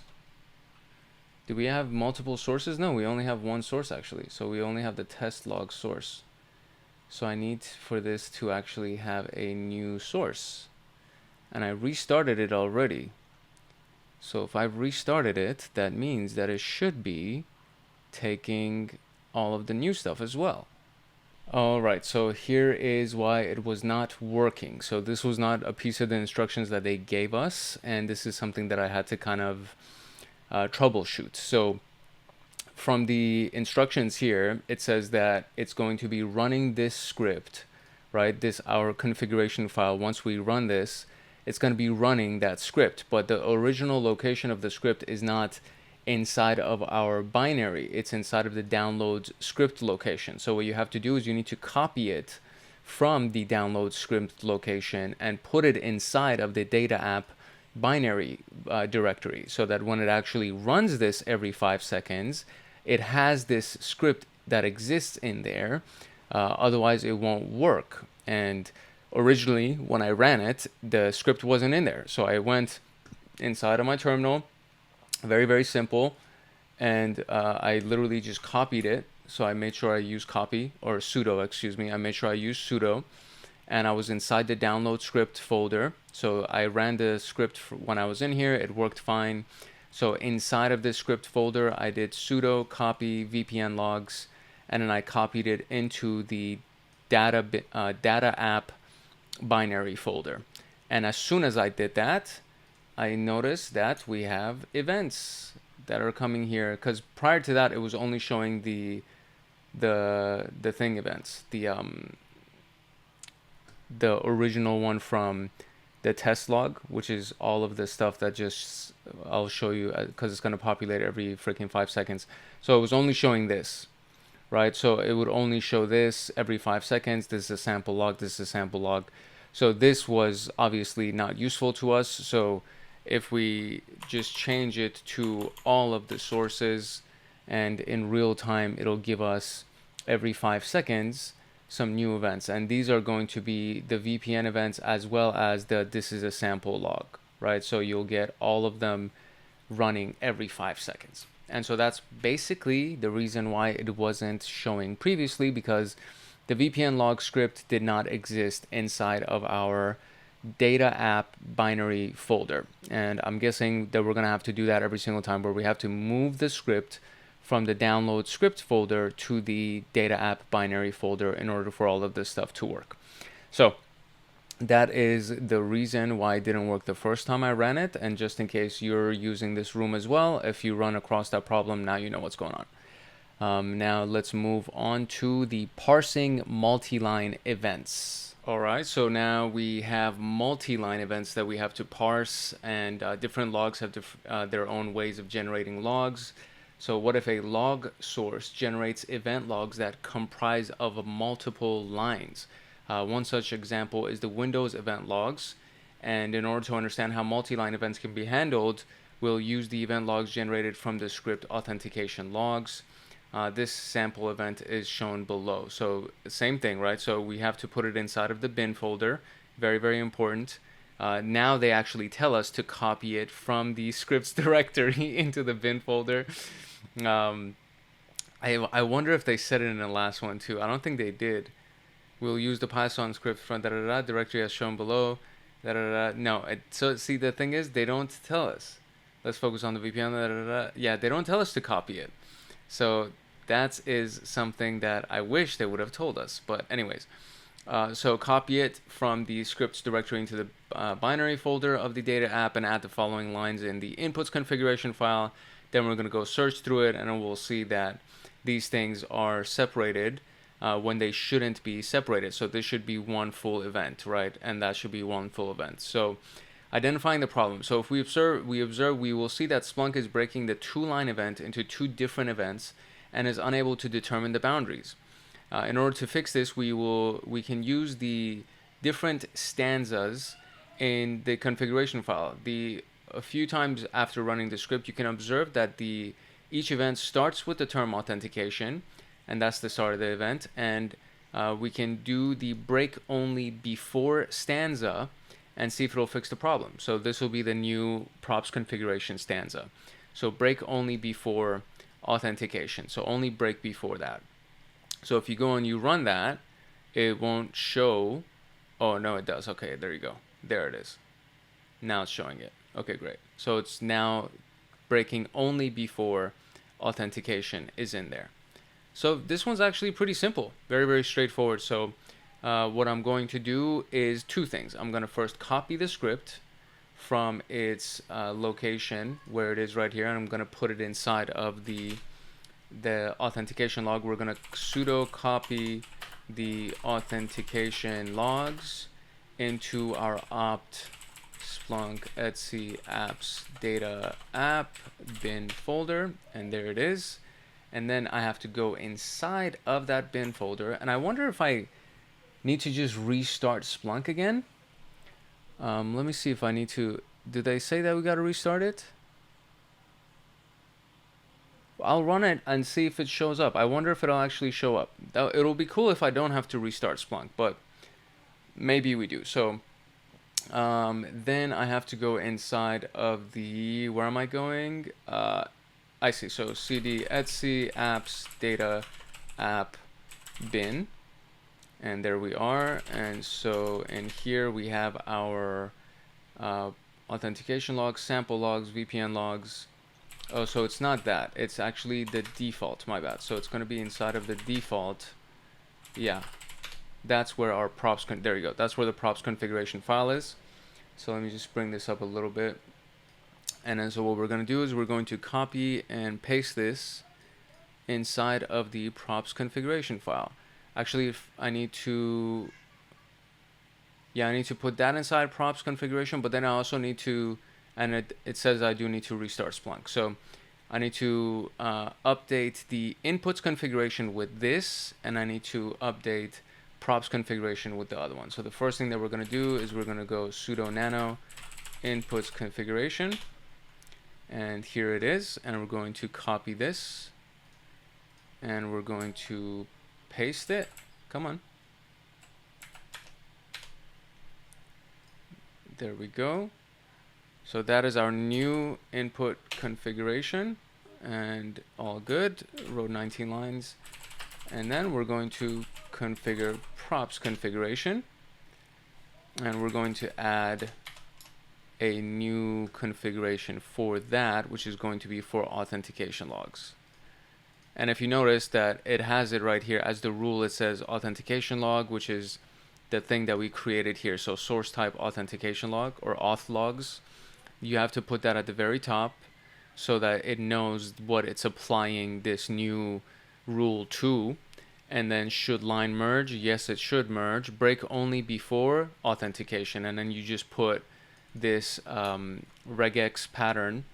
And I mean, honestly, I thought it was going to be much more complicated regex patterns that we would deal with, but it seems pretty simple. So there we go, just like that, and write that and exit that. And now we are going to go and restart Splunk. So there we go, and the restart Splunk command, I wonder if I could just run it as I'm here, just by clicking up a couple of times. There we go, come on, there we go, sudo, that's the command. Sudo opt bin Splunk restart, press enter, and voila, it's gonna restart Splunk. And then we will now see in the background, as soon as it restarts, because it's gonna restart, and then this whole thing will also reset. And as that happens, we should now be able to see some authentication events taking place. So while that restart is taking place, let's answer these questions. So which stanza is used to break the event boundary before a pattern is specified? And that is going to be the break only before, right here. So I'm gonna just copy this real quick, and boom, shakalaka. And then which regex pattern is used to identify the event boundaries in the above case? And it is this regex pattern. Easy money. Cool.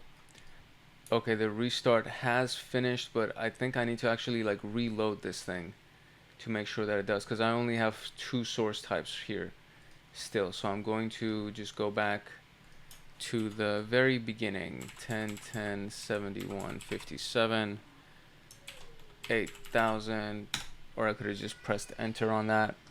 And then let's go into our data app. And inside of the data app, we're just going to do a basic index equals main search, and we're going to change it from last 24 hours to all-time real-time to get real-time results. And now we're going to wait, and there we go. So now we have 3 source types here, and right here we see authentication is here, we see the disconnect connect stuff is here. If we go low enough, we should be able to see even the one, this is a sample log. So this is our original Python file, and then we had the VPN logs, and then now we have the authentication logs that's also running. And we have officially 3 source types, and our source types are the VPN, the authentication logs, and then the test log. So looks great. It is working, and I am very happy with that. So now we can move on to masking sensitive data. So this is the part where we have to actually cover up sensitive data. So for example, the purchase details that includes credit card information, we need to be able to mask that information so that it doesn't show it inside of our results right here. Because if you can see right here, it's actually showing the results. So I'm not going to get ahead of myself. Let's start from the very beginning. But I mean, I think you already can understand what the whole thing behind this is. So let's run that. All right, masking sensitive fields like credit card numbers or PII, which is personal identifiable information. It could be somebody's social security number or something like that. But PII specifically is for the PCI DSS standard, and HIPAA is for Health Insurance Portability and Accountability Act. So there's a lot of different compliance regulations that you have to adhere to when you're working in the real world, right? So in this particular case is going to be our last script, which is the purchase detail script that's inside our download scripts folder. And this is what it's going to show us, which is the credit card information. So if we run this and put it inside of inputs configuration file, it'll show all of their information inside of the actual results of Splunk, which is not a good thing. So we have two problems. Number one, we need to hide credit card information that's being added to each event, and also fix the event boundaries, because it's showing all of the events in, or all of the purchases in one single event. So that's what's really important. The regex, now they're giving us a different website, which is regex 101, which is exactly where I ended up at. We need to create a pattern to identify the end boundary of each event, and that's what this does. So this is a little bit complicated, but it's not. So D is technically a placeholder for anything, so any kind of number or letter or anything like that. And then it ends with an actual dot right here, right? So this is anything that's outside of these backslashes is the literal character that you're going to be putting inside of the regex pattern, and everything that's inside of these backslashes is the formula for the pattern. So when you do D and then put inside of these squiggly brackets 4, it's saying that 4 characters that are going to be followed by a literal 0, which is what we see right here. There's 4 characters followed by a literal 0, and that's going to be our break only after, I would say, right? So must break after right here. Must break after that pattern shows up, and that's going to be the thing. And that's the first one. So when you do that, now you see that the events have separated, and they're only showing one at a time, which is great. Now what we need to do is we need to fix it so that it masks the sensitive information. And for that, we're going to be doing sedcmd.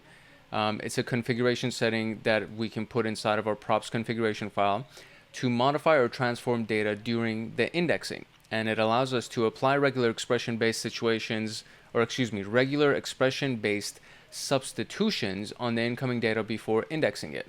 sedcmd setting uses the syntax and functionality of Unix sed command. And the brief explanation is sedcmd. Basically, you put the you open the props configuration file, you create or locate a stanza for the data source that you want to modify, and you add that setting and specify the regular expression pattern and the replacement string using the syntax. So basically, the source type is going to be whatever the data source is. In our case, is going to be the purchases, and then sedcmd my field, and then the old value followed by the new value. So this is going to have the old value, and then this is going to have the new value. But that's going to be done with regular expressions, as you can see right here. So the credit card information regex is going to look like this, right? So essentially what they want is like the first few numbers, I guess, are going to stay there.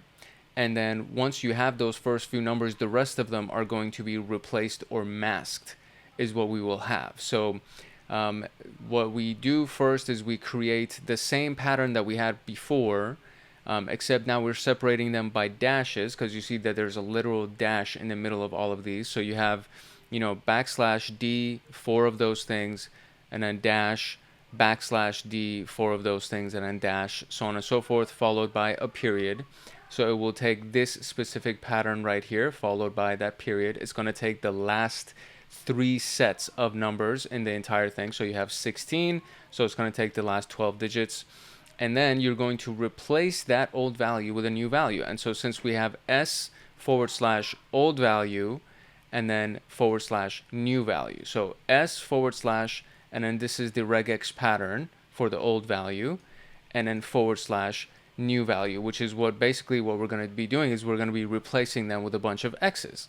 So you take the old value of it, which is these last things, and they're going to be replaced with x's. So when the results come up, you'll see that this is the credit card number followed by a bunch of x's, followed by a bunch of x's, which is actually really cool. Like, honestly, I thought it would be more complicated than this, but it seems to be pretty simple and pretty easy to do. So first I'm going to modify the configuration file, and then after modifying the configuration file, I'm going to modify the props file, and then from there we should be able to run it, and we should be able to get the results that we want. So let us do that now.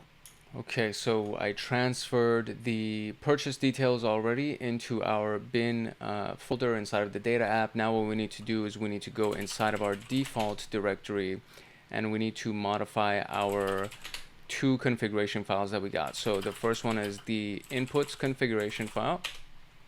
And inside of this, we're just going to add at the very end of it, we will add this new piece that is going to pull the information from the scripts. So boom. Oh, I keep doing Control V, but I have to do that. Okay, so there you go.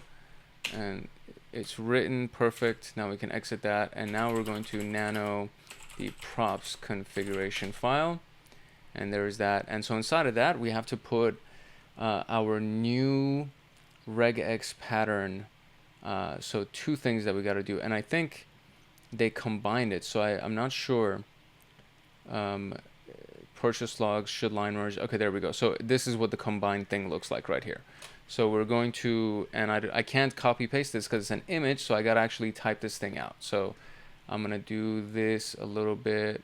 I'm going to cheat it so we can have both of them on the same screen. Maybe I can pull this right here. Okay, there we go. That's cool.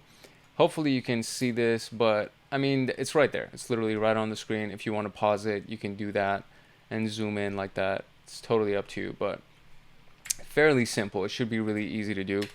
So I'm just going to type this out real quick.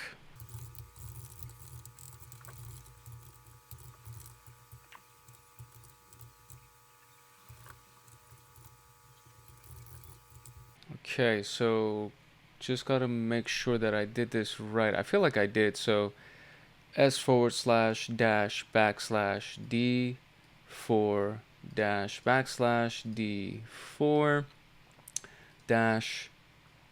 /d4 and then /quad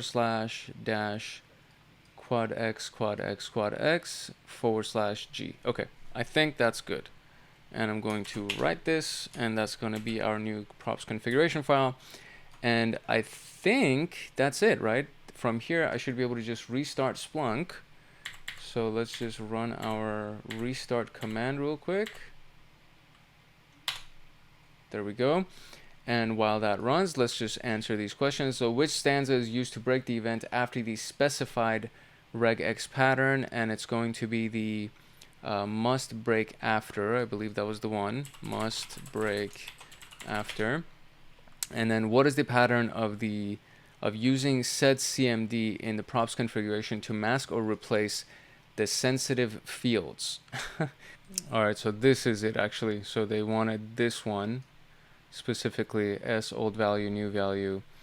It's pretty much the same as this, and it's pretty much the same as this, but the specific syntax they wanted is that. So that's that.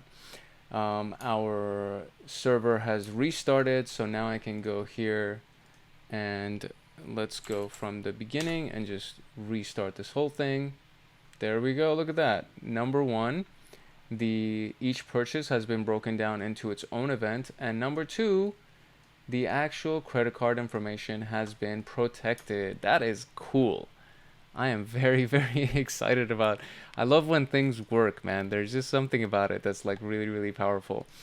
And yeah, we're almost done. So the very last piece is extracting custom fields from these things. So let's see what we can do with that. Okay, from a SOC analyst point of view, we would often encounter logs with either custom log sources where not all the fields are extracted by the SIM automatically, or we're required to extract custom fields to improve the analysis. In that case, we need a way to extract custom fields from the logs. To demo this, we have an example. So we're going to go back to the VPN logs, and the output that we're getting looks like this. Okay, so you have the date, the time, the user, the server, the action, the host, source VPN, source type, and that's basically repeated every single time. Okay. It's clear that none of the fields are extracted automatically, and we cannot perform any analysis on these events until fields like username, server, and action are extracted. So that's kind of one of the big things that usually what it does for you is that on the interesting fields, and this is assuming that there are no other interesting fields, like it's assuming that this is the end of all of the fields that it's extracted for you. usually it would have something like that. So it usually would have user or username here, or the server or whatever. It would typically have that for you. If you look at any of the other Splunk videos that we did, the interesting field section is very, very long. So yeah, right here, like I'm just looking at it, it hasn't pulled any of that information. It literally only has these things. So we have to extract new fields, right? So to be able to do that, we're going to go through our own situation. So now, again, creating a regex pattern for this. So it says, let's first go through the process of extracting usernames and putting them under the field as username. And we can do it like this. So this is the sample result that we got. And we're going to create a regex pattern that says user, so the actual word user, colon, followed by this pattern. And this is a little bit tricky here. So for me to even be able to understand what this means, I'm going to go to Gemini, which is the Google AI, and I'm going to ask it to explain that for me. So let's try that. All right, so here's what we got from Gemini. So the provided regex pattern user yada yada yada matches a username following the format user. So this part, the very first part, is a literal string that needs to be matched exactly. \s matches a single white space character, for example, space, tab, new line, etc. So this is a white space character, so \s for space, basically. And then inside of the parentheses is another literal string, it seems. Is it? Where is it?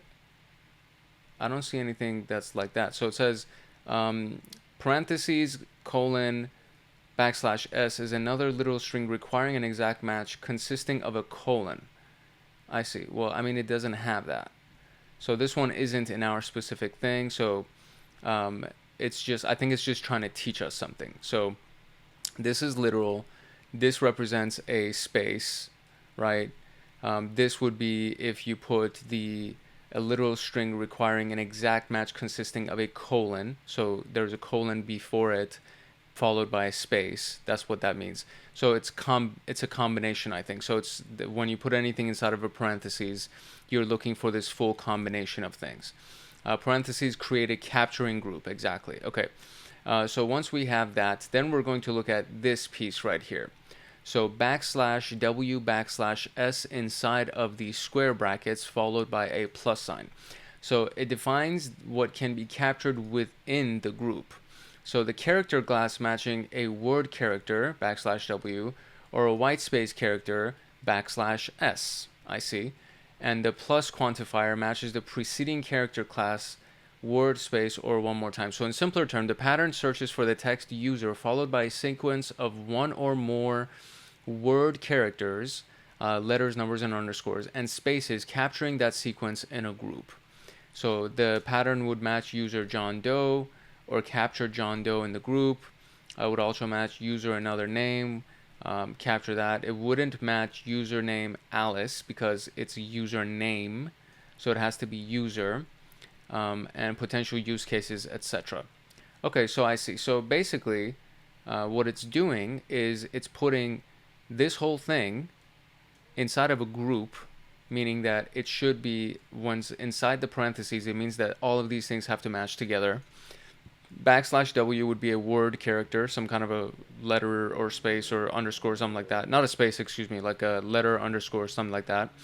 And then \s would be a space character, a white space, an empty space. So you have user, literally user, followed by a space, and then followed by this group, and that would create our character here.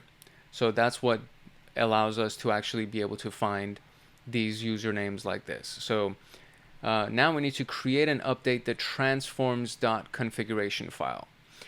So in the default folder, we're going to create this, and this is what it's going to be. So it's going to be for the VPN custom fields, and the regex is going to be this. So this is going to be the regex pattern that we have, and the format is going to be, this is what we want the output to look like. And then write meta is going to be true, and I got to figure out what that meant. But that's basically what it will look like here. and we've created the VPN custom fields in the pattern to pull the usernames, mention the field as a username, and ask to capture the first group by referring it as a $1. So capture the first group by deferring it as $1. So I would say that would be the first group. That's what that means. And then save the configuration and move to the next step. Then updating our props configuration file to transform the VPN using the VPN custom fields that we created inside of our transform configuration file. So inside of the VPN log, because we already have a rule for the VPN logs, and it's going to say must break after disconnect, connect, all that. So we're just going to add another piece right here that says transform the VPN, and then creating and updating a fields configuration file. So same thing, it's going to be inside of the default folder, and the username is going to be indexed to true. It means that we're telling Splunk to extract this field at the indexed time. So username indexed true, and that's the field that we just created here, right? So we just created this field, username. We created that. So now we want it to actually be indexed and show inside of our specific fields. Once that's done, you can now go and update the full thing and get a bunch of different types of results, right? So instead of just doing a user and then just extracting the user, we can do the server and extract the server, and then we can do the action as well, it seems. So updating the transforms configuration file, you would have username was going to be field 1, server is going to be field 2, action is going to be field 3, and then updating the fields configuration file, we're going to add those, and then we're going to restart Splunk, and that should be it. So the full thing is going to be this. This is going to be the full regex pattern that we're going to have. And so this one, we already know what it is. And then followed by a comma and a dot, because that's literally the thing right here. So that's the full pattern, right? You have the full pattern followed by a comma and then plus then another literal piece right here, server dot, and then plus, and it's going to follow so on and so forth. So very similar to the things, and then we should be able to get new fields right here, including the server and the username and the action and all that. So I am going to start from the very top here. I'm going to go inside of our configuration file.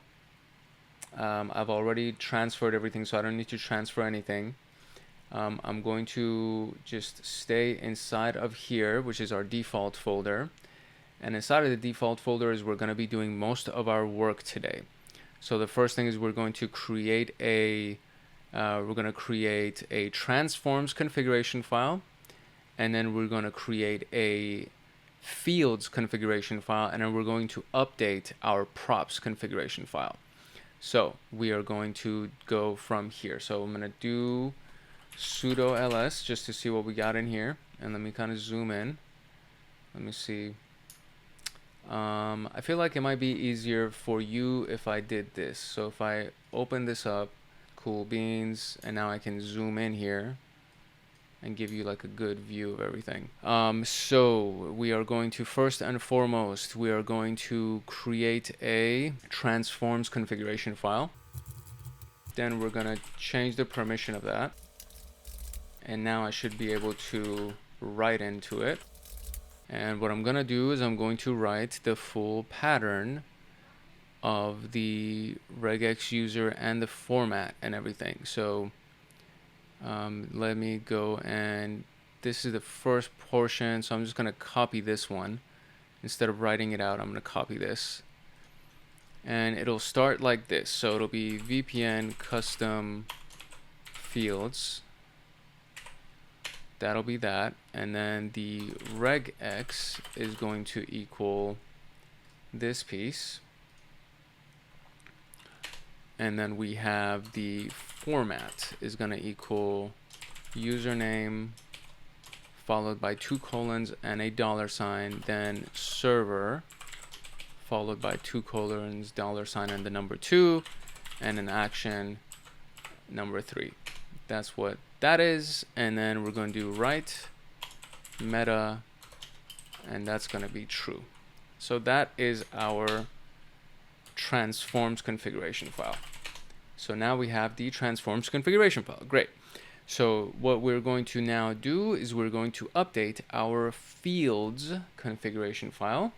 So I gotta create one. So touch fields conf and then sudo chmod xw fields conf, like so.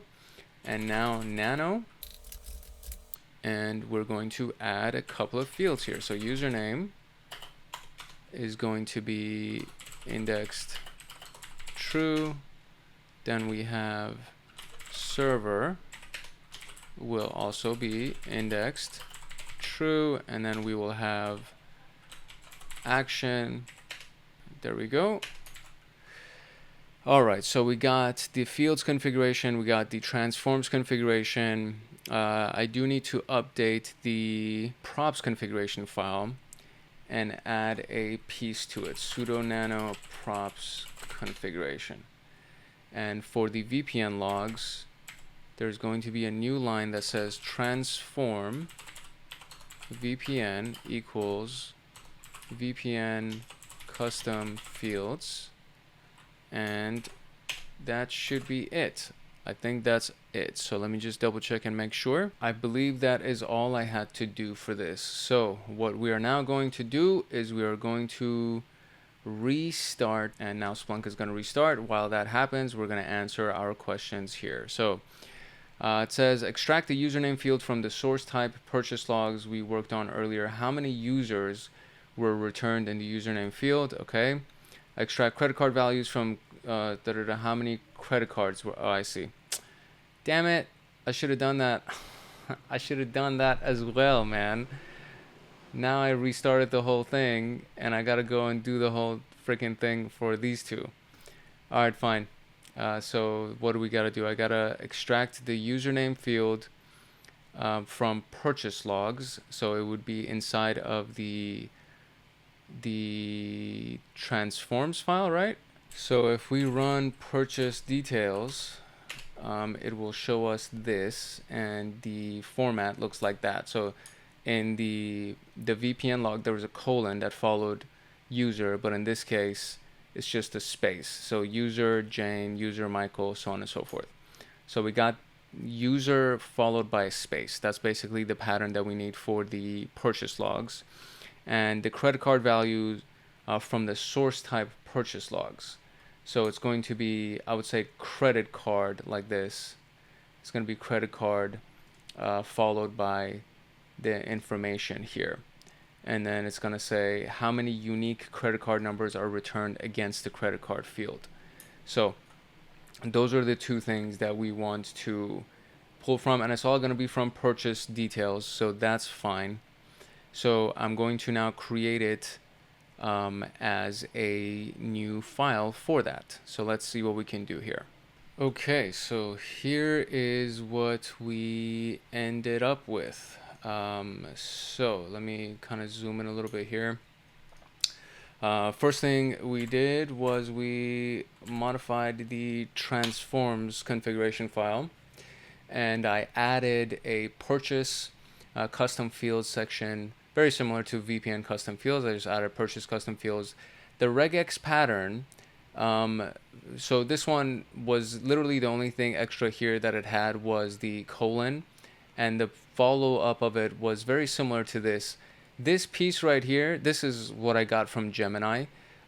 It basically just means that it'll save all of the information in here into a little group called username, and that's all that means. I think it would have been possible to do this with or without this. So I don't know. I don't think this is even necessary, but I just copied and pasted it in here.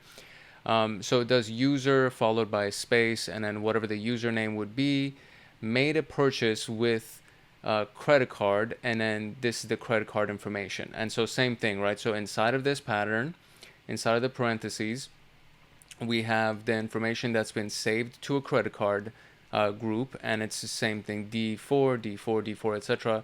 And all of that has been saved here. And so we extracted those two groups into the username as well as credit card.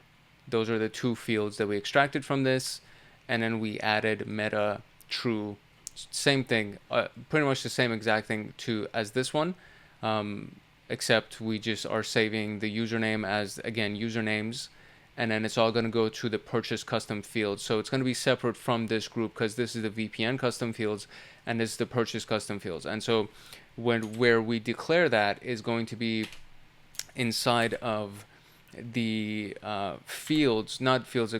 the props configuration file. So inside the props configuration file, we have the purchase log section, and then we did transform purchase custom fields, right? So, and then from here, we just go into the fields, where is it? The fields configuration file, and we just added credit card as a new field, and that's going to be indexed as well.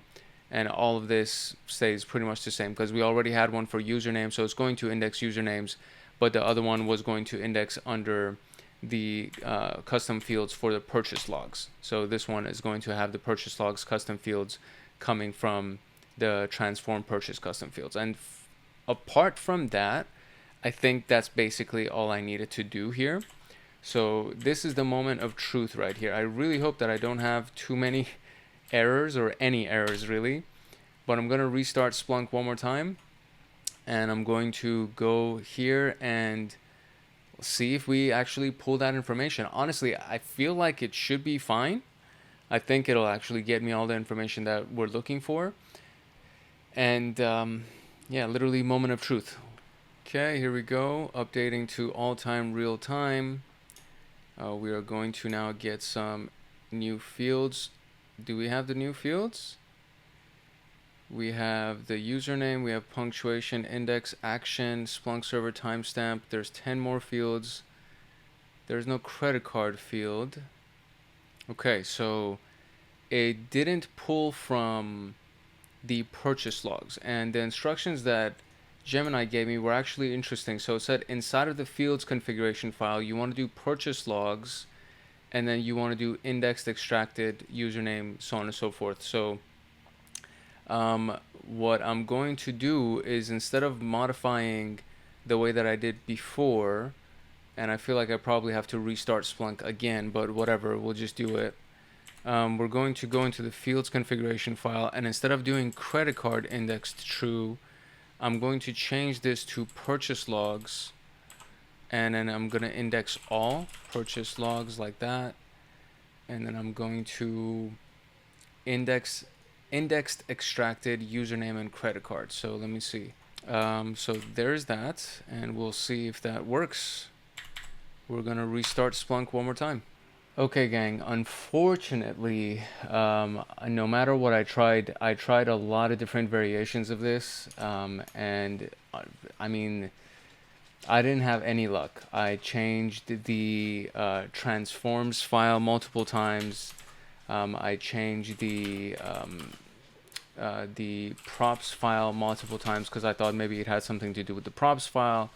I changed the fields file multiple times, and still I was left with no data actually being pulled into Splunk. And this is kind of one of those things that's been kind of nagging away at me. I've been sitting here for a good 45 minutes trying to figure this out, and I am not able to figure it out. So I got the information just from counting, and yeah, this is the answers for you guys right here. We almost had a perfect run, and I'm really bummed about it, but I'm running out of time, so it's been a little bit challenging to get the end of the results right here. But I really do welcome you to create your own videos on this section, or maybe drop a comment in the comment section below to explain if you got success at this and if you were able to pull this off, because unfortunately I wasn't able to pull it off, and I feel kind of embarrassed. But there have been a handful of times where I've done these videos and I was stumped and I wasn't able to get the answer, and yeah, and this is kind of what it ends up at. So if you do find the answer, please let me know. If you figure out how to pull the data so that it actually shows it up on Splunk as one of the fields that has been extracted, please let me know. It would be very useful, very helpful for me specifically, because I really do want to continue learning, and I think it would be helpful for the community as well if you're able to pull that information. That being said, we have wrapped this room officially. So congratulations if you made it all the way to the end. I am very, very proud of you. I'm proud of myself for the most part, with the exception of the last little bit, but I think I was able to pull some good information out of this, and I learned a lot myself, so hopefully you did as well. If you were able to learn something from this video today, if you've gotten any value from this channel, I do invite you to like, subscribe, turn on that notification bell, and maybe even drop a comment. The comment section is always very live and active, and we're going to be launching a Discord channel very soon, like very, very soon. I've already set it up. I'm just trying to make sure that I add all the extra benefits for people to join the Discord channel and get a bunch of downloads and cheat sheets and scripts that I've written, and a lot of different things that you can definitely use for your journey into security analysis and ethical hacking. So would love to have you as a part of the community. If you have not already, make sure that you like, subscribe, and turn on that notification bell, and definitely drop a comment. It's your boy Hank Hackerson at Hank Hacks Hackers, your favorite network and system attacker / protector. Love, peace, and chicken grease. If no one else loves you, Hank loves you, and I will see you in the next room later. All right, hello and welcome to episode 8 of the SOC Level 2 pathway of TryHackMe, where we go through a lot of the more advanced stuff, including this very last room of Advanced Splunk's module, which is the Fixit exercise, which is basically what we're going to be taking from the last videos that we learned, including all of the beginner videos that we went through for Splunk, and we're going to use everything that we have learned to answer all of the questions here. Some of them I already kind of got a head start from, but everything, the rest of them I haven't answered, so we're going to go through all of that together. To get access to all of the other videos that we did on Splunk, I would like for you to go to the channel right here and then just search right here for Splunk. Literally, you just press that magnifying glass right there, search for Splunk, and then it brings up all the other videos that I have done on Splunk on this channel, and you are more than welcome to go through those. And then the rest of the videos are obviously here as well. We have the SOC Level 1 videos, the Junior Pen Tester videos, and all of the other stuff that you can go through and really familiarize yourself with all of this content. And if you do enjoy this channel, and if you get any kind of value from this channel, I really do welcome you to like, subscribe, and turn on that notification bell, and maybe even drop a comment, and I'll definitely respond to your comments. If you have a question, I'll answer your questions as well, and I would just love to have you as a part of the community. That being said, let's jump into the exercise today. All right, here's our scenario. In this room, we're going to act as John, who's recently cleared his 3rd screening interview for the SOC Level 2 position at MSSP Cybertrees Limited, and a final challenge is ready to test the knowledge, where we're going to be required to apply everything that we've learned to fix the problems in Splunk. And we're presented with a Splunk instance and the network logs that are being ingested from an unknown device. Some of the prerequisites are the regex room that I have not done, but we did a lot of good regex exercises in the last couple of videos.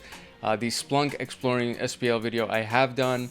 The Splunk Data Manipulation video I have done. And actually, ever since the last couple of videos that I did here, I also went through my completion of the Google cybersecurity course, and a big portion of that was using regex and Python for a lot of security automations. And so I got a really good education on regex between the last video that I recorded and this one. So I feel very comfortable, and I think I'll be able to actually explain a lot of the things that we're going to be doing as well.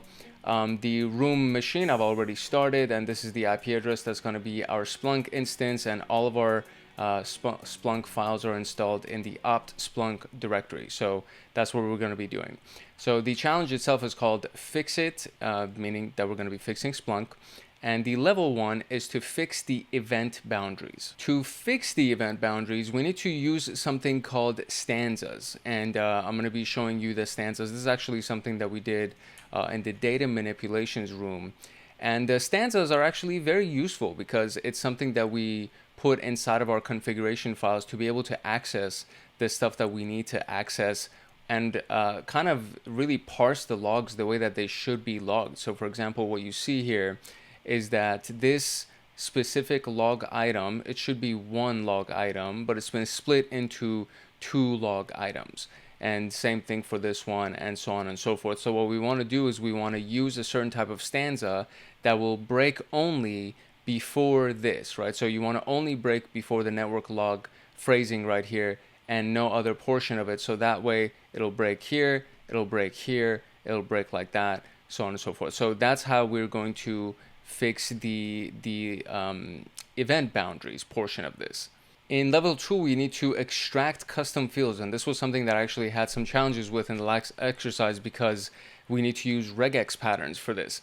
And so this is a sample log that they've given us so that we can generate our regex patterns based on these logs, so you can copy paste them and use them with the regex 101 website, so on and so forth. So that's what we're going to be doing with the level 2, is just extracting these custom fields: username, country, source IP, department, and the domain.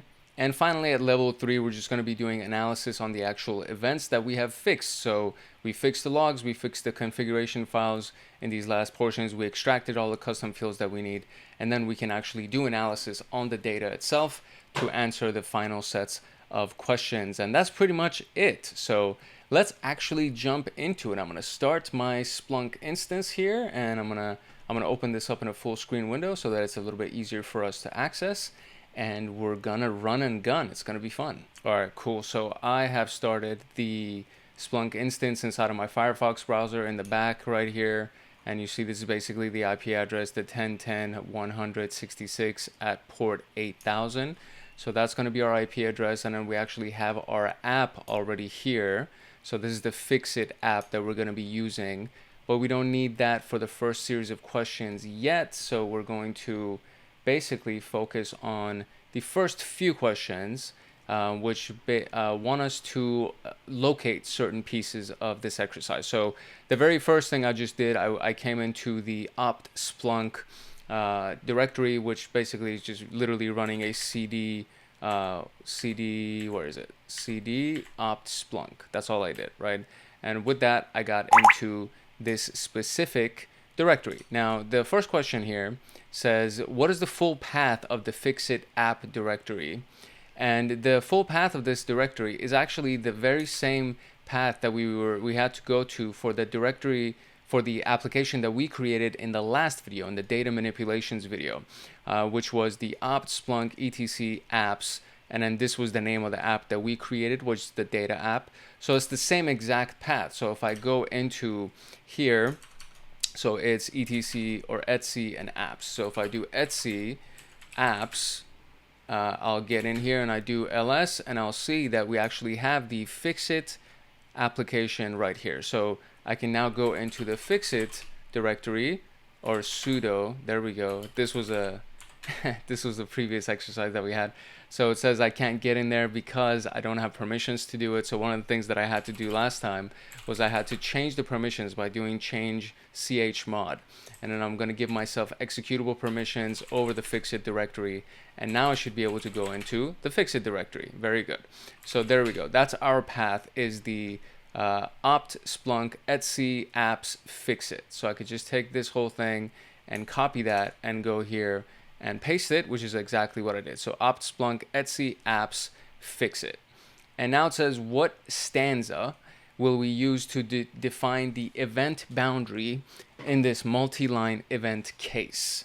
So the stanza that we want, and it's like all of this was also inside of the data manipulation, and it's under the task for exploring Splunk configuration files, where it has all the stanzas, and you can just get access to all the stanzas by Googling Splunk stanzas. That part won't be an issue. And then there's this piece right here where it says break only before. So a regular expression pattern that marks the beginning of an event. This stanza is used to identify specific patterns in the data that indicate the start of a new event. So I want to do break only before the network event thing, right? So this was the network log piece, right? I want to break only before this, right? So that's the stanza that we're going to be using, is break only before. And in the inputs configuration file, what is the full path of the network logs script? So now, to be able to help you get that, we're going to go into our inputs configuration file. So first we need to list everything that's inside of our Fixit directory. And inside of the Fixit directory, there should also be something called the default directory, which is this piece right here that has all of our configuration files in it. But from what I've experienced before, I know that if I try to access it, so if I do cd default, it's going to say I don't have permission. Even if I do cd default by sudo, I mean, cd command actually doesn't work with sudo. Every time you do that, it says command wasn't found. So that's not even possibly an option. So what I need to do is, again, I need to do a chmod plus execute for the default directory. And now we have that. So now I can go into the default directory. Lovely. And I can do sudo ls, and there we go. So we have the app configuration directory, data, and then we have the inputs configuration directory. But guess what? I need to also give myself executable permissions of the inputs configuration file, just like that. So now I can do sudo nano inputs configuration, and I can get inside of that, and here we go. So this is the full path of the network logs that we need right here. I mean, I already have it written right here. It's actually without the first 2 slashes. It's just 1 slash, because right here it gives you 3 slashes. So 1// and then the rest of it, and that's the path of the network log script. So now we're going to look for a regex pattern that will help us define the event's start, okay? So everything inside of regular expressions is going to be with a little backslash. So you have a backslash anything, and then another backslash, and it gives you the full, it allows you to put anything between these things, including certain items that actually are descriptors for it, meaning that you don't, this is like literally searching for, you know, bracket, network log, etc. But you can have placeholders in this, and you'll see that in a little bit, because we actually have to create some more advanced regular expressions for this. But in this particular case, we're looking for literally this piece, because that's the start of each one of these things. So I want literally this to be the part of my regular expression, and in order to be able to do that, I would need to put that inside of these backslashes. So to show you what this actually means and how this actually works, we're going to go to the regex 101 website, and then we're going to take a piece of our sample log right here, and we're going to paste that. Let me just bring this a little bit closer. We're going to paste that inside of our test string, and then we want to create our pattern. So I do backslash, and then I'll do the open square bracket, and I want to do network log, and already you can see that it's actually matching a lot of these things for me. And I'm just going to do another backslash, and then I'll do a close bracket, and then now you see I have the full piece right here, and it's already been highlighted for me, meaning that this is actually available for me to analyze. And then right here we can see that it's given us the explanation of this, right? So backslash network log matches the character with such and such, such and such. So it's actually a really cool website to help you understand how regex pattern works. And so what we need for this case, so if I went and did this, you'll see if I copied both of these and pasted it here, you'll see that both of them are highlighted, and it tells me match information number 1 is right here, match number 2 is right here, so on and so forth. And it gives you the actual character count. So 0 to 13 is the index values or the character counts. This is 0, and then let me see if I can use I can't. So that would be 0, that's 1, 2, 3, 4, 5, 6, 7, 8, 9, 10, 11, 12 until the 13th position. Actually, I don't think, maybe it doesn't start at 0, because that didn't seem like it was 13. So yeah, well, whatever. In Python, it starts at index value 0, so index position 0, but I think I counted 13 altogether, so, or 12 altogether. So either way, that gives you the character position. It gives you the index position of this, as well as the index position of the next one, so on and so forth. So that is how we find our stanza. So we did break only before. This was the inputs configuration file. The regex pattern that's going to help us do it is the network log. So if I go here, there is no network log regex pattern yet, because this is for inputs. So what we need to do is we need to create a props configuration file that we would put our regex patterns into. And this is where it is. So the props configuration file, it gives you the regex pattern, so on and so forth. And then you create that to be able to pull this information, or excuse me, not pull this information, but to break your event type, because the first level that we're doing is we need to fix the event boundaries. So that's the first thing that we got to do, is fix the event boundaries so that it breaks it only at the network log position. Let me zoom this in a little bit. We want to fix it so that it only breaks it at the network log position, and then it combines that entire piece into one log event and then another log event, so on and so forth. So that's the thing that we're going to work on right now. And to be able to do that, we are going to get out of our inputs configuration file, and now I need to create a new props configuration file, because when we did our list function, we don't have a props configuration file. So that's the first thing I got to do, is first I want to do sudo touch props config, create my props configuration file, and I do ls. There it is right there. Or actually, whoops, it's not even that. So it's sudo remove props config. Actually, I could have even copied it. So, well, instead of renaming, we're just going to do, if I do ls, it should be gone. So there you go, sudo touch props.conf. That's what it is. There you go. And now I have the props conf. There we go. So now what I need to do, you guessed it, I got to give myself executable read and write permissions for the props.configuration file. And now I can do sudo nano props.configuration file. There we go. And now we can actually create our configuration for our event breaking. So breaking the different events. So we're going to call it network logs, because we're reading the network logs, and these are the lines that they're going to look like. Instead of talking through it, I'm just going to type it out so I can kind of time lapse it, and then you'll see what it looks like.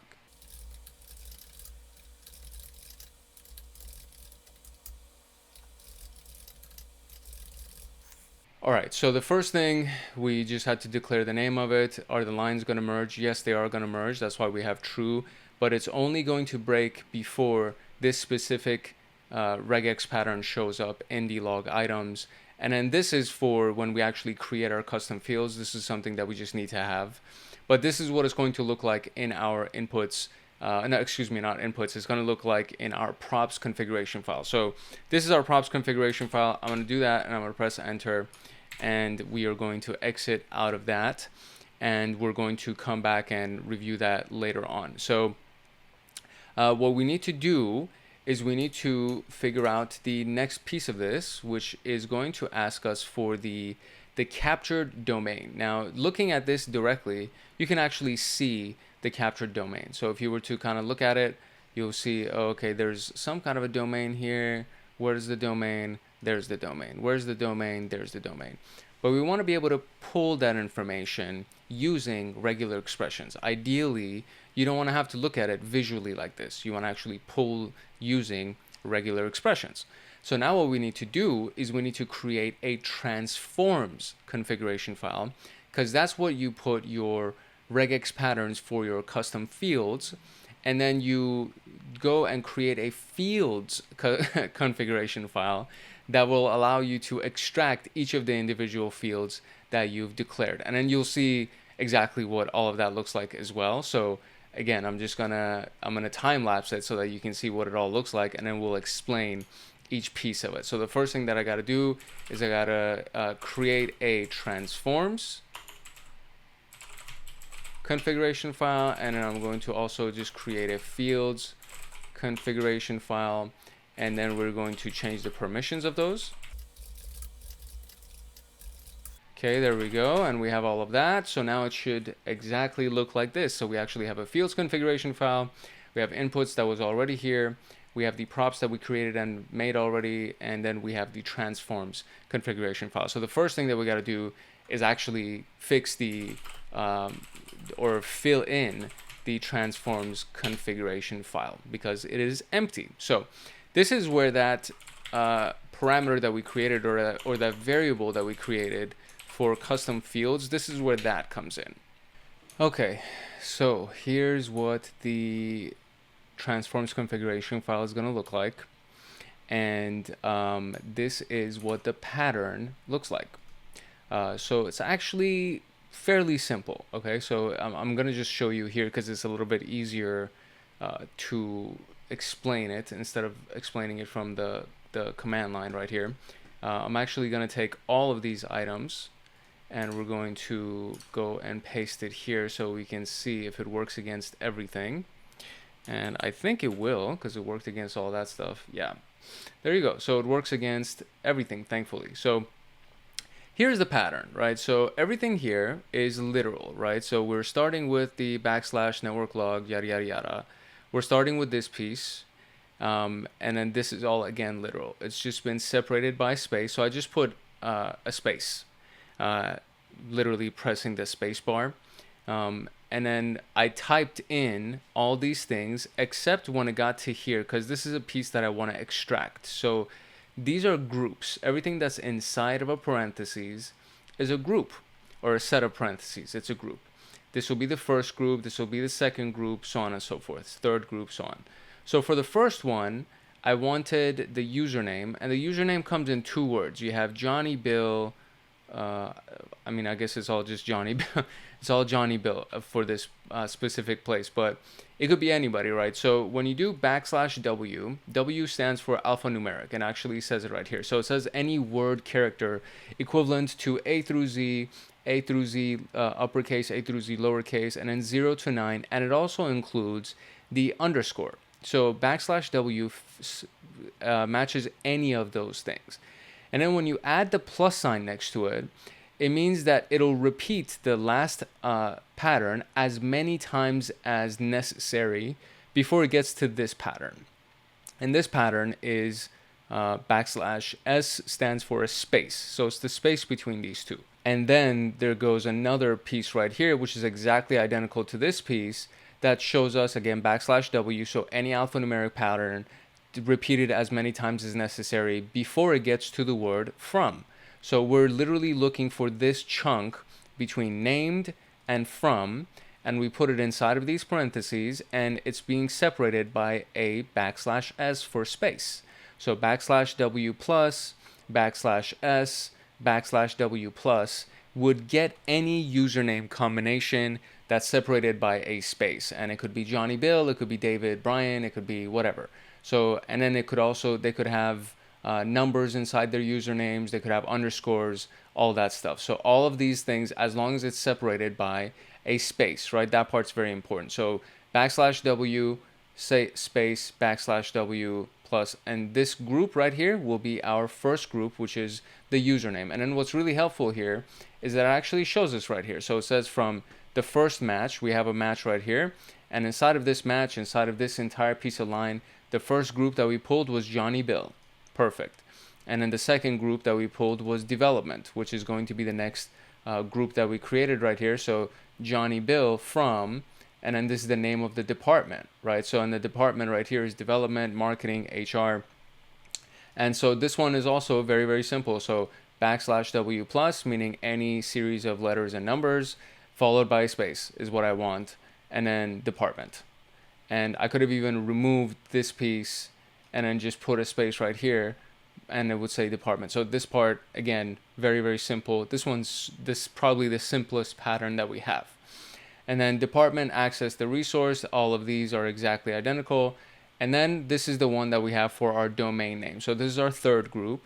And then you'll see, again, it's inside the parentheses, and it's a little bit longer, but the concept is still the same. So for the initial numbers, it's the initial portion of the domain is /W plus, which will fill in the cyber trees, dot, and then /W plus, which would be .thm, .net, .com, so on and so forth.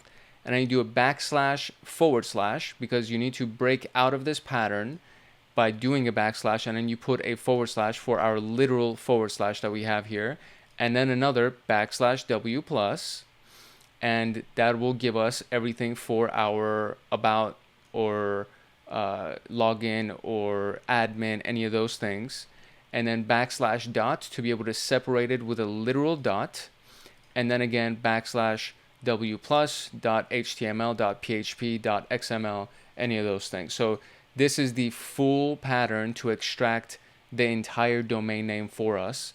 And it could be any domain name, cybertrees.htm, google.com, anything like that, including its extension. and then it follows by from the source, right? Source IP, from the source IP, identical here. And now we need to put together a pattern that captures the IP address. And in this case, you do \d and then 1 to 3. And this part's very important because sometimes you could have a bad IP address and you want the legitimate IP address. So it needs any IP address has, especially it's an IPv4, obviously. IPv6 addresses look completely different than this. So an IPv4 address between each of the dots has between 1 to 3 characters. That's it. Sometimes if it's a malicious IP address, there would be 4 characters or 5 characters, whatever it is. So you just want to make sure that it's a digit. So \d stands for a digit. You see how it says on the screen, matches a digit equivalent to 0 to 9. And then you have 1, 2, 3, meaning it needs to match between 1 and 3 times. So it could be 1 time, 2 times, or 3 times. And then separated by a dot, and then repeated again, separated by a dot, repeated again, separated by a dot, repeated again. And this is our entire group that is dedicated to our IP address right here. And then separated again by and country. Now this is a new part right here. So and country, when I was writing this, there was an issue because it wouldn't let me create the pattern for Japan or for the country itself. It would just give me an error, and I think it's actually easier to just show you. If I, whoops, I didn't mean to delete that. I have and country separated, right, by a space. And so if I went and put just a pattern for W plus here to capture our country, it wouldn't show anything. And I was it was like stumped. I was stumped. I was like, why isn't this working? Because I know it's not complicated to capture this for a pattern. And I realized that this is actually a new line. When you see this right here, and actually they kind of show you that little arrow right there, that means it's a new line. So the regex pattern for a new line is \n. So when you put that in there, then you actually can capture your country. So I think there is no space here, so I'm just going to delete this space. Okay, there it is. I don't know why it didn't work as I tried to do it live right now, but there's country, there's a space after it, and then after the space there's the new line, which is \n for new line, and then right next to that you have the inside the group \w plus, which captures Japan for us, and then it just continues on after that. And that's basically all I need. I don't need the time or anything like that. From reading through the questions, all I would need are these groups of information. So the first group is going to be the username. Second group is going to be the marketing or the department, excuse me. So this is the username, the department, this is the domain, source IP address, and the country. That's all we needed. So this is what we put right here. So for our format, that's what the transforms configuration file does. First, you put in your regex pattern, and anything that you put inside these groups ends up being your first piece of information. So the first group is the username. I want to save it as username as a field when we extract that data.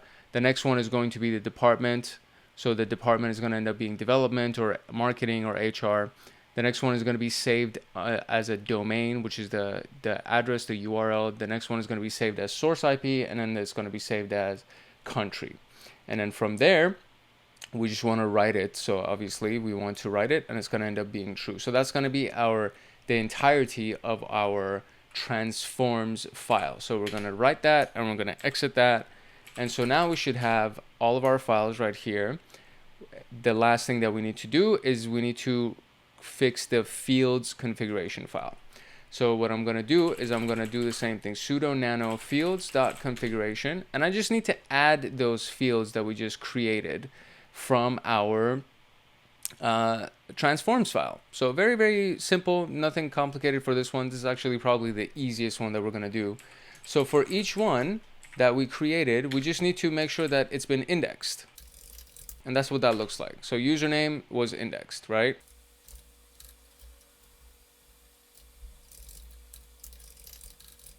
Like that. So username was indexed, yes. The departments one was indexed, yes. And to save time, I'm just going to copy it so I can paste it.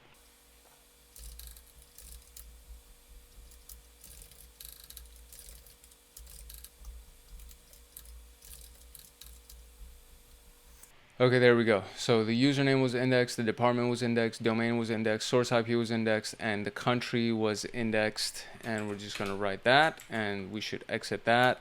And I believe that is the last of our configuration files that we need to run. So from here, we're going to now actually start Splunk. So this is the piece of it that is going to be kind of fun. So I'm just going to CD all the way back to our original folder, which is the opt Splunk folder. And from here, we're just going to do sudo opt. Oh, so I'm sorry, it's already running. So I'm going to actually restart it. So we're going to do this, and then we'll just do restart like that. We'll run that. So it's going to take a quick second, maybe a minute or so, and it's going to restart Splunk. And then it should restart it with all of the configurations that we've made. And hopefully it'll capture all of the files and all of the fields, that we wanted to capture. Okay, so here we go. It is restarted. So now I'm going to go inside of the Fixit app officially, and it says the session has expired. So we're just gonna reload this entire thing to make sure that it loads properly. I'm just going to delete that whole piece and just press enter, and it'll reload Splunk, and we're going to try to see if we can actually capture all that information. Okay, so here we go. At first glance, it actually looks really good. So our log files have been separated by network log, so we can see that all of these things are done. So that part's really good. We also see that our fields have been extracted. So there's department, domain, source IP, username, country, all that good stuff. So I see that. So I'm just going to let this run a little bit because it seems to be updating more and more, because I have it running as a real time.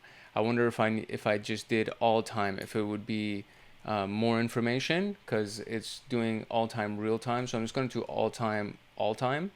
So let's run it all time and see what that gives us, because I don't think there was any instructions to what type of a timeline we should be running. Yeah, so it's not showing us what type of timeline we should be running. So I'm just going to do all time, and then see what it actually gives us right here. And there's a lot of fields, but it's still good because it's still separated for us. It just gave us a bunch of new fields over here as well. And then we have the stuff that we've also added to it that should also show up over here. So I'm going to do the 5 more fields. These are the fields that I believe I've created that would be added here. And then from there, we're going to pull everything else that we need. Okay, so just for your information, it actually doesn't seem to show me the fields that we created when we do all time. Even when I go to select more fields, it doesn't show me the stuff that we created. So I'm going to go back to all time real time on the right here. When you click on the timeline right here, it'll give you a drop down. I mean, hopefully it'll give you a drop down. All right, there's our drop down, and then we're going to click under presets. We're going to click all time real time, because that's the one thing that actually showed me there we go. These are the fields that I created. And now I'm going to wait for it to load. I'm going to give it a couple of minutes to see if these fields will load more and more, because the country keeps going up, department keeps going up. Yeah, it keeps going up. So I'm going to give it a couple of minutes to see how far along it goes. And then from there, we're going to try and pull this information. Let's see if we click on domain, if we'll get any interesting. So it seems to be the answer for the domain right here, cybertrees.thm.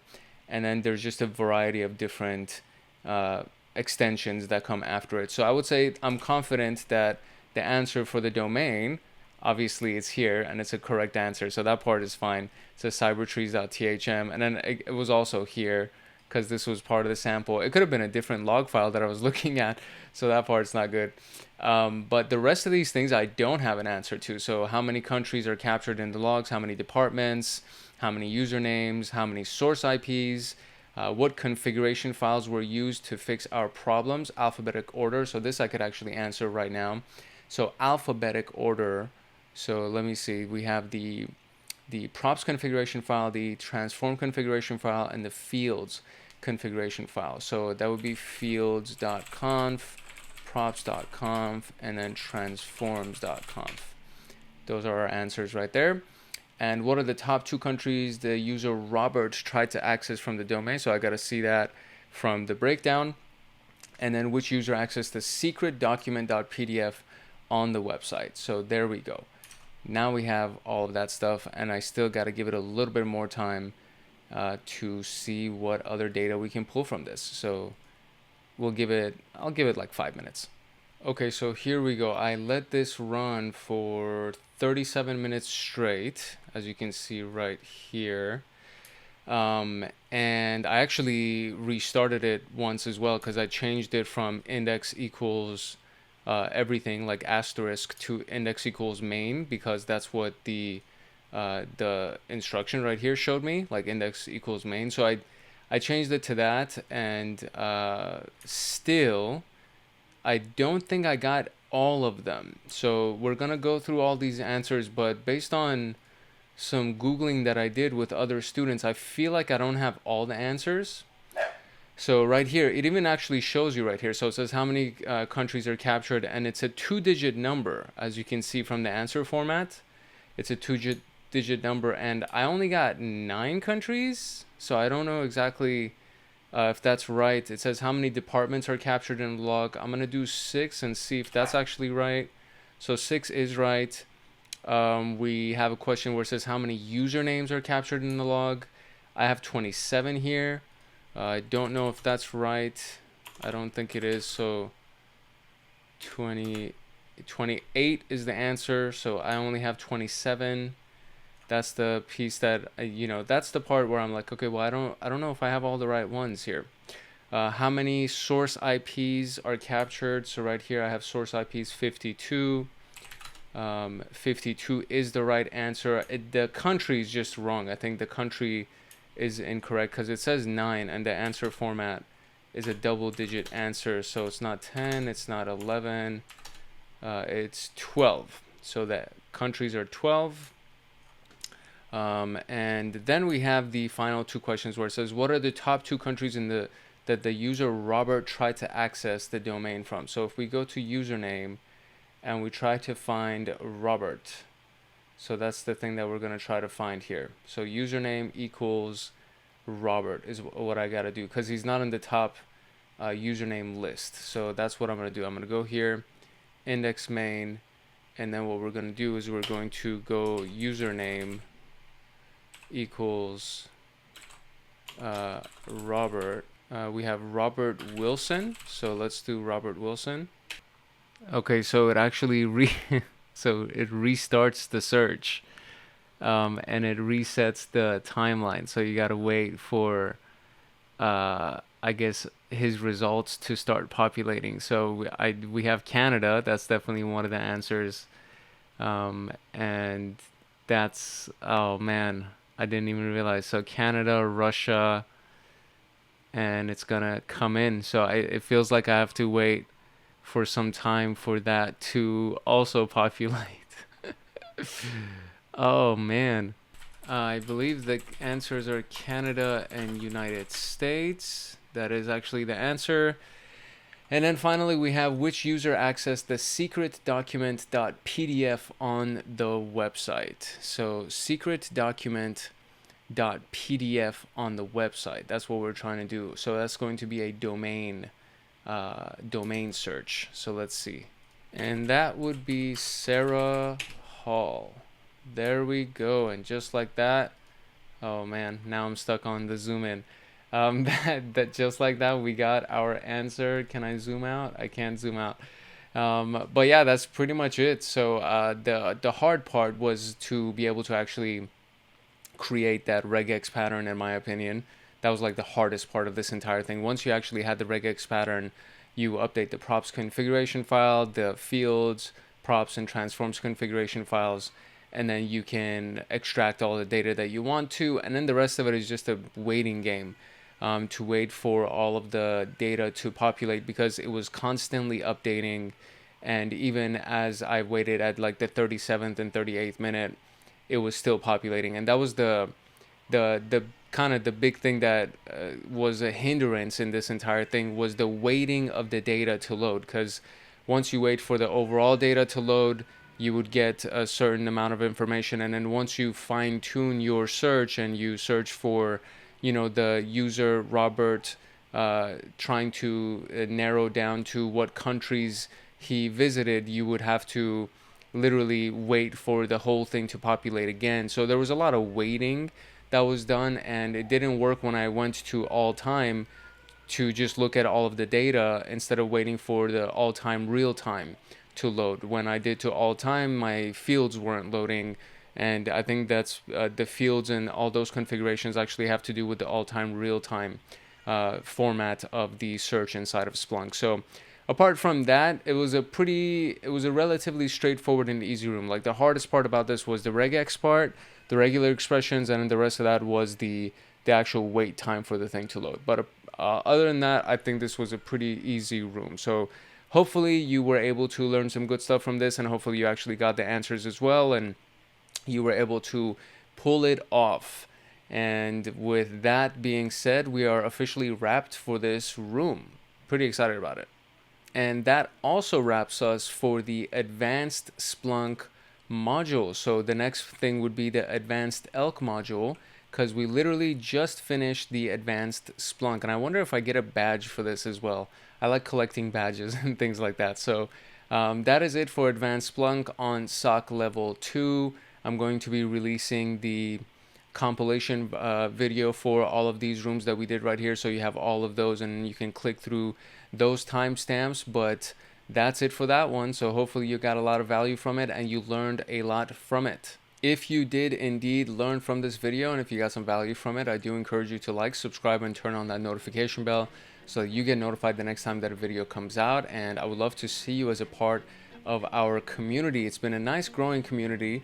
And just it goes to show you how long I was waiting for that to load, because it went from the daytime color scheme to the nighttime color scheme.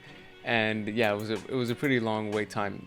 This is the comment section. The comment section is very live and very active. The community is super live, and there's a lot of questions that come in, a lot of conversations that go on with this, and it's just it's very, very exciting to be able to see it. So I look forward to seeing you in the comment section as well. If you just want to say hi, if you want to ask a question, any of that stuff, please do reach out. Would love to see you. Apart from that, make sure that you like, subscribe, and turn on that notification bell so that you get notified the next time that a video comes out. It's your boy Hank Hackerson at Hank Hacks Hackers, your favorite network and system attacker / protector. Love, peace, and chicken grease. If no one else loves you, Hank loves you. I will see you in the next room later.